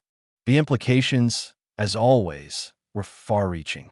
If gods could so easily succumb to primal instincts and transform into barnyard animals, what did that say about the inherent nature of divinity? Was it all just a grand performance, a thin veneer over a more basic animalistic core? Or was it a genuine, albeit temporary, regression, a manifestation of stress and overindulgence? Su Yang suspected it was a bit of both. The divine, like any powerful entity, had its vulnerabilities, and in this case, its vulnerability seemed to be a deep-seated and perhaps deeply buried avian nature. And what of the mortal realm? How would this poultry-based schism manifest itself on the streets of the city? Would there be an increase in unexplained chicken sightings? Would people start reporting their neighbors' garden gnomes engaging in territorial squabbles, their tiny ceramic forms inexplicably shifting into the shapes of agitated roosters? Would the local butcher shop suddenly experience a surge in demand for chickens? The possibilities were as endless as they were ridiculous. Su Yang picked up another piece of paper from his desk, a more mundane report this time, detailing an increase in reports of unattended luggage at the city's transit hubs. He skimmed it, his mind still replaying the garbled bird calls from the previous dispatch. Unattended luggage. Was it a coincidence, or was some minor deity of travel, now transformed into a bewildered pigeon, simply trying to find its way home, leaving behind a trail of misplaced belongings in its wake? The residual divine hangover was proving to be a far more complex and pervasive phenomenon than anyone had initially anticipated. It wasn't just about divine interventions anymore. It was about divine mismanagements, divine regression, and the subsequent, inevitable divine mess. He knew what would come next. There would be internal memos, urgent meetings, and a flurry of activity within ministry. Someone would have to draft a formal apology to the offended deities, once they'd managed to regain their original forms, of course. Someone would have to investigate the cause of the transformation and perhaps develop a divine antidote for celestial chickenitis. And Su Liang, as always, would be the one tasked with mitigating the fallout, with smoothing over the ruffled divine feathers, both literal and metaphorical. He leaned back in his chair, the faint, persistent scent of ozone and something vaguely poultry-related clinging to the air. Ambassador Finch would undoubtedly require a full debriefing, and Su Liang would have to meticulously document the celestial foul play, making sure to adhere to all the proper ministry protocols for reporting interpanthean avian incidents. It was a thankless task, but someone had to do it. After all, If the gods couldn't even manage to hold a civilized meeting without turning into chickens, then who else was going to ensure that the mortal world didn't get caught in the ensuing feather crossfire? He closed his eyes, picturing a celestial chicken coop filled with the disgruntled clucking of forgotten deities, and knew that his day, much like the divine hangover, was far from over. He would need more coffee, and perhaps a small, unobtrusive shrine to the god of lost socks, just in case. Su Liang found himself staring at a new report, this one detailing a rather alarming proliferation of spontaneous polka music emanating from public fountains. Not just any polka, mind you, but a jaunty, accordion-heavy strain that seemed to induce an irresistible urge in bystanders to perform synchronized high kicks. It was, he mused, a decidedly less dramatic consequence of the divine hangover than the avian apocalypse unfolding on Olympus, but no less disruptive to the mundane equilibrium of the city. His role in the ministry, once seemingly confined to the more tangible anomalies like rogue street art or poltergeists with a penchant for rearranging sock drawers, had morphed into something far more ethereal. He was, in essence, the celestial janitor tasked with cleaning up the cosmic equivalent of spilled milk, or in this recent case, spilled polka. His unique position, a bizarre confluence of mortal practicality and a fleeting, accidental brush with divinity, had granted him a perspective that few others possessed. He understood, perhaps too well, the inherent silliness that could underpin the most awe-inspiring phenomena. He'd seen the divine playground, had witnessed the petty squabbles and ego-driven missteps that could, with a single, poorly aimed celestial sneeze, unravel the fabric of reality. And in doing so, he developed a rather robust immunity to shock. Where others saw impending doom, Su Liang saw a bureaucratic challenge. Where they saw divine wrath, he saw an opportunity for interdepartmental memos and procedural adjustments. The trick, he discovered, was to apply the cold, hard logic of paperwork to the capricious whims of the gods. While a lesser mortal might despair at the sight of a minor deity of gardening, now transformed into a sentient, over-fertilized petunia, Su Liang would be busy drafting a requisition for specialized pest control, one that could handle the philosophical pronouncements of an irate bloom. The current polka problem was no different. Instead of focusing on the inherent musical transgression, he'd initiated a harmonic interruption mitigation protocol, a document that outlined the necessary steps for identifying the source of the errant melodies, assessing their potential for inducing mass tap dancing, and if deemed necessary, deploying a counter-frequency sonic dampener. The proposal, naturally, had been met with a predictable level of eye-rolling from his more traditionally minded colleagues. They dealt with poltergeists that threw furniture. Su Liang was proposing to combat a rogue Oompa band with a spreadsheet. His ability to bridge the gap between the utterly absurd and the rigidly systematic was, in many ways, a product of his own peculiar journey. He hadn't sought out divinity. It had, in a manner of speaking, stumbled over him. And in that brief, bewildering period of accidental apotheosis, he'd gained an intimate understanding of the divine psyche, its frailties, and its sheer, unadulterated theatricality. He'd learned that even the mightiest of gods could be brought low by a misplaced sense of superiority or a particularly potent ambrosia cocktail. He'd also learned that the most effective way to manage beings who could reshape mountains with a thought was often to present them with a finely detailed form, highlighting the precise jurisdictional overlap they'd violated. The ministry's burgeoning department of residual divine influence had, through sheer necessity, become Su Liang's personal fiefdom. He was the unofficial arbiter, the go-to guy for when the divine hangover manifested in ways that were less world-ending cataclysm and more existential crisis for a city's water features. He developed an almost intuitive understanding of the peculiar ripple effects that these celestial disruptions could cause. For instance, the unexplained rash of spontaneously combusting garden gnomes that had plagued the suburbs for a week. Not an act of malevolent fae, but the lingering indignation of a minor god of garden ornamentation, still smarting from being outbid on a rare ceramic cherub at an interpantheon flea market.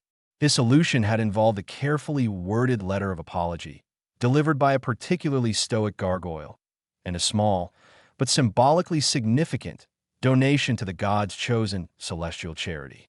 He learned to think outside the box, or more accurately, to repackage the divine absurdity into digestible bureaucratic jargon. The Great Chicken Competition hadn't just resulted in feathered deities. It had also, according to a surprisingly detailed, if somewhat frantic, report from Ambassador Finch, led to a temporary but significant disruption in the global supply chain of artisanal cheese. Apparently, a god of dairy, whose pride had been wounded by being ranked below a particularly fluffy Orpington, had decided to express their displeasure by causing all Gruyere to develop a sudden, inexplicable aversion to being sliced. Su Yang's response? A diplomatic overture, couched in terms of inter-realm culinary cooperation, that ultimately resulted in the god being placated with an exclusive preview of a new line of artisanal brie. His methodology was simple, if unconventional. Understand the divine ego, identify the point of contention, and then provide a solution that, while often nonsensical to an outsider, made perfect, irrefutable sense within the bizarre logic of the supernatural. It was about finding the administrative loophole in the cosmic fabric, the administrative override for divine overreach. He was the patron saint of supernatural paperwork, the guardian angel of inter-pantheon reconciliation through the medium of meticulously crafted reports. The polka fountains, for example, were currently being addressed by a subcommittee Su Yang had personally assembled. Its members included a bewildered sound engineer from the ministry's mundane division, a linguist specializing in obscure folk music, and, crucially, a retired opera singer whose lungs, it was hoped, possessed the necessary vocal power to potentially drown out a legion of spectral accordions. His own contribution was the drafting of the Acoustic Anomaly Resolution Brief, a document that meticulously outlined potential remediation strategies, ranging from harmonically disruptive sonic resonance to strategic deployment of silence-inducing deities, should any be available and willing to cooperate. He looked at the glowing screen, at the latest update on the polka situation. The subcommittee reported a breakthrough. The music seemed to be most potent when a specific, rarely seen species of iridescent dragonfly was present. This, Su Liang deduced, pointed to a minor nature spirit, likely one with a fondness for bohemian folk music who had been inadvertently disturbed by the recent avian pandemonium. The solution, then, was not a sonic counterattack, but a carefully orchestrated relocation of the dragonflies to a more musically appropriate habitat, perhaps a secluded glade known for its ambient wind chimes. He began drafting a new directive, Operation Dragonfly Serenade, complete with a budget for ethically sourced nectar and a risk assessment for potential accidental polka outbreaks during relocation. It was a world away from the grand pronouncements and earth-shattering interventions that most people associated with divine power. Yet in its own quiet, bureaucratic way, Su Yang's work was vital. He was the steady hand in a world perpetually teetering on the brink of glorious, chaotic absurdity. He was the one who ensured that while gods might squabble and transform into barnyard animals, the mortal realm, for the most part, could still enjoy its morning coffee without the accompaniment of an impromptu polka. His, he admitted with a sigh that was more weary than despairing, was a thankless job. But it was also, in its own uniquely peculiar way, deeply satisfying. He was the anomaly's arbiter, the ghost's glorified clerk, and the divine hangover's most persistent and perhaps most effective cure. He just wished they'd make a better grade of coffee in the break room. This lukewarm, vaguely birdbath-esque brew wasn't quite cutting it anymore. Chapter 15, A Bizarre Legacy. The hum of the ministry's central processing unit was a low, constant thrum, a sound that had become as familiar to Su Yang as the scent of stale coffee and existential dread. He was reviewing a trade report, a document detailing the surprisingly robust global market for instant noodles. Not just any instant noodles, mind you, but specific regional varieties, each with its own devoted following, its own intricate supply chain, and, according to the report's more enthusiastic analysts, its own unique flavor profile that rivaled that of Michelin-starred ramen. It was a peculiar footnote to his brief, bewildering stint as a minor deity, a legacy that had, with the inexorable momentum of a runaway cart of dumplings, become a surprisingly significant, albeit bizarre, aspect of global commerce. He remembered the early days, the sheer, unadulterated absurdity of it all. When he'd first been granted, or rather, stumbled into divine powers, his primary concern had been, in all honesty, rather mundane. Surviving, navigating the treacherous currents of Olympian politics, and ensuring he didn't accidentally turn himself into a sentient, self-folding laundry basket. In that initial scramble, he'd leaned heavily on what he knew: bureaucracy, order, and as a desperate measure to appease a particularly demanding celestial bureaucrat with a penchant for cheap sustenance, the humble instant noodle. He'd essentially weaponized convenience food, turning packs of dehydrated broth and dried wheat noodles into a currency, a diplomatic tool, a veritable panacea for any minor divine inconvenience. And now, decades later, the noodle economy, as it had been quaintly dubbed by some enterprising economists, was a force to be reckoned with.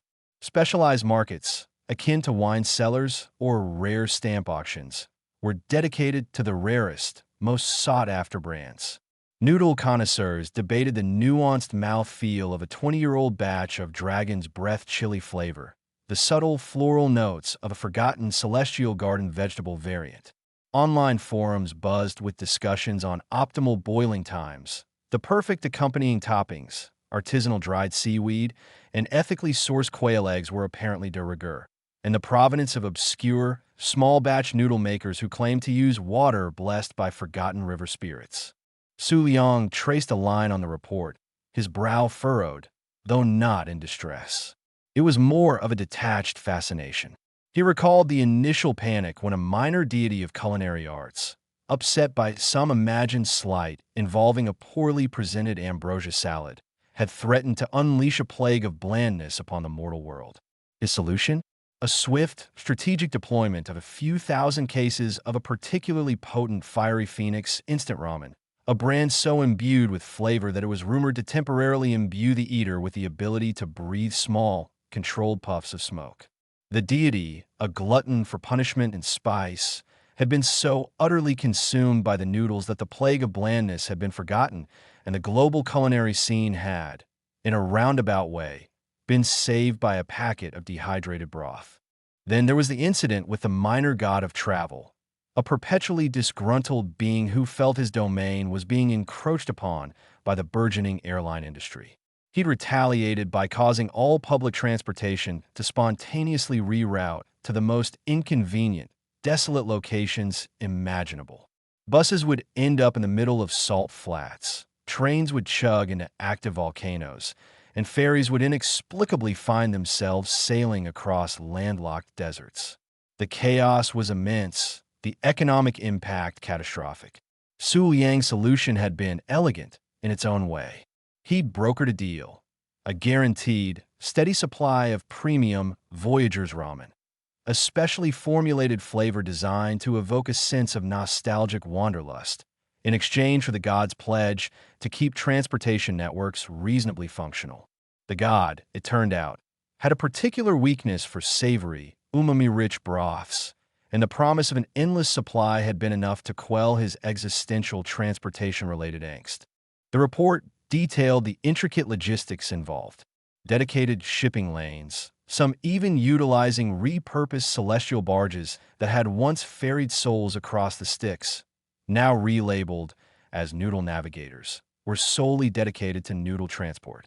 Entire prefectures in East Asia had shifted their agricultural focus from rice to the specific, high-yield wheat strains required for premium noodle production. South American farmers, who had once focused on quinoa and corn, were now cultivating the rare, sun-ripened chili peppers that formed the backbone of the Inferno Blast flavor profile. It was a global ecosystem, a complex web of supply and demand, all stemming from Su Liang's desperate attempt to placate a minor deity with a rumbling stomach and a severe case of celestial ennui. He chuckled softly, a dry, rustling sound like parchment being crumpled. It was all so gloriously, undeniably absurd.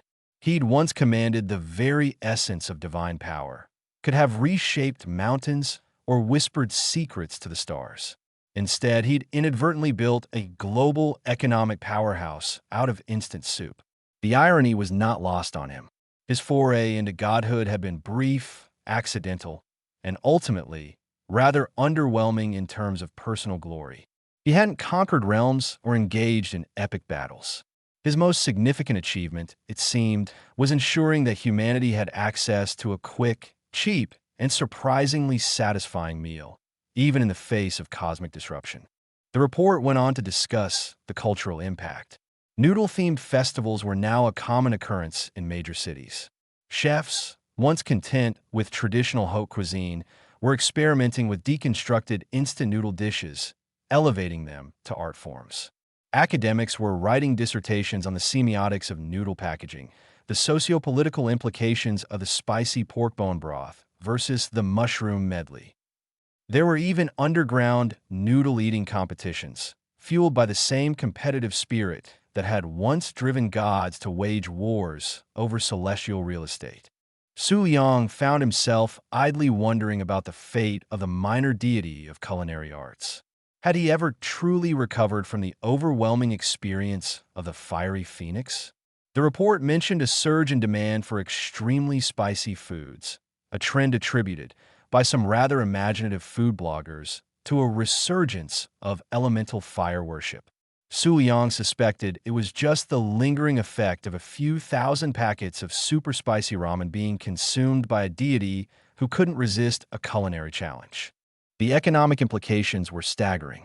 Analysts predicted that the global noodle market would surpass the combined value of the diamond and rare earth mineral industries within the next decade.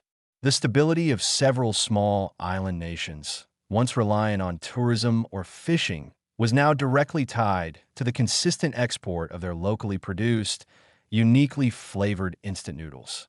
International trade agreements were being rewritten not to account for tariffs on luxury goods or manufactured electronics, but for the precise import and export quotas of various noodle brands. He remembered the panic among his colleagues at the ministry when the first reports of this burgeoning noodle economy had emerged. They'd been expecting to deal with more traditional supernatural fallout, poltergeist infestations, rogue spells, the occasional dimensional rift.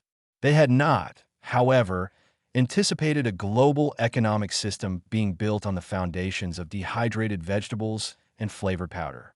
Su Yang, however, had simply dusted off his old divine memos, repurposed them for this new, entirely mundane, yet undeniably supernatural phenomenon. He drafted directives on noodle purity standards, emergency noodle stockpiling protocols, and interpantheon noodle trade negotiations. The report highlighted the emergence of noodle futures, where speculators bet on the future price fluctuations of popular brands. Entire hedge funds were dedicated to the noodle market, employing teams of analysts who studied not just economic indicators, but also obscure celestial weather patterns, rumored to affect the growth of certain rare chili peppers and the mood of specific noodle-loving deities. It was a level of bureaucratic absurdity that even Su Yang, in his brief tenure as a god, had never fully anticipated. He tapped his fingers on the desk, a rhythmic sound that mirrored the steady pulse of the ministry's servers. He'd always believed in the power of order, of systems, of making sense of the chaos. He'd used his divine influence not for grand pronouncements or world-altering decrees, but for organization, for establishing protocols, for ensuring that even when the divine realm was having a particularly bad hangover, the mortal world could at least count on a decent, affordable meal. The noodle economy was, in its own peculiar, convoluted way, a testament to that philosophy. It was a bizarre legacy, to be sure, but one that had, against all odds, brought a strange form of stability and prosperity to the world. The report concluded with a projection of future growth, a detailed analysis of emerging noodle trends, and a rather alarming footnote about a newly discovered sentient broth phenomenon in a remote Siberian village, rumored to be a byproduct of a forgotten god of fermentation experimenting with ancient Yakut recipes. Su Liang sighed, a puff of air that barely disturbed the files on his desk. It seemed the noodle economy, like any thriving ecosystem, was bound to produce its own unique and undoubtedly bizarre evolutionary branches. He reached for his lukewarm coffee, a faint smile playing on his lips. At least, he thought, they were unlikely to cause a polka outbreak. Probably. The feathered pantheon, as they had become known in hushed, incredulous whispers across the celestial plains, was in a perpetual state of indignity. What began as a desperate, last-ditch measure to regain some semblance of control over their volatile powers had devolved into an eternal, feathered farce. Each divine being, from the mightiest thunder god to the most obscure deity of artisanal cheese, was now inexplicably, irrevocably bound to a specific breed of fowl. Zeus, king of the gods, was now a majestic, if somewhat flustered, bald eagle. Hera, his perpetually unimpressed queen, had been reduced to a surprisingly stoic peacock. Poseidon, ruler of the seas, found himself with the somewhat ironic form of a graceful, if perpetually waterlogged swan. Even the formidable Hades, lord of the underworld, was now a squat, perpetually grumpy rooster, his crowing echoing through the shadowy realms of the dead with an unsettlingly mundane cadence. The curse, or rather, the divine decree, was absolute. Their powers were still technically theirs, a shimmering, latent energy that pulsed beneath their avian forms. But accessing them was an exercise in profound frustration. Imagine trying to hurl a lightning bolt when your primary means of manipulation was a beak, or attempting to command the tides with wings more suited to flapping than to grand gestures. The very tools that had once allowed them to shape worlds and dictate destinies were now ill-suited to their new, feathered realities. This permanent state of avian absurdity was not merely an inconvenience. It was a carefully crafted, divine punishment. It was a constant, humiliating reminder of their hubris, their squabbles, and their near-catastrophic mismanagement of celestial affairs. They were meant to be humbled, to be stripped of their grandiose notions, and to understand, on a visceral, feather-shedding level, the true weight of their responsibilities. The early days of the feathered pantheon were a cacophony of squawks, clucks, and indignant honks. The council chambers, once a place of awe-inspiring pronouncements and earth-shattering decisions, now resembled a particularly chaotic aviary. Zeus, struggling to maintain his regal bearing as an eagle, would often find himself distracted by shiny objects, his keen predatory instincts momentarily overriding his divine judgment. He'd once attempted to issue a decree concerning the proper distribution of ambrosia, only to be sidetracked by a particularly dazzling reflection off Hera's iridescent tail feathers. Hera, in turn, would spend hours preening, her peacock pride amplified by her newfound, visually striking form. She'd strut around the celestial halls, her train of eyes seeming to judge every passing feathered deity, a silent, feathered condemnation of their current state. Poseidon's transformation into a swan was particularly ironic. His dominion over the oceans was now a source of constant vexation. He could still summon waves, but the delicate paddling of his webbed feet felt woefully inadequate to the task. His attempts to conjure tsunamis often resulted in little more than a vigorous splash, much to the amusement of the lesser sea spirits, who were now considerably less intimidated. His majestic swan form, while beautiful, was a constant reminder of his diminished power, a gilded cage of white feathers. He'd once declared war on a particularly insolent kraken, only to find himself paddling away from its wrath with surprising alacrity, his divine fury momentarily eclipsed by a primal avian urge for self-preservation. Hades, the king of the underworld, now a rooster, found his dominion over the dead to be a constant battle against his own species' territorial instincts. He tried to orchestrate the orderly passage of souls, only to find himself crowing at the slightest perceived intrusion. His roars of spectral authority were now punctuated by sharp, insistent clucks, and his attempts to intimidate newly arrived shades were often undermined by his urge to peck at stray crumbs of celestial ambrosia. The river Styx, once a formidable barrier, was now merely a damp, inconvenient puddle that he'd have to carefully navigate with his stubby rooster legs. His attempts to curse newly arrived souls often devolved into him simply puffing up his chest and letting out a series of aggressive, but ultimately harmless, crows. The practical implications of their divine decree were, to say the least, challenging. Celestial banquets were a nightmare. Ambrosia, the food of the gods, was now a messy affair, with avian beaks struggling to delicately lift nectar and dew. The grand halls, once adorned with statues of heroic deities, were now dotted with perches and water troughs. The very concept of divine authority was being reinterpreted through the lens of avian behavior. A god's power was now subtly measured by the boldness of their squawk, the sharpness of their gaze, or the sheer terror they could inspire in a mortal who happened to wander too close to their celestial coop. The irony of their situation was not lost on Su Liang, who, thankfully, had managed to avoid any particularly humiliating avian transformations.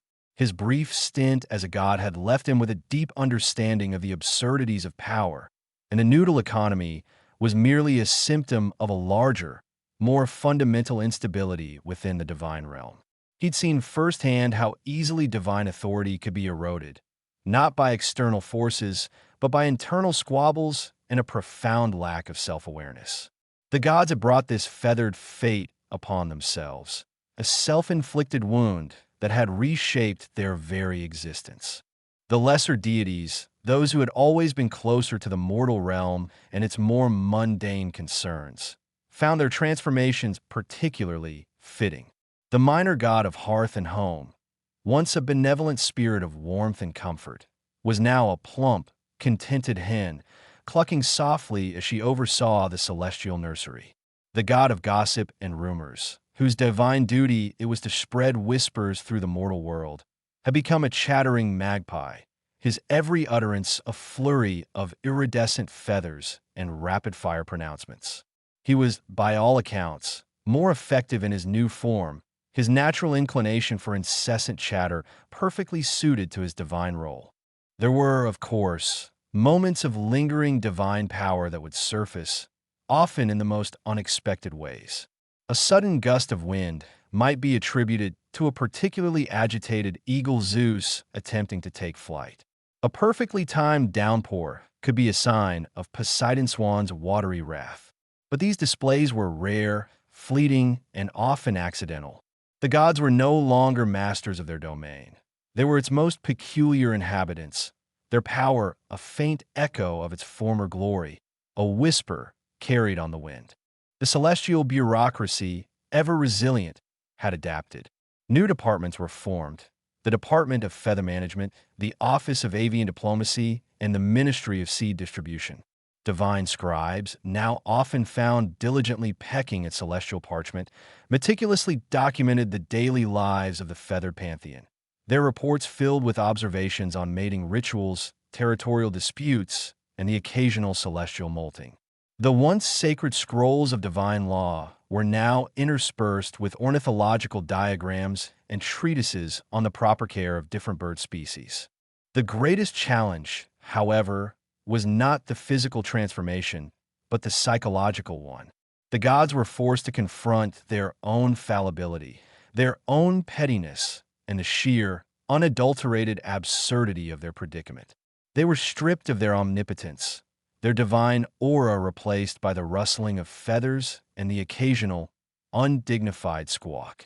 This permanent state of humility was the true core of their curse. It was a constant, unrelenting reminder that even the most powerful beings in existence were not immune to the consequences of their actions. They were, in essence, a living, breathing testament to the dangers of unchecked ego and the unpredictable nature of cosmic justice. The mortal realm, oblivious to the feathered drama unfolding in the heavens, continued its own trajectory. Yet, The subtle ripples of the gods' avian existence could be felt. Tales of unusually intelligent birds, of flocks that seemed to possess an uncanny understanding of human affairs, began to circulate. Farmers reported their chickens laying eggs of unprecedented size and iridescent sheen, while sailors spoke of swans guiding them through treacherous waters with an almost supernatural wisdom. Su Liang, with his unique perspective, understood these subtle shifts. They were not random occurrences.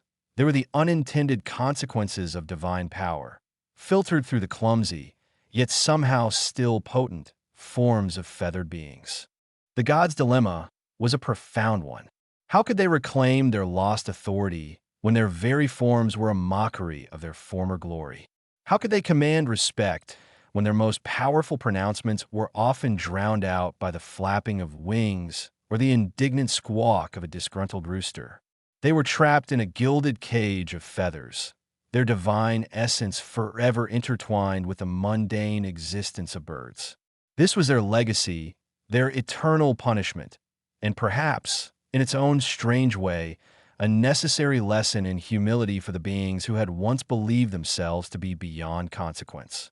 Their dominion over the cosmos had been replaced by a dominion over their own peculiar, feathered forms, a constant, humbling reminder that even the gods could, and would, eventually have to face the music, or in their case, the song of the celestial birds. Su Yang, however, had found a peculiar sort of paradise not in the celestial spheres, but within the labyrinthine, soul-crushingly beige corridors of the Bureau of Interplanar Affairs. His current existence was a far cry from the dizzying heights of godhood, or the chaotic depths of the feathered pantheon's avian woes, and that was precisely why he relished it. The air in his small, perpetually cluttered office was thick with the comforting scent of instant noodles, a fragrant testament to his consistent and, frankly, superior dietary choices. He'd long since abandoned any aspirations of regaining his lost divine status, finding the entire endeavor rather inefficient.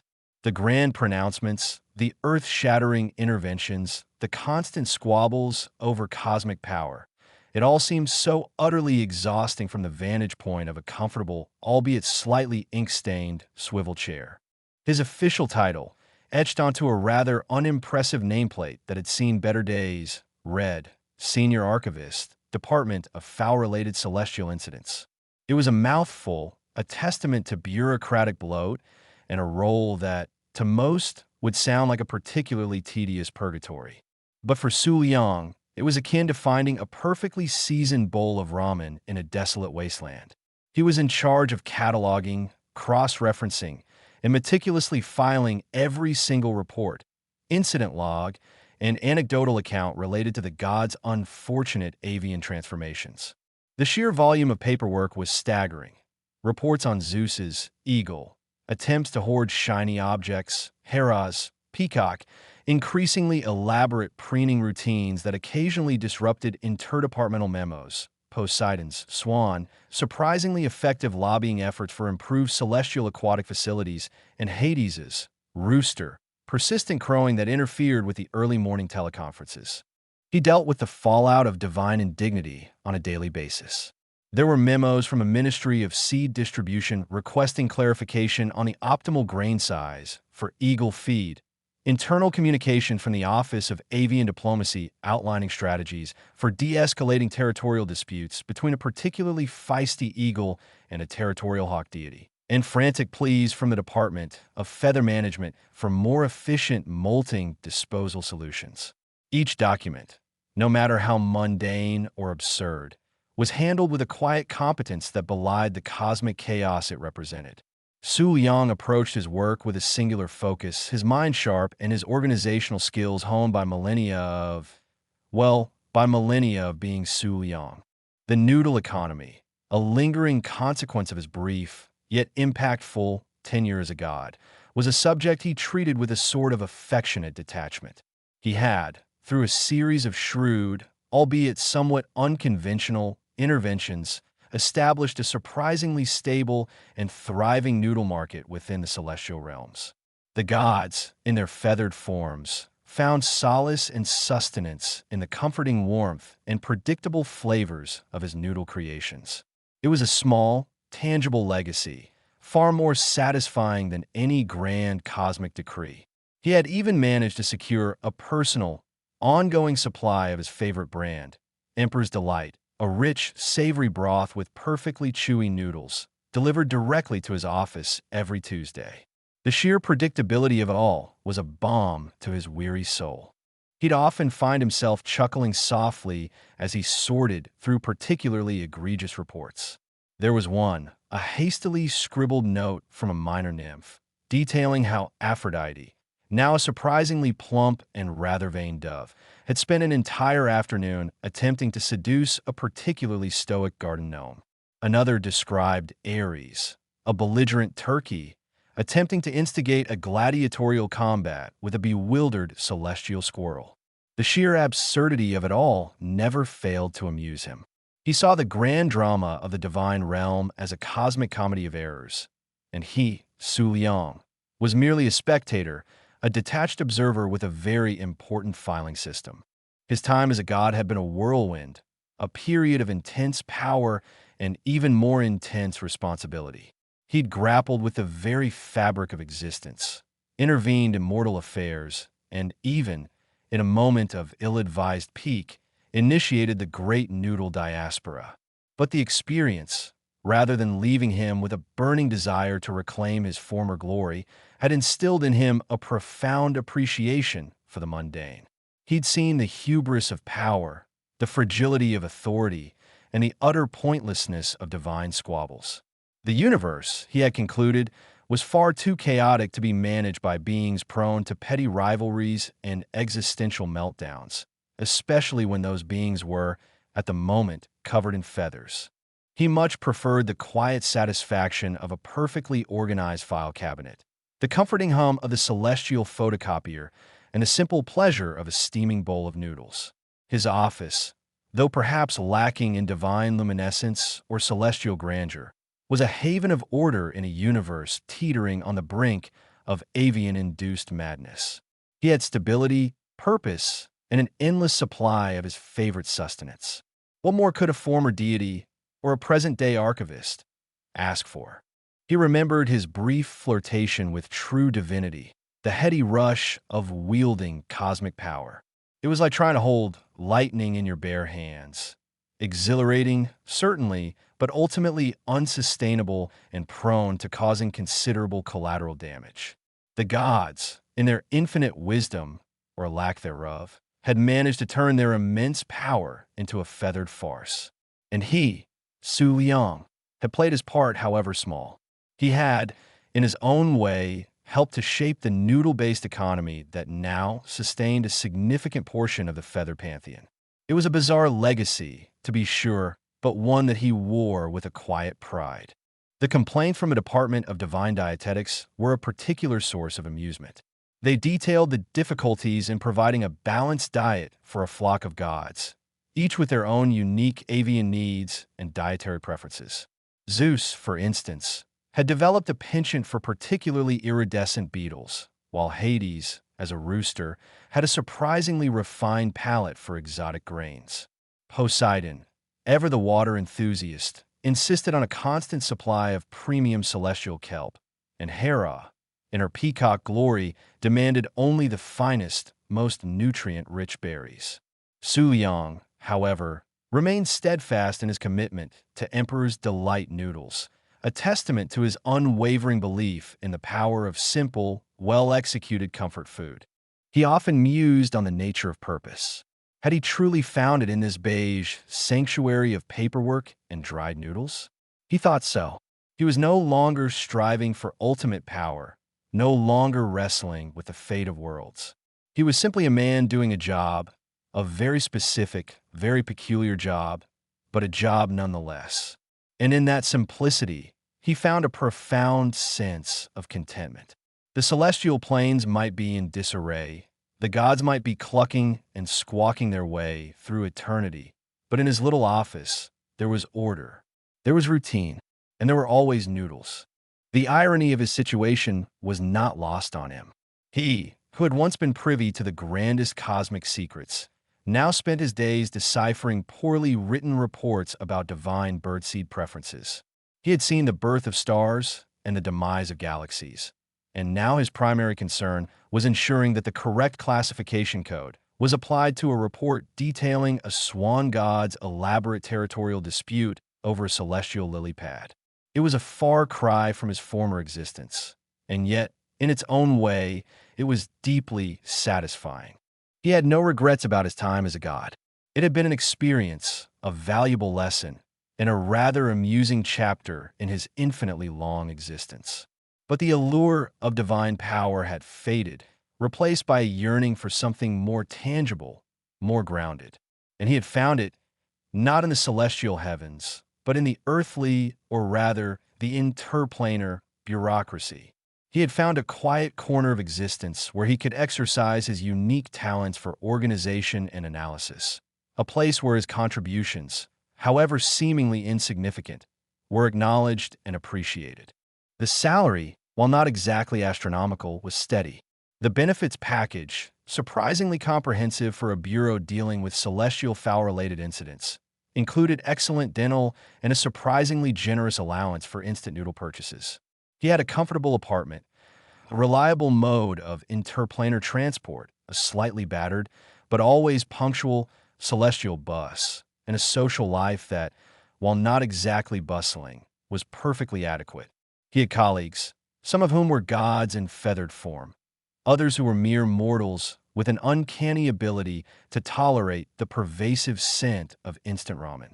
He watched a particularly stressed-looking eagle deity, still struggling with his new wings, waddle past his office door, a half-eaten celestial griffin feather clutched precariously in his beak. Su Yang offered him a sympathetic nod and a silent wish for a less complicated diet. The gods, he knew, would continue to grapple with their feathered fate, their divine egos perpetually at odds with their avian forms. And he, Su Liang, would continue to archive their struggles, one meticulously filed report at a time, with a steaming bowl of Emperor's Delight noodles by his side. It was, he reflected, a rather bizarre legacy, but it was his, and he wouldn't trade it for all the ambrosia in the cosmos. The quiet contentment of his ordinary, yet extraordinarily qualified, existence was a treasure beyond measure.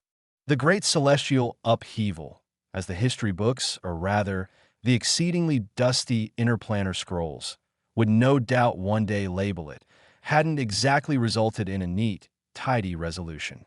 There was no grand pronouncement from on high, no divine decree that simply fixed everything back to its pre-feathery, pre-existential crisis state. Instead, what had emerged was something far more resilient. And if Su Liang was being entirely honest, infinitely more interesting. The world, or rather, the collection of interconnected realities that comprised their shared cosmic neighborhood, hadn't so much been repaired as it had settled. It had shrugged off the divine drama, shaken its celestial feathers, and adapted, much like a seasoned traveler who'd survived a particularly nasty bout of interdimensional jet lag. The pervasive anxieties that had once dominated existence hadn't vanished entirely. Oh no, humanity, and indeed most sentient life forms, were still prone to worrying about the mortgage, the state of the global economy, and whether they'd remembered to DVR that episode of Galactic Bake Off. Bureaucracy, that eternal bastion of paperwork and procedural nightmares, hadn't miraculously streamlined itself. In fact, in some corners of the cosmos, it had probably gotten worse, what with the added need for interspecies forms and the occasional requisition for celestial birdseed. But now, these familiar, grounding neuroses were overlaid with a subtle, yet undeniable shimmer of residual magic. It was a world that had teetered on the precipice of utter pandemonium, stared into the feathered abyss, and then, with a collective sigh and a nervous chuckle, decided to keep going. It had survived. It had changed. And in many ways, it had become undeniably, wonderfully bizarre. Imagine, for instance, the morning commute. It wasn't just the usual symphony of honking horns and impatient sighs. Now, interspersed with the cacophony, one might hear the indignant squawk of a disgruntled swan god, still attempting to navigate the intricacies of public transport after millennia of unfettered aerial dominion. Perhaps a shimmering, ethereal peacock, in its full regal splendor, would casually preen itself while waiting for the celestial express, its magnificent tail feathers occasionally brushing against the harried commuter next to them, who would respond with a weary, "Honestly, the plumage these days." Or, most perplexingly, there might be the distant, yet insistent, crowing of a rooster deity, its early morning serenade attempting to shatter the dawn chorus of car alarms. These weren't just random occurrences, they were the new normal. The lingering echoes of divine indiscretion woven into the very fabric of everyday life. The implications of this strange new reality were, of course, manifold. For Su Liang, it meant an endless, fascinating stream of data for his department of foul-related celestial incidents. He'd seen reports detailing the logistical nightmares of trying to integrate a flock of formerly all-powerful deities into standard municipal services. There were official inquiries into the impact of swan-godly swans on celestial waterway management, concerns raised by avian diplomats about territorial disputes arising from peacock-godly mating displays encroaching on established inter-realm flight paths, and even a rather strongly worded memo from the Ministry of Public Nuisances regarding the persistent sonic disruption caused by rooster-godly crowing. Each document, a testament to the sheer, unadulterated absurdity of their current existence. Take, for example, the case of Zeus. Once the thunderous king of the gods, he was now, in his eagle form, a creature of surprising and, frankly, alarming avarice. His divine power had somehow transmuted into an insatiable urge to hoard shiny objects. Not just any shiny objects, mind you. Celestial chrome hubcaps, iridescent moonbeams, the glinting scales of particularly ostentatious spacefish. His attempts to collect these items often resulted in minor interstellar traffic jams and the occasional diplomatic incident with a neighboring nebula that was rather attached to its prized lunar gravel. Su Liang's filing cabinets overflowed with reports from the Department of Interstellar Asset Recovery, detailing the increasingly elaborate methods required to persuade a giant eagle, who still possessed the lingering ego of a Sky King, to relinquish a particularly dazzling comet fragment. Then there was Hera, whose Peacockian transformation had amplified her already considerable vanity to cosmic proportions. Her preening routines were no longer confined to the celestial palaces. They now impacted interdepartmental communications. Memos detailing urgent matters of cosmic governance would be delayed, sometimes for days, while Hera engaged in elaborate, shimmering displays of her iridescent plumage, designed, Su Liang suspected, solely to distract any passing celestial bureaucrats. The Office of Interplanar Communications had even instituted a peacock distraction protocol, which essentially involved rerouting all non-critical communications through a secondary, less aesthetically pleasing dimension until Hera's avian vanity had been sated. Su Liang, ever the pragmatist, had simply begun filing all Hera-related incident reports under aesthetic disruptions severe. Poseidon, the tempestuous sea god, had landed himself a rather comfortable, if somewhat damp, position as head of the celestial aquatic facilities. His swan form lent him an air of serene elegance, which he used to his advantage in lobbying for better swan habitats.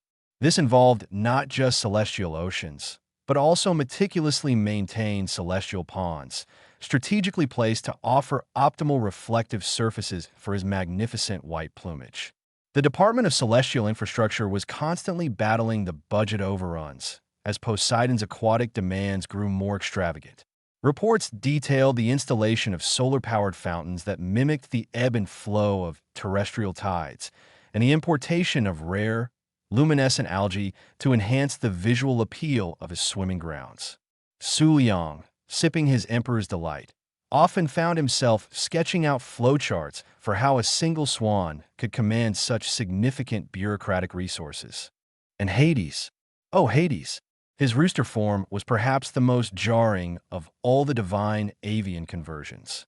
The Lord of the Underworld, now a creature whose primary vocalization was a particularly piercing crow, had become a constant source of irritation for early risers across multiple planes. The celestial equivalent of dawn was now heralded by Hades's relentless cock-a-doodle-doo, which, amplified by his divine aura, could apparently shatter lesser, celestial crockery. The Department of Celestial Noise Abatement had formed an entire subcommittee dedicated to finding ways to muffle Hades's crowing, ranging from sonic dampeners to, in one particularly desperate proposal, a celestial rooster coop designed to absorb sound. Su Yang, however, found a certain perverse satisfaction in it. It was a constant reminder that even the most powerful beings could be reduced to, well, to a noisy bird. But it wasn't all just individual divine quirks. The entire cosmic ecosystem had subtly shifted. The residual magic wasn't just a veneer, it was an active ingredient. Flowers and nebulae now bloomed with bioluminescent petals, their scents subtly altered to induce feelings of calm, or, in certain more mischievous galaxies, mild euphoria. The wind itself seemed to carry whispers of forgotten spells, causing minor, but delightful, anomalies. Lost socks would reappear, not in a laundry basket, but gently suspended from the nearest celestial lamppost. Random acts of inexplicable kindness, like finding a perfectly ripe space fruit on your doorstep, became commonplace. It was as if the universe, having experienced the ultimate existential crisis, had decided to compensate with an overdose of whimsy.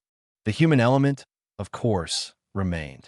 The anxieties of daily life hadn't been magically erased. Mortals still worried. They still fretted. But now, there was a new dimension to their worries. Imagine a mortal accountant, deep in the throes of tax season, suddenly finding their calculator levitating and attempting to file itself. Or a stressed-out urban planner discovering that the blueprints for a new skyscraper had been rearranged into a surprisingly elegant avian migratory pattern. These weren't signs of impending doom, but rather the gentle, persistent nudges of a world that had embraced its newfound strangeness. Su Yang had observed this phenomenon firsthand. He'd seen the interplanar equivalent of a DMV, the Department of Interplanar Motor Vehicle Registration, struggling to adapt. Their systems, designed for logical, predictable processes, were utterly bewildered by the occasional spontaneous transmutation of vehicle chassis into flocks of startled pigeons. The paperwork involved in reclassifying a Model T celestial cruiser that had spontaneously morphed into 12 avian units unstable was, Su Yang noted with a sigh, a bureaucratic Everest. He'd even been consulted by the Department of Interplanar Traffic Flow Management on the potential impact of migratory patterns of formerly divine birds on established hyperspace lanes. His answer, delivered over a bowl of noodles, was simple: expect delays. And bring birdseed. The concept of normal had become fluid. It was a moving target, constantly being redefined by the lingering divine presence. Children's games now often involved pretending to be mythical creatures that had, quite literally, become mythical creatures. The playground taunt of, "You're a chicken," now carried a certain theological weight. School curricula had to be updated to include chapters on the practicalities of living with poultry-powered pantheons and advanced techniques for avoiding divine pecking orders. Even art had been irrevocably altered. Sculptures in cosmic art galleries depicted gods in their feathered forms, their divine power now expressed through the exquisite curve of a swan's neck or the piercing gaze of an eagle's eye. Music incorporated the natural sounds of bird song, amplified and harmonized with celestial orchestras, creating compositions that were both hauntingly beautiful and, at times, eerily reminiscent of a particularly agitated aviary. Su Yang, a connoisseur of understated elegance, found himself surprisingly moved by a holographic opera depicting the tragicomedy of Ares, the belligerent turkey, attempting to rally his troops before a bewildered celestial squirrel. It was, he mused, high art born from cosmic farce. And the economy? It had certainly diversified. The noodle market, of course, remained a cornerstone, a testament to Su Yang's quiet genius. But other, stranger industries had sprung up. Divine feather grooming salons catered to the vanity of peacock gods and swan gods alike. Interstellar birdseed purveyors did a roaring trade, sourcing everything from iridescent, celestial grains to ethically harvested nebulae dust. Avian diplomacy consultants were in high demand, helping to mediate disputes between territorial eagle deities and pigeon-godly neighborhood associations. Su Yang, as the progenitor of the celestial noodle economy, was considered a venerable figure, a pioneer in the field of divine sustenance. He'd even received an honorary doctorate in applied avian gastronomy from a newly established celestial university, though he politely declined the graduation ceremony, citing an urgent need to file a report on a particularly stubborn griffin beak incident. The magical residue had also influenced the very nature of luck. It was no longer a matter of chance, but of subtle, often humorous, divine intervention. A lost bet might be mysteriously overturned when a conveniently placed divine hawk swooped down and snatched the winning ticket from the bookie's hand. A sudden windfall might occur when a shower of gold coins, seemingly conjured from thin air by a particularly generous eagle god, rained down upon a struggling merchant. It wasn't always fair, but it was certainly more entertaining than the old, predictable randomness. Su Yang often reflected on the sheer scale of the change. The universe hadn't collapsed. It had merely reconfigured. The grand, overarching narratives of divine power and cosmic order had been replaced by a more localized, more personal, and infinitely more comical tapestry of existence. The gods, stripped of their absolute authority, had found new, albeit peculiar, roles. They were no longer the arbiters of fate, but rather the participants in a grand, ongoing cosmic sitcom. And he, Su Yang, was their chronicler, their archivist, their quiet observer, meticulously documenting the feathered follies of the divine. He'd seen the universe at its most awe-inspiring, at its most terrifying, and now, at its most hilariously absurd. The anxieties of the mortals, the endless paperwork of the bureaus, the petty squabbles of the gods, it all blended into a rich, complex, and utterly unique reality. It was a world that had stared into the face of oblivion and blinked, then decided to put on a rather fetching feathered hat and carry on. It was a world remade, not by divine fiat, but by the persistent, often illogical, yet ultimately resilient force of existence itself. And in the quiet hum of his office, amidst the comforting aroma of instant noodles, Su Yang found a profound sense of peace. For in this bizarre, magically infused, avian-dominated cosmos, he had found his purpose. He was the keeper of the records, the cataloger of the comical, the quiet guardian of the great celestial upheaval's bizarre, enduring legacy. He was, in short, exactly where he needed to be. The low hum of the office had always been a comforting balm to Su Yang's soul. It was a steady, predictable rhythm in a universe that had, for a brief, terrifying period, threatened to devolve into a cacophony of divine squawking and existential dread. Now, the hum was punctuated by the irregular, wheezing thump-clunk whir of the Department of Foul-Related Celestial Incidents' new industrial-grade, magically infused printer. This infernal contraption, procured at considerable expense and bureaucratic wrangling, was supposed to streamline the processing of interplanar incident reports. Instead, it seemed to have developed a personality, and that personality was actively malicious. Su Yang eyed the blinking red light with a weariness that transcended mere professional exhaustion. This wasn't just a paper jam. This was a metaphysical obstruction. The printer, apparently imbued with the residual mischievousness of a minor imp with a penchant for celestial bureaucracy, had decided to reconfigure its entire internal operating system into a series of increasingly complex avian mating rituals. The paper output tray was currently spewing forth a cascade of perfectly folded origami cranes, each with a tiny, hand-drawn, intensely flirtatious eye. "Just print the requisition form, you feathered fiend," Su Liang muttered, gently tapping the side of the machine. The printer responded with a defiant caw, followed by a puff of iridescent glitter that settled on his spectacles. He sighed, the glitter catching the fluorescent office lights like 1,000 tiny, mocking stars. He'd tried everything. He'd appeased it with offerings of particularly shiny paper clips. He'd reasoned with it using perfectly logical flowcharts detailing the urgency of his request, and he'd even, in a moment of utter desperation, hummed a soothing lullaby he remembered from his childhood. Nothing. It seemed this particular piece of enchanted office equipment was determined to remain resolutely, irrevocably, avian. Just as he was contemplating the feasibility of attempting to bribe it with a particularly plump celestial earthworm he'd spotted scuttling near the server rack, a shimmering distortion appeared in the air near the main entrance. It coalesced, then solidified, revealing a figure of undeniable, if slightly flustered, divinity. Hermes, or at least a version of him that was still grappling with the recent avian realignment, stood there, rather ornate scroll clutched in one hand.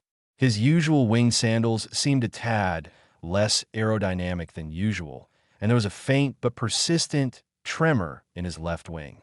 Su Liang, Hermes began, his voice carrying the familiar resonant tone that had once commanded legions and brokered peace treaties. A new decree from the Council of Persistent Squawks. It concerns the allocation of celestial birdseed funding for the next fiscal cycle. Utmost importance, you understand. He extended the scroll, his fingers slightly trembling. Su Liang reached out, a flicker of hope igniting in his chest. A decree. Finally, a chance for some semblance of order, some concrete directive from the new, feathered administration. He was about to take the scroll when a sudden, violent shudder racked Hermes's form. His divine radiance flickered like a faulty nebula. His features contorted, his elegant nose seemed to shrink, and his carefully coiffed hair began to sprout. Then, with a sound that was less a godly pronouncement and more a bewildered cluck, Hermes transformed. Not into a majestic eagle, or a serene swan, or even a particularly regal peacock. No, Hermes, the swift messenger of the gods, the god of travelers, merchants, and thieves, had become a plump, bewildered-looking chicken. He stood there, his divine robes pooling around his feathered form, a tiny, confused clucking emanating from his beak. The ornate scroll, now impossibly large in his tiny, chicken-like claws, slipped from his grasp and landed with a soft thud on the office carpet, narrowly missing a puddle of iridescent glitter. Su Liang stared. He blinked. He looked at the chicken that was undoubtedly Hermes, then at the origami crane still trickling from the printer. He looked at the requisition form he still needed to print. He looked at the celestial birdseed funding decree lying forlornly on the floor. A slow, almost imperceptible smile began to spread across his face. It wasn't a smile of amusement, not entirely. It was a smile of acceptance, a smile of profound, weary understanding. This was it. This was the culmination of everything. The great celestial upheaval, the divine drama, the existential crisis, it had all led to this. A divine messenger transforming into a chicken, a printer spewing forth avian origami, and a decree about birdseed funding. The universe had stared into the feathered abyss, and the abyss had apparently responded with a hearty, slightly embarrassing cock-a-doodle-doo. He didn't pick up the scroll. He didn't scold the chicken. He didn't even attempt to comfort it. Instead, Su Liang walked over to his battered, yet miraculously functional, noodle-making station. He selected his favorite flavor, Emperor's Delight, with an extra packet of chili flakes. He filled the pot with water, flicked the switch, and waited for it to boil, the gentle hiss a counterpoint to the chicken's occasional, confused clucks. As the water heated, he retrieved a fresh sheet of paper from a drawer that was, thankfully, still functioning in a non-avian manner. He took out a pen, the ink flow steady and reliable. He looked at the scene before him. The blinking printer, the fluttering origami, the bewildered chicken that was once a god. It was a tableau of the new normal, a living, breathing, or clucking testament to the absurd, the resilient, the utterly, wonderfully bizarre. He began to write. Not a complaint, not a lament, but a new interdepartmental memo. His handwriting, usually neat and precise, took on a slightly more hurried, almost frantic quality, fueled by the chili flakes he'd already started sprinkling into his burgeoning bowl of noodles. Memorandum, he wrote, the letters bold and decisive. T.O. All department heads, Interplanar Council of Foul-Related Affairs. From Su Liang, Senior Archivist, Department of Foul-Related Celestial Incidents. Subject, clarification and provisional guidelines regarding inadvertent divine avian transmutations and associated document delivery protocols. He paused, slurping a noodle. The chicken, Hermes, had begun pecking tentatively at a loose feather on the floor. The printer, sensing a lull in the action, had resumed its origami production, a single, perfectly formed paper swan now fluttering from the output tray. Further to the recent and evidently ongoing reconfigurations of formerly non-avian deities, Su Liang continued, the words flowing with a newfound, almost giddy, momentum. It has come to our attention that the esteemed deity, Hermes, acting in his official capacity as messenger of the Council of Persistent Squawks, experienced an unexpected, shall we say, short-term dimensional recalibration during the delivery of a vital fiscal allocation decree. Said decree is, as of this writing, located in the immediate vicinity of a domesticated Gallus domesticus, formerly known as Hermes. He dipped his spoon into the rich, spicy broth, savoring the heat. The chicken ruffled its feathers, emitting a soft, contented cluck, as if it had finally found a comfortable spot. The paper swan landed delicately on the decree scroll. Effective immediately, Su Liang wrote, his pen flying across the page. All future official document deliveries involving deities known to be susceptible to or currently exhibiting avian characteristics will be subject to the following provisional protocols. 1. Pre-delivery avian scan. Messengers are strongly encouraged to undergo a brief, non-invasive pre-flight scan to assess current avian assimilation levels. Failure to comply may result in delayed deliveries and/or unexpected plumage. 2. Designated drop zones. In lieu of direct handoffs, all decrees and sensitive interdepartmental communications are to be deposited in designated avian safe deposit boxes located in each departmental antechamber. These boxes are equipped with enhanced soundproofing and an automated supply of premium, ethically sourced celestial birdseed to encourage prompt and compliant deposition. 3.